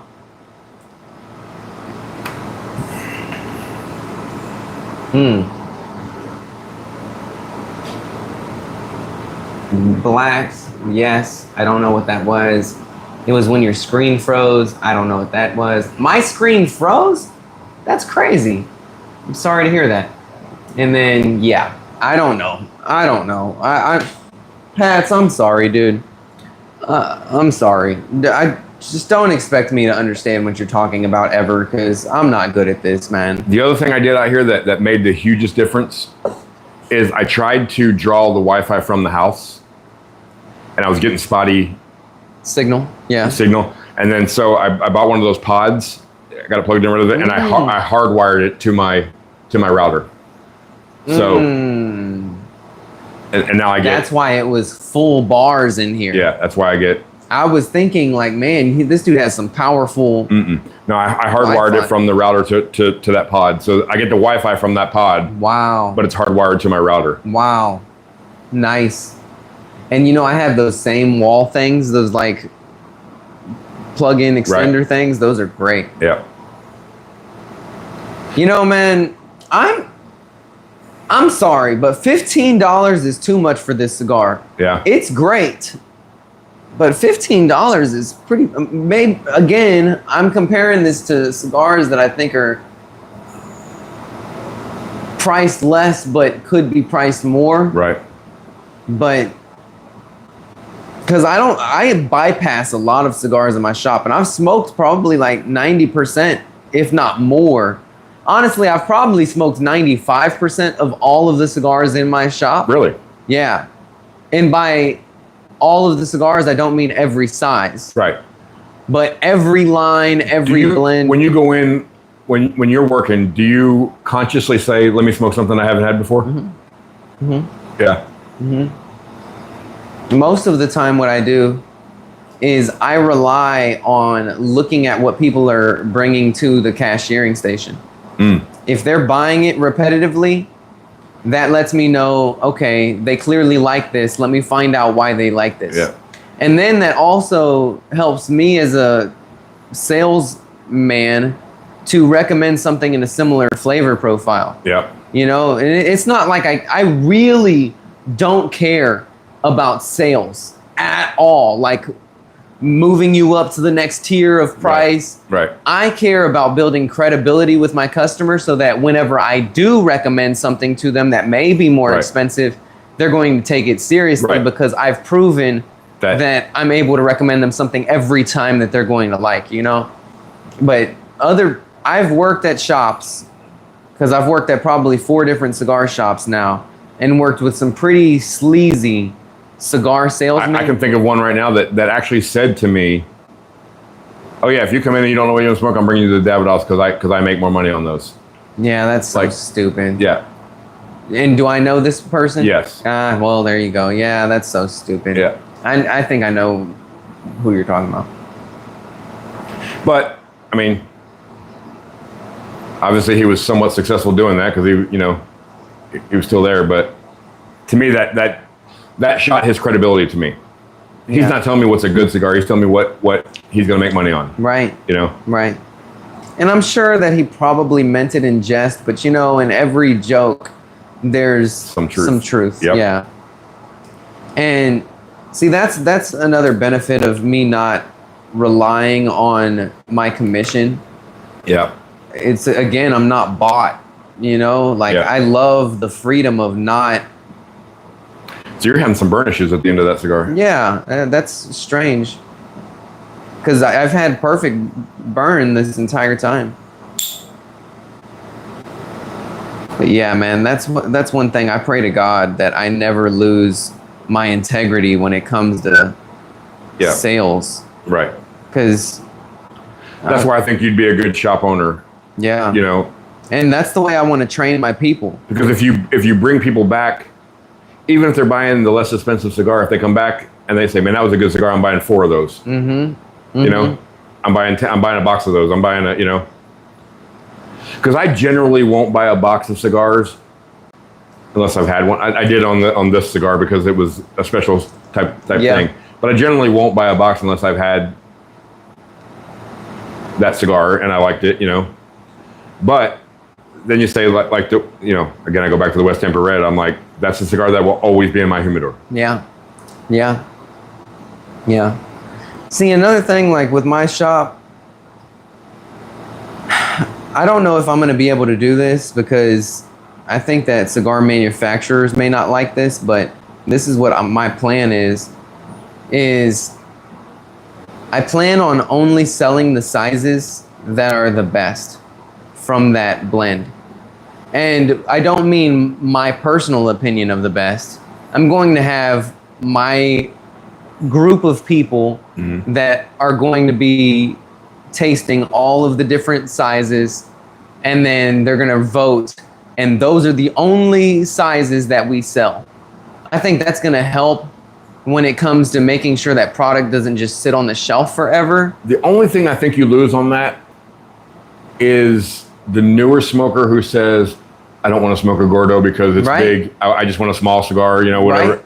And, you know, I think that it's like, okay, well, we're going to move on to the blend where the smaller cigar is actually the better one. Right. Because, like, there's cigars where the Robusto is the best size. For instance, the Rocky Patel white label. The Robusto is the best size. Yeah.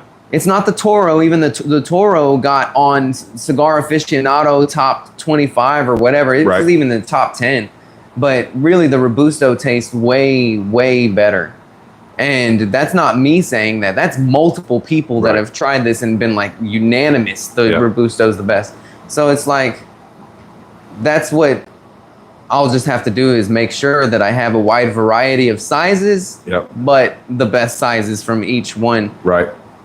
Because I think it just comes down to me really wanting to stand on the product that I sell. Yeah. You know? Unless you have a customer that's like, oh, no, I want this size and I'm going to be buying this box weekly, bi-weekly, whatever, monthly, whatever, you know? Then you're gonna whatever, make I'll sure accommodate you, you know? Right. Or if customers request a certain size, and I've heard it from multiple customers, it's like, okay, I'm bringing in this size because y'all clearly care. But like right now at my shop, dude, at all of the shops that I've worked at, there's certain sizes that just never sell. They sit on the shelf, they get dusty. The next thing you know, we're selling them for 50% off because it just never sells. Right. And it's like, I don't want that. I don't know. We'll see what actually happens. I'm just theorizing right now. You're going to limit your market if you do that a little bit. Okay. Explain. I'm actually curious. This is why I love feedback, dude. Pat's Memento getting dementia early age. I'm curious about what you're using as a humidor. I use a Tupperware and a 69% Boveda pack. So what is it that you're using as a humidor? So I have two of the electric refrigerator type humidors that I use the gel canisters in, and then I have. What makes you go with gel canisters over Boveda? They're just easy. They're easy to maintain. Right. I just pour the solution in when they start getting dry. Okay. Instead of, because Bovedas aren't cheap. Right. You know. Yeah. And then I probably have 8 or 10 Tupperwares, you know. And so what I normally do, and this is probably, there's no logic to this. So out here I keep like the daily smokes that I just smoke when I'm out here, you know, with the guys or whatever. So I keep those in here. Ones I can just reach down and whatever I grab out of that thing is going to be an enjoyable smoke. Right. I keep my premium Davidoffs, all that stuff in my other refrigerator inside. And then I keep my other, like, I'm sure we all have those cigars that you bought that you have no idea where you got them. And you look at it, you're like, I don't even remember buying that, you know? And so I keep those in, like I have a one of my Tupperwares is just all my CAO stuff. Okay. And then I have a Tupperware that just has my 5 Vegas stuff. Yeah. You know, so I know if I want a 5 Vegas cigar, I know exactly where to go to get that instead of rumbling around and, you know, trying to find it. So right. Just personal preference, you know. You know what I would love? Oh, by the way, yeah, I use Tupperwares, period. Like it's all of my cigars are in Tupperwares. That's it. I don't use anything else but a Tupperware. Like I have multiple Tupperwares stacked up inside the closet, and that's it for me. But you know what I would love to do is organize my cigars by wrapper leaf and have them like labeled of so if you want a San Andreas, you go to that. San Andreas, Sumatra, Yeah, broadleaf, whatever. Whatever it is. Like, that would be so cool. Yep. Because I didn't even know it was a San Andreas, the Undercrown Maduro. I didn't even know. Yeah. Until watching the freaking Holtz video that he came out with. And I was like, wow, this whole time that was a Mexican San Andreas? That's crazy. Yep. Because I love San Andreas and I like that cigar, but it's not my favorite. Right. You know, it's not even in my top 20. Right. There's way more cigars that I love more than that. But anyway, I love San Andreas. Brothers in Tuppadors. Yeah, that's right. We're brothers in Tuppadors. Okay. So Pat said, oh, well, you're just gonna, well, you just kind of just covered it. If you're a chef, you can just cook the food you like. It's gotta be what others like or they're not coming. Yeah, but you covered it for the most part. Okay, well, there you go. Yeah, I guess we'll see, man. You know, sometimes, like, when it comes to anything, you think you're gonna do something this way, right? Then you have to adjust. And yeah, and you have to think about too, if you're the shop owner and that's how you're, at some point you have to realize that's how you're making your income. Mm-hmm. Mm-hmm. And I can see the integrity of not pushing somebody to something that they might not want, because, right. But if somebody wants something different, yeah, you're gonna have to provide that. Available, yeah. Mm-hmm. Yeah. Which I don't mind having cigars that I don't like, as long as other people like it, you know? Right. Because there's cigars that I will recommend to people that I dislike simply because the other cigars that they named were in the same profile, and it's like, I know you're gonna like this, but I don't. But hey, you're gonna like this. Smoke this. I just recently did it. Yeah. So I don't know if you saw my little short on the new Concerto. I totally butchered that name on the little review or whatever it's called. But it's the new Aging Room Concerto. That cigar was one of the worst cigars I've ever had. It was so peppery. Black pepper, red pepper, wood the entire way through. Yeah. No sweetness, just spice. That was it. And I saw a customer. I was like, dude, you smoke this. I'm like, I recommend next time you come in, just buy this cigar. You're going to like it, dude. I hate it, but you're going to like it. Smoke it. And another dude, he loved it. Yeah. I'm like, oh, wow. Okay, well, hey, that's cool. Yeah. Everybody's different, you know? It amazes me that somebody would just want black pepper, red pepper, and wood the whole way through. Right. That's crazy. Mm-hmm. So I was thinking, you know, we were talking about having cigars that, you know, somebody's going to come buy a box. So the lounge that we go to, I was talking to the owner one day, and he was saying that because just the aura and the you wouldn't think that's a big Padron shop. Mm-hmm. But he has customers that don't smoke at the lounge, but they're religious. A box every 2 weeks. Yeah. And so he's like, I'm going to always have them on the shelf because, you know. Right. And he always says that he's not in the business of collect. That's, you know, he doesn't try a lot of new stuff because he's not in the business of collecting cigars. He's in the business of selling them. And I think there's a happy medium there. Mm-hmm. You know, there's a happy medium of making sure that the one-offs sell as well as the box. Right. You know that. Yeah, I agree. But you know, Padron, every shop I've worked at, those are box sells. Yeah. Those Padrons are what keeps the lights on, man. Yeah. That's exactly what he told me. Yeah. It's crazy to me. The 1000 series, the 64s, the 26s, like, people buy them by the box religiously. That's all they smoke.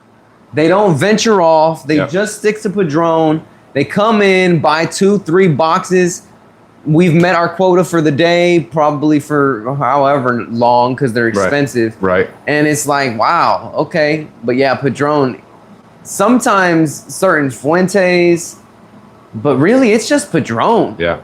Padron is one of those cult brands. Right. Where if you're a Padron smoker, you're a Padron smoker. Right.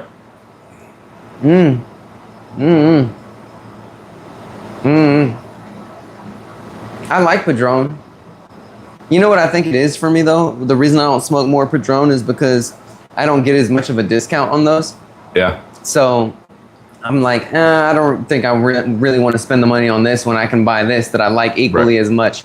But I almost want to say Patrons are overhyped.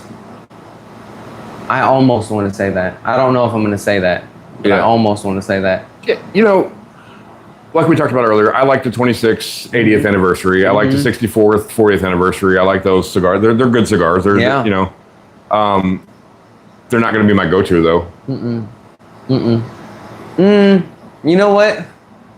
You know why I think Padron is worth it is because you always have excellent construction. Yes. You have consistent. If you smoke, you're gonna get the same experience every time you smoke. Every single time. Yeah.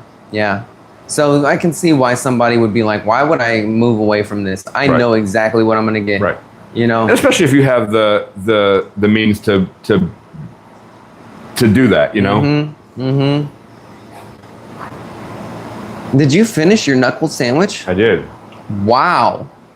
You smoked up, Panda? that fast. Whoa, Panda.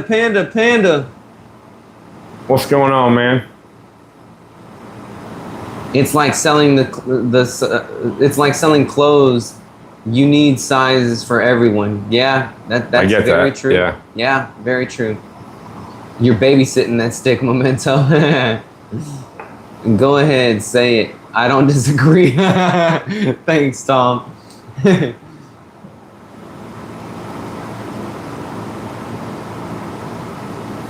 Well, I'm glad that I got a whole bunch of people that are weighing in on these things. I get to just say stuff and then I get feedback and be like, okay, maybe I need to rethink my ideas.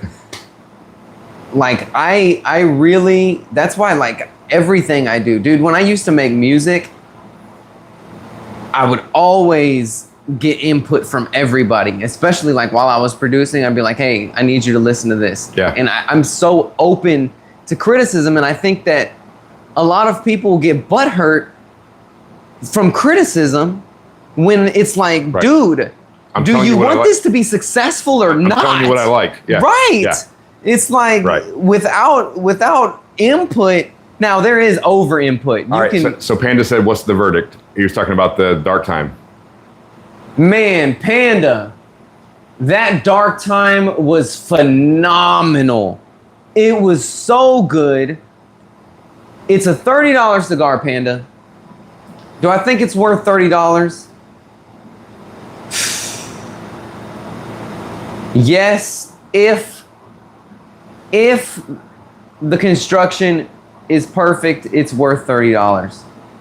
I even despite the construction, I'm so conflicted because I want to say it's still worth $30 because the taste and the complexity, and it's so interesting. God, it was such a great cigar. But we both had a few burn issues on it, smoking it. And for me, the first time, and I had less burn issues than Clint did, and I had the same burn issue when I had the first one, but it corrected itself. I kind of thought that was, as you know, I smoke a little faster than everybody else, so I thought it was but seeing that you had the same kind of burn issue that, but the flavor is just unbelievable. It is. It's so good. It's so good. Those are the type of cigars that should be on the top 25 aficionado list. So Panda, we followed that up after we smoked the dark time. We followed that up with the knuckle sandwich from the boxes that guy signed, and I think the verdict on that is good cigar, maybe a little overpriced. Yeah, it actually got really linear on me. Yeah. It's pretty much staying the same. Like, it's not bad. It's still a good cigar. Like, I really enjoy the taste of it. I just don't agree with the price. Like, if I see it in a shop, I'm picking the Tampa Red over this every day of the week, you know? Or a lot of other cigars that are cheaper. Yeah. But it's a really good cigar, and I wouldn't knock anybody for making this like their daily type of smoke. Yeah. Yeah. And demand you put it on Penn said agree. And never come back. Only order online. And demand you put it on the shelf. Maybe he meant shelf. And demand you put it on the shelf. Oh, you got to read the other comment. My bad. I'll show up regardless whenever you do open, and I'll immediately complain that you don't have the right size Yamasas and demand you put it on the shelf and never come back. Only order online. Bro, you're so bad at this. That's what he said. He said, bro, you're so bad at this. I know. See, this is why Tim doesn't do this. Tim has somebody else sending him the comments that's already checking the stuff and doing things right. Right. Look, you're in the infancy stage of this stream. We don't have the budget for the comment reader. No, I'm reading off of a laptop right now. Who reads the comments backwards? I do. I do. Dang, that's so true. Who reads the comments backwards? Yeah, well, you know what? One day I'll be better. One day. It's just not today. What's Panda up to? Is he smoking something? What are you smoking, Panda?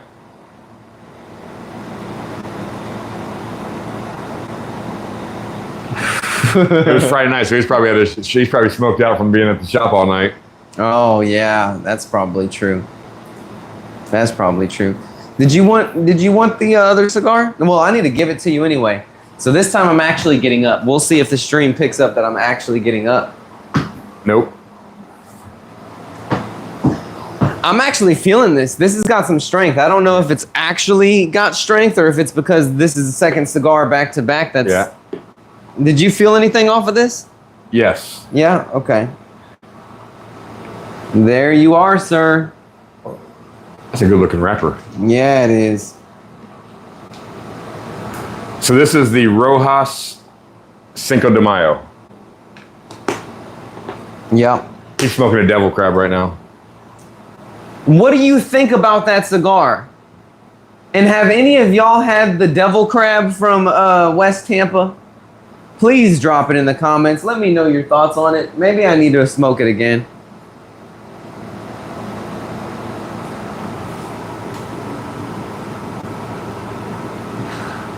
Don's about to smoke him under the table. You're gonna have to carry him.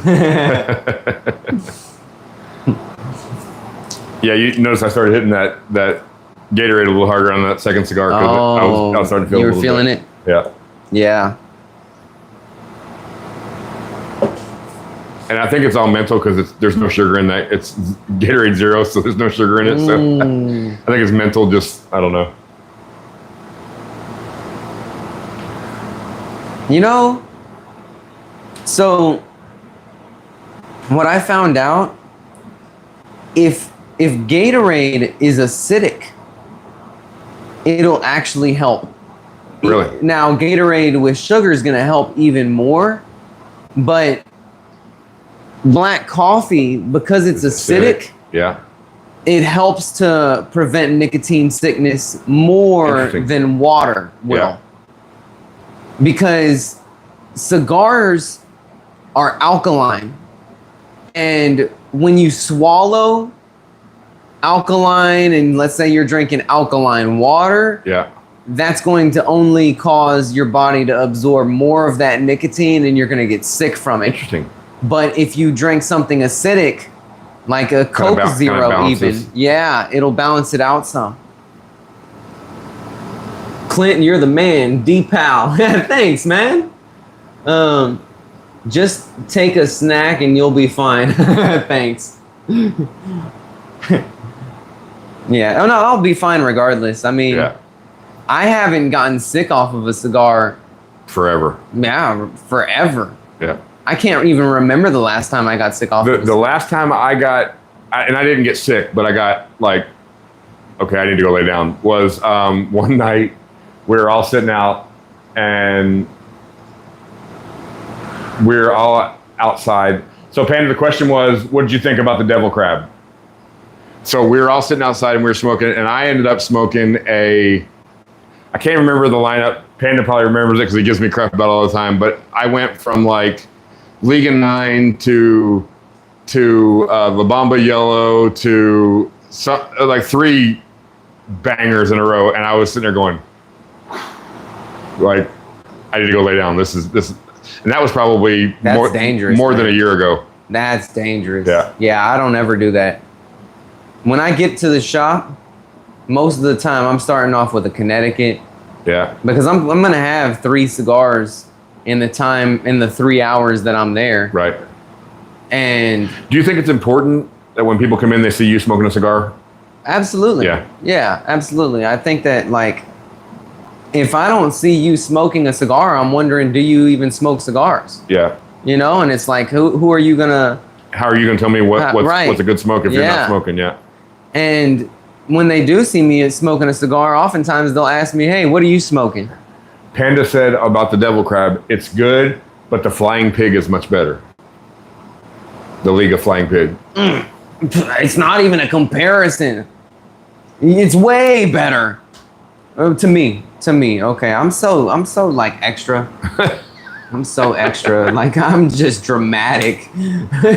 But yeah, no, to me it's way better. Absolutely. Okay. The last time I felt anything was the Monty 1935. I agree. That cigar is strong.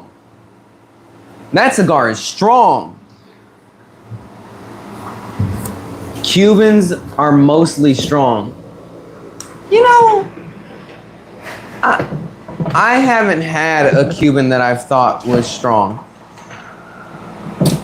Maybe I've just not smoked the right Cuban to really feel this strength that people talk about. Now, I haven't had a lot of Cubans. I've probably had 30. We'll say that's probably a realistic number, give or take. Everyone tells me mild to medium for Cubans. Try a Partagas. Okay, but nicotine hits everyone different. Yeah, okay. And see, Partagas is known for being stronger. I don't even know if I've had a Cuban Partagas. Do you ever drink Guinness? Oh, I love Guinness. I got another one if you want one. Heck yeah. Let's go. All right, Pats. This may be the day. I'm about to drink on stream. And I'm on an empty stomach, so let's see how this goes. Crawling under the desk. Well, I put the cooler over there, and I can't get to it now that we have all the apparatuses up. Mm-hmm. I put it behind the light over there. Got you. Man, thank you so much. So this is what? Guinness drought stout? Yeah. So it's supposed to be that it mimics the draft. Oh, Because it has the nitrogen ball inside of it. the nitrogen. So Okay. yeah, once you get down a little bit, if you rattle it, you can hear the ball in there. Oh, there's a ball in here? Mm-hmm.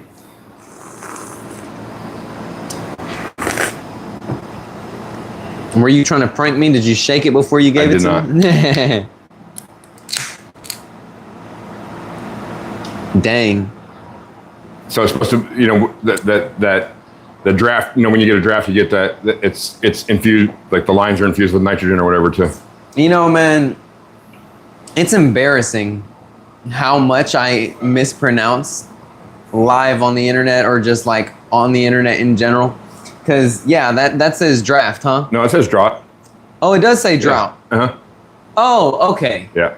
Well, I've mispronounced so much stuff and so many people have corrected me in the comments that at this point I'm like, look, I don't take myself that seriously because I don't expect me to get it right. Panda said, damn, Don, feed the man. He's starving me in here, man. No. I actually, you know what? I ate before I came here. Yeah. Yeah, it was a small thing. It was like a microwave dinner, but it was good. I usually pair with sparkling water. Yeah.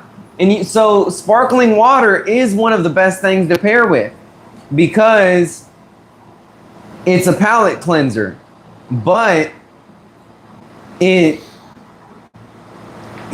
will not help you when it comes to the nicotine strength of a cigar. They're gonna cut you guys off for drinking on screen. No, I don't know. I always have a drink when we do our YouTube. Hell, I would have thought. No, well, they don't cut off whole cigars. Shoot, they drank every single episode.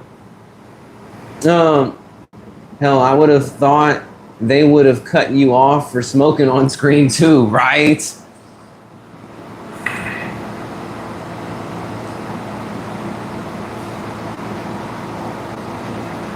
Sorry, I'm trying to make sure this thing stays lit.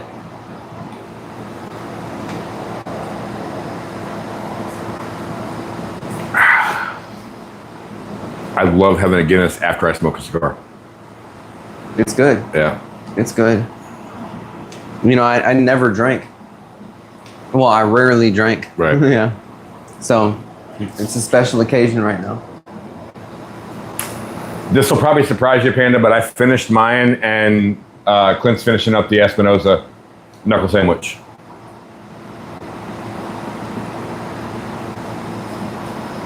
Will that really surprise him? Mm. No, because you smoke fast? Yes. Oh, okay.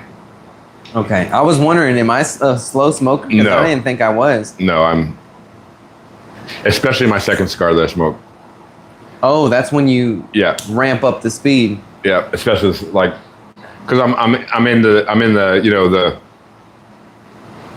know what it is? And this is probably stupid, but a cigar that I really like, I just want that flavor to keep coming, so I just keep going. I totally understand that. Same. I'm the exact same way. Panda said, there's a surprise. The chimney finished the cigar before anyone.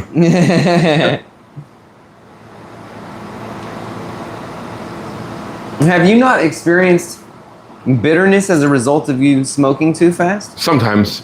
Okay. On certain cigars, yes. Okay. Okay. Yeah, because... The worst thing about smoking as fast as I do is, like, where you're at right now, it's so hot. Mm-hmm. Mm-hmm. Actually, that dark time, that got hot on the end for me, yeah. And this one's also hot on the end, too. But it's not unbearably hot. My fingers aren't burning. Right. You know? Okay.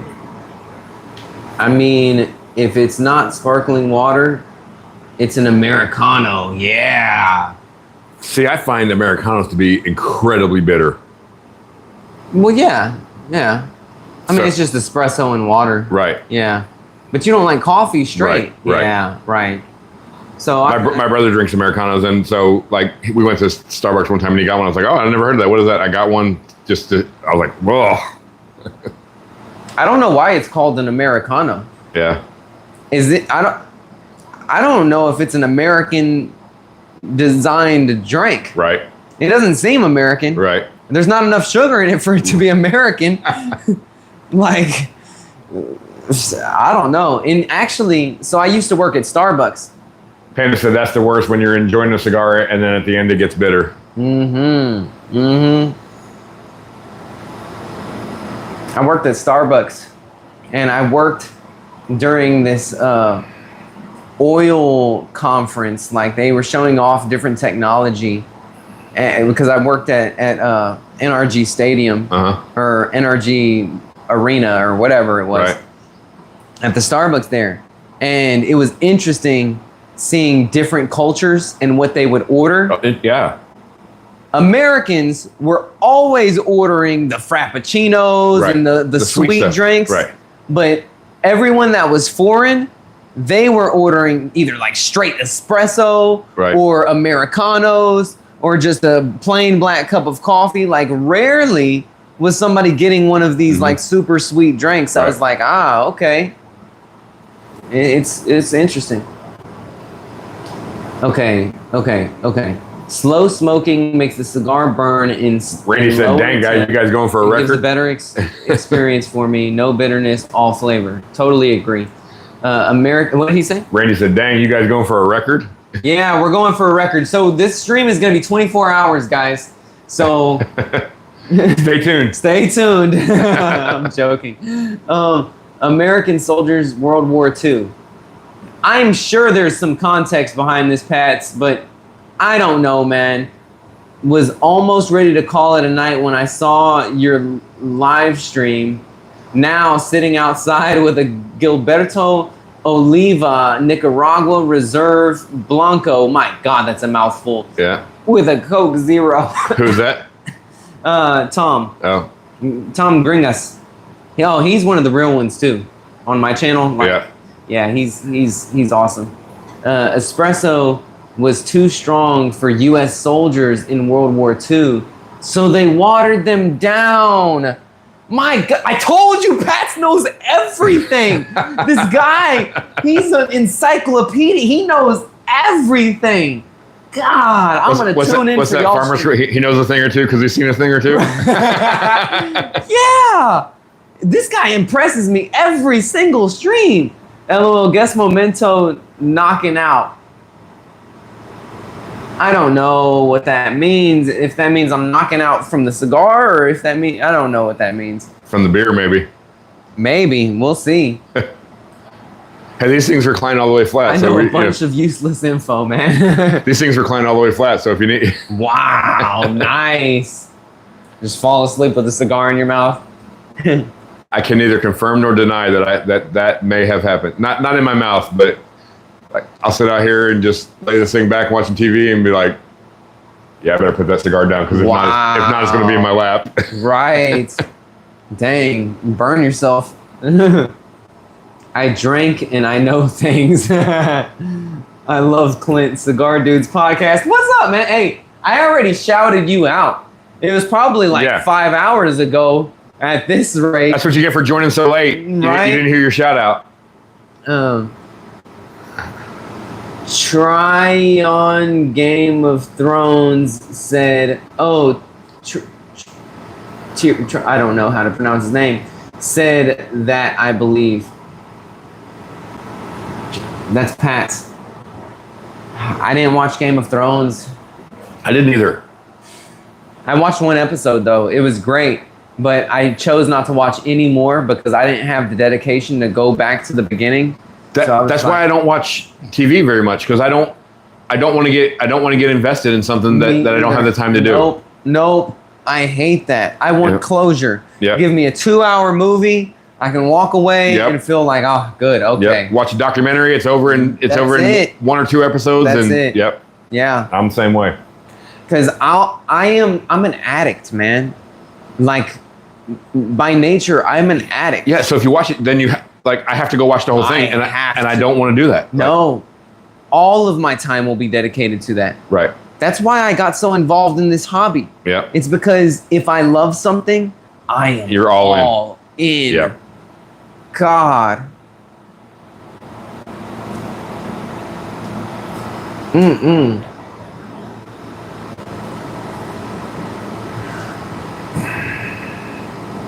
Ayub, you deleted your message, or it says your message was redacted, Ayub. So I don't know what you said. Maybe you're saying some pretty sketchy stuff on here.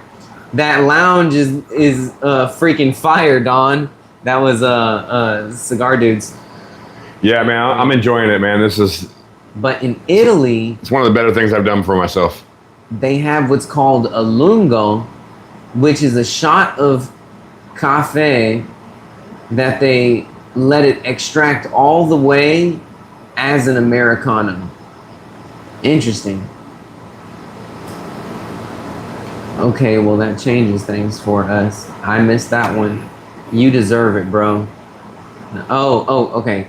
Who said that about the lens? Was that Randy? Yeah, that was Randy. Yeah, Randy, this is a little different perspective than where I'm usually at when we're podcasting. This, this is on the sidewall here. And Ayub says, and in France, they call it an Allonger. Maybe that's... Allonger? Oh, Allonger. Huh, that's fancy. Which is the same. I'm refined. Right? Yeah, because I was going to use it as a Y, like Allonger, because it was like Spanish, but that was stupid. Right. Yeah, Allonger. Okay. Well, shoot, now Ayub is competing with Pats out here for knowledge, dropping all of this knowledge. Speaking of coffee, you know who I haven't talked to in a long time? Kyle. Yeah, I spoke to him recently, actually. Have you? Is he doing okay? Yeah, he's doing good. He stopped smoking cigars. Oh, really? Yeah. Maybe that's why I haven't talked to him in a long time. Right, yeah. It's been a long time for me, too. It's a shame because I really love the dude, and I had a good time that day. We went to the gun show and then to the lounge and just kind of hung out all day, and that was a good day. Yeah. Oh, man, yeah. I hate that I didn't keep better contact with him.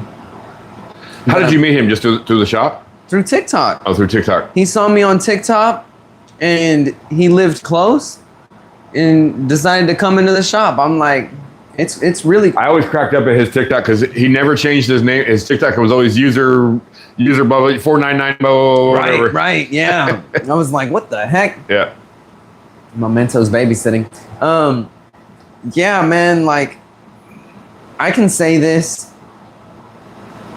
Every single person I have ever met from either my TikTok or my YouTube have all been solid people. Yep. Because I've always been concerned. Guarded.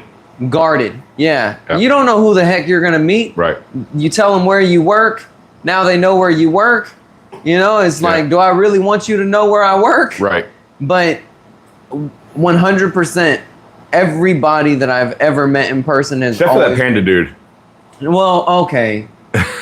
99.9% of people. Panda, yeah, you know. That was a great video when he came into your shop that night when he came down. Man, that was awesome. That was so cool. What a surprise seeing him in person. Cigar News Podcast, for both of you, if cigars could talk, what do you think your favorite one would say about you?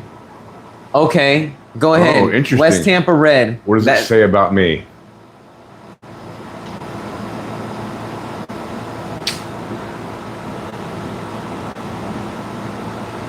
Man, that's a good question. I don't know. I think my persona is that I'm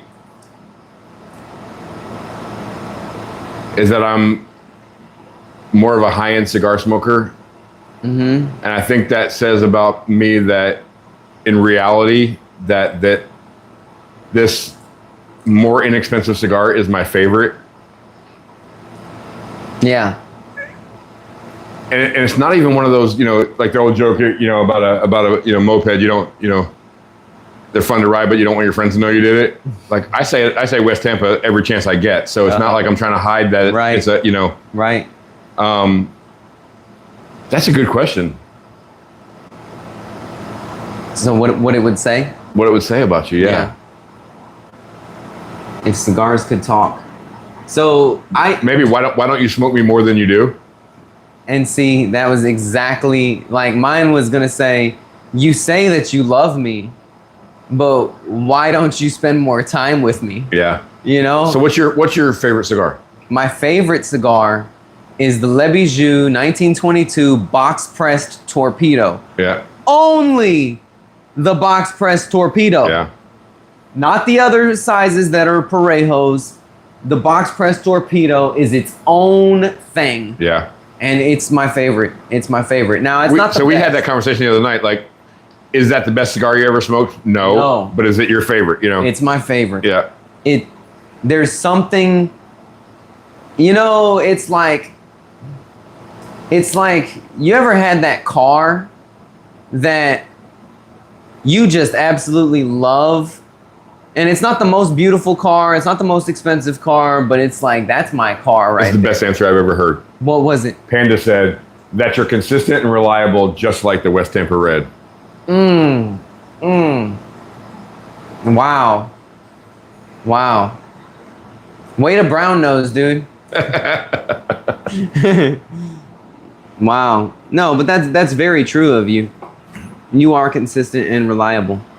I try to be. That's, going back to our conversation that we had earlier, that's whatever you say about a person, I just want to be a good person. I had an ex that would always tell me, you are consistently inconsistent. I'm like, okay, well, if there's anything I can expect out of you, it's to be inconsistent. See, I don't see that on you. I don't see inconsistency. No. Well, I think maybe it comes down to maybe in communication, that's what it came down to. As far as your belief system and your cigar passion, I don't find you inconsistent at all. And when it comes to my work, but when it comes to communication, that's the number one. I did have a good laugh though. I did have a good laugh at. So we talked about when we were at the shop the other night doing this on Friday night, and then I don't know what Tuesday or Wednesday night when we were on Discord, you're like, "What day did we decide on?" Yeah.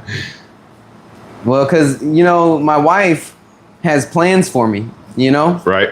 And I got to make sure that my plans don't interfere with my plans. Because if mom ain't happy, that's right. Nobody's happy. Right. Nobody's happy. Okay. Oh, let me get caught up. Where are you at? Okay, hold on. I need to really get caught up. Okay. A lungo is not the same as an Americano. That's what Pat says. Oh, shoot. Controversy.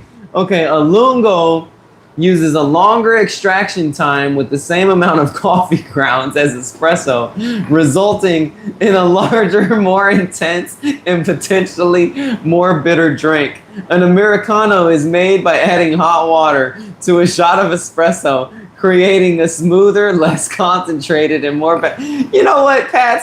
Forget you, dude. What's the guy on the commercial for the coffee? You know what I'm talking about? The guy that's always in. What is his name? He's the guy that's in the mountains. I can't think of his name. I'll think of it in a minute. I see Pat's. It's like he's pushing up his glasses. Well, actually. That's hilarious. LOL. You guys should taste my wife's coffee. I don't know what she gets. I do like 6 shots of whatever. Oh, that's 6 shots. Right? Wow. Yeah, that's motor oil. My heart would explode. Right. 6 shots of espresso. Jet fuel. Ayub, yes, not the same at all. I just find them to taste a bit similar. Okay. That was a very humble way of responding. I'm happy to see I got good people in the chat because, that could turn into a full-out argument. Def similar, especially an Alanger and a Lungo. Okay. Black said Pat's is like the shirt, huh? I'm not one to check your phone when you're on live, but you have to see this. Okay. Wow, that is realistic looking of him. Shoot, I mean, like in a caricature. Panda smoking the Banff Hollow Point. That is amazing. There's no way that was done with ChatGPT.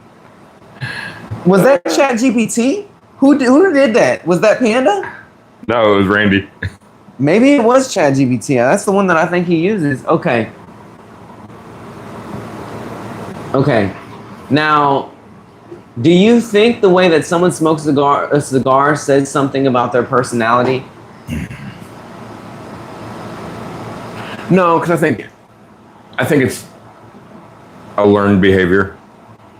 Okay. Like for me, my cousin smoked cigar. That's how I got in. He gave me my first cigar. Yeah. You know, and I emulated the way he smoked a cigar. Now, have I refined that since I've started smoking more? Yes. Yeah. But like I see people when they have a cigar that their finger is millimeters from the ash line. Yeah. Right. And that gives me anxiety because I've burned my fingers on it. Right. So like if you'll see me at the end of a cigar, I always get my number tool out at the end of a cigar because I have trouble holding that, you know. Right. So I think it's a learned. I don't know if it says anything. Maybe it does. So maybe I'm just a wuss and I don't want to burn my fingers. Okay. Do you think that the way a person smokes it, maybe like speed, or maybe the cut that they use, says anything about their personality, or the size that they choose? I think sometimes people, if you want to impress your buddies, you get the big fat, you know, Gordo, whatever. Yep. So that can be true. I don't know that it's always true. Right. Yeah. Like someone like yourself, you're going to smoke a cigar that whatever size tastes the best. Right. You know. Yeah. So I don't think that. But some people I think would. Yeah. Which probably says something about my personality. And it also says something that somebody that will only smoke a Robusto might be a little intimidated by cigars. Yeah. And they want to smoke a cigar with their buddies, but they get the small one because they know that, you know, that a bigger cigar might make them sick or and they don't want to be that embarrassment of that, you know. Right. But, yeah, that makes sense. So I've seen have you ever seen those like personality charts of how you hold the cigar means something? I haven't seen that. No. No. Oh, okay. Yeah, they've assigned different personalities based on if you hold the cigar like this with the cigar like that, or if you hold it like this, or if you hold it underhanded, or like if you hold it like this. Like they've coined, and of course none of this is like legit personality, but I think that everything will tell off on your personality. Yep. In some way. I think that everything. You know, there's a whole science behind body language and all that stuff. Right. You talk about, like, I try really hard in meetings or in this kind of setting to not be here. Right. To you know. Yeah. But I have to think about that sometimes. Right. You know, and not be closed off to you know. Right. Because this is comfortable to me. Right. You know, but I think about that. What is that putting off to the other person? Like, I'm not interested. I don't want to hear what you have to say. Right. Where, you know, that body language, this body language is more open, you know. Yeah, right. So, yeah, I think there is probably some science to like you said, everything. Yeah. I don't know if it's exact science. Right. Right. Yeah, no, that's true. Because even with body language, like, I deep dove into studying body language, right? Mm-hmm. To the point where I became self-conscious. Right.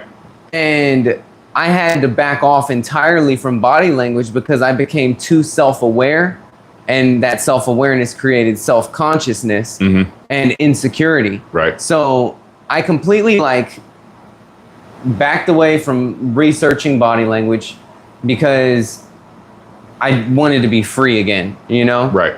And feel comfortable just in my own skin. But like now I don't really, I'm not considerate with my body language anymore because I just want to feel free. That's really what it comes down to, because I feel like I'll become awkward and weird. Like even talking right now, because we're talking about body language, I can feel some tension in my body, being self-aware of my body and my posture. And I don't like that feeling. I have to be conscious about, because my face gives away everything. Right. So I have to be like, especially in work meetings when if somebody comes up with a I truly believe that there is no stupid idea. There might be ideas that don't work and we can't implement, but I'm more of the free think, like, hey, if you think something, say it. We may not be able to do it, but say it. Right. But sometimes people say something, and I have to be conscious not to go. Right. What? Yeah. Right. I have to be, oh, that's a great idea. Let's explore that. Right. But at times you're like, that's an asinine idea. Right. Yeah. And see, man, like, I really wish, and I think that, I don't know, I'm not educated on anything globally at all. Mm-hmm. I am a true American. Right. All I care about is Texas. Right. Like, I don't even care about the other states. I just care about what's going on in Texas. I don't even care about the other cities in Texas. Right. I'm just so Texan, and I don't, anyway, but. So we're talking about that Nitro Jamal? Oh, and you chugged the heck. I still got like, you see the condensation on this? Wow. Okay. Anyway, but like my wife has, as a result of her job, interacted with a lot of foreigners. And she will talk about how straightforward certain cultures will be and blunt. Right. And it's not because they're rude, it's because their culture is, they just say it. Say it like it is. Yeah. Right. And I actually wish sometimes that American culture was less politically correct. Yeah. Like, I don't like feeling like I have to read between the lines of what a person's intentions are, what it is that they're trying to communicate. Like, it's a lot more work. I would rather just know, like, oh, you're a dick. Well, thank you for saving me time. Right. Or, okay, yeah, that's at least I know what you really think. I really like respect straightforward people, and like I oftentimes get along with dicks because it's like, okay, I respect the fact that you're telling me your truth, even if I disagree with it. Right. It's like I love the fact that you're just telling me the truth because I don't have to worry. Right. Right. Or I don't have to wonder at least. Right. I don't know how the heck I got on this, but I think it had to do something with body language at the end of the day. But like, so like when it came to crossing my arms, like in body language, crossing your arms is either a self-soothing gesture because you're trying to comfort yourself, so they call it a self-hug, or it's because you're cold, or it's because you're guarded, and you're not receptive to something, and it's like, or it's just a comfort thing, and it's like, okay, now when I see body language, I'm like, I'm not even gonna waste my, like, I used to like hyper analyze people and overread into things, and now I'm just like, okay, whatever the truth is, it'll come out. Like, I don't need to like die. And especially in the dating scene, when I was single, I would really be like hyper aware, and it took me out of the flow. I have a really good friend of mine who is an attorney. Yeah. And he's very, very much an extrovert. Very much like, he's a trial attorney, so he's in front of jury, but he has a nervous habit of doing this all the time. And it's just a nervous habit. Right. But if you didn't know him, you'd think, what is he up to? And he's one of the best dudes I know, but he has the nervous habit of just rubbing his hands, and when I first, or he'll do this a lot. Right. And when I first met him, I was like, man, that's weird, As you get to know somebody, okay, that's just a, and that's another thing. Right. Certain people just have like tics. Right. And you have to realize that what this means for everybody else may not mean that for that person. Right. They may have just developed that as a part of their baseline behavior. Right.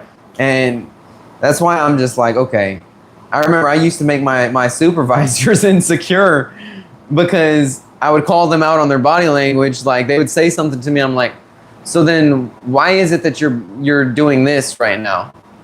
if you're saying this. Right. And they would like get all in their head and get defensive, and I'm like, I had to get away from it because that made people uncomfortable. Right. And I'm just like, okay, I don't know. But I really like watching body language videos to this day, especially when it comes to politics. When it comes to politics, like trying to read between the lines and watching experts talk about politics, I'm like, okay, or just like celebrity stuff, like just trying to really like see, okay, what's really going on here? What's being communicated that's not being communicated, you know? Right. Because you just never know what you can believe nowadays. Everything is just so, I don't know. Okay, I am so behind on whatever the heck y'all are saying. Okay, here we go. Smelling cigars and putting them back on the shelf. When I see people do that, I cringe. Oh, I hate that. I hate that. That is disgusting. Talking politics. Okay. Talking politics or religion, and they're talking about like, I guess like pet peeves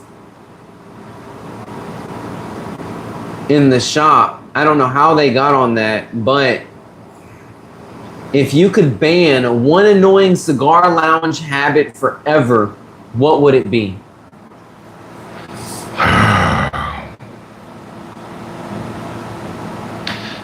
So that smelling cigars and putting them back is one, but I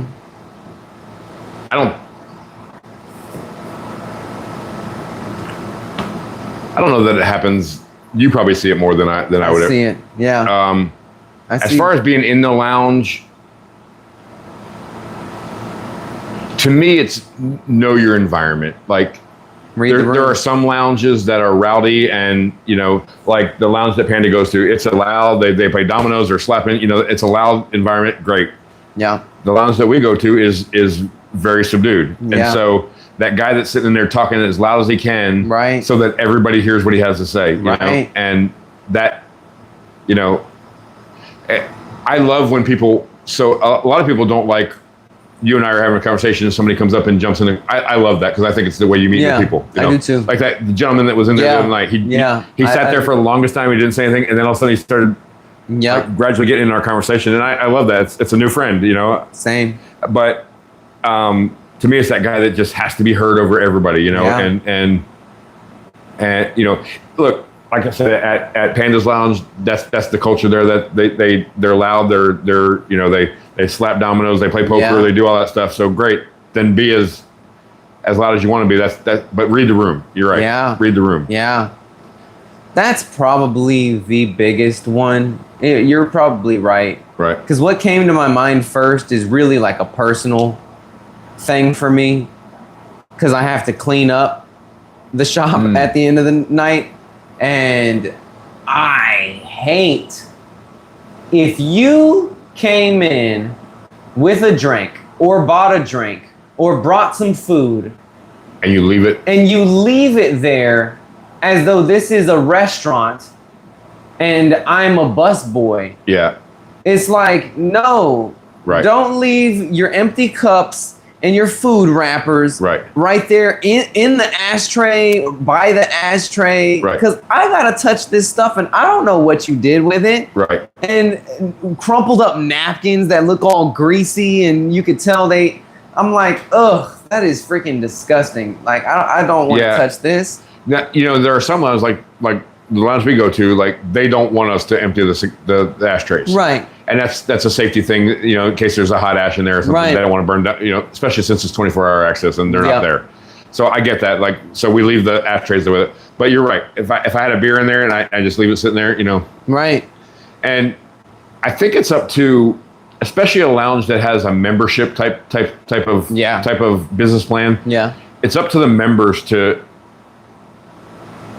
as well as the owners, but it's up to the members to leave your house the way you'd want it to be left. You know. Yes. And you know, we stay at the lounge late sometimes after they've closed, but we always, you know, we take our glasses to the sink. We dump our trash, and so that when the tobacconist the next morning comes in, she only has to empty the ashtrays. Right. And that's just because they don't want us to. You know. Yeah. Yeah. Yeah, a members lounge is a little bit different than just a regular lounge, because you expect your members to know what they need to do. Right. And it's a special privilege to be able to come there 24/7 when the owners aren't there, but take care of it like it's yours, you know? Yeah, absolutely. But, you know, I really like using a cutter after you lick your cigar. I know that that's the most common thing said, and it's disgusting. If I see somebody slobber on their thing and use the community cutter, it's like, that's gross. Right. I always bring my own cutter to the lounge. I always bring my own cutter. That's gross. Like, you need to have your own cutter, or just cut the cigar and then do whatever you're going to do with it. And then whatever. Like, the logic is that they are moistening it so that it'll cut easier and not crack. But it's like, you might as well kiss the next guy. You might as well, kiss the guy before you, Right. We don't know what sort of disease you may have that you're trying to transmit to somebody. I don't use the community cutter. Yeah. And if I recommend a cigar to you, I'm going to cut the cigar for you. I'm going to toast the cigar for you.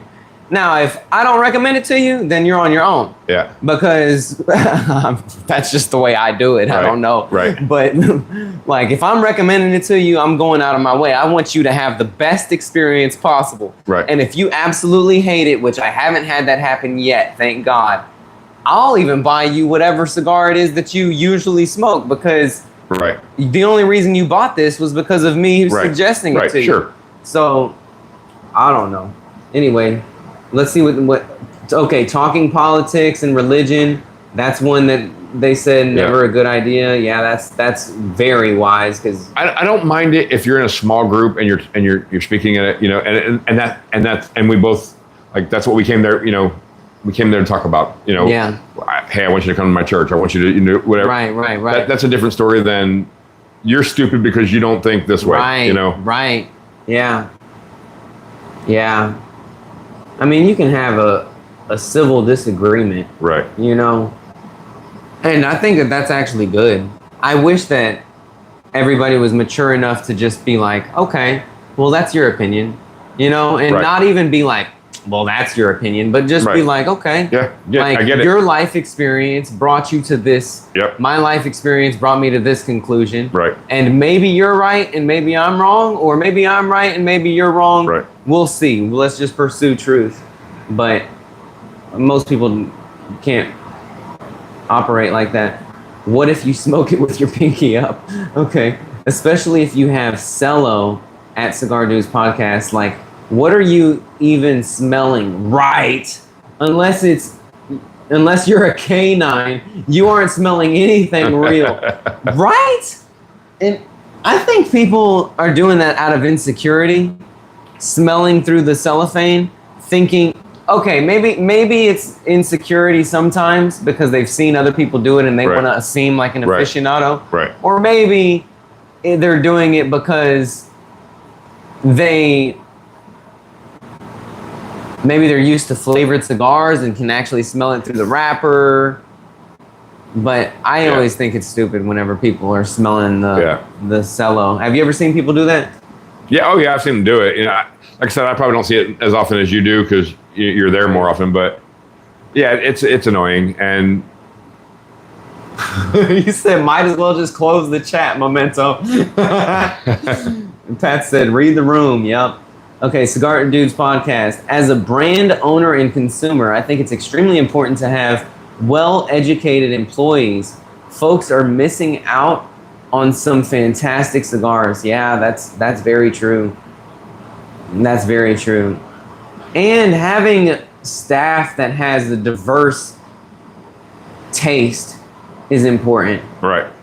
Because sometimes, like, I've worked at some shops where everybody agrees too much and they can't help somebody that has a totally different palate. Right. Because they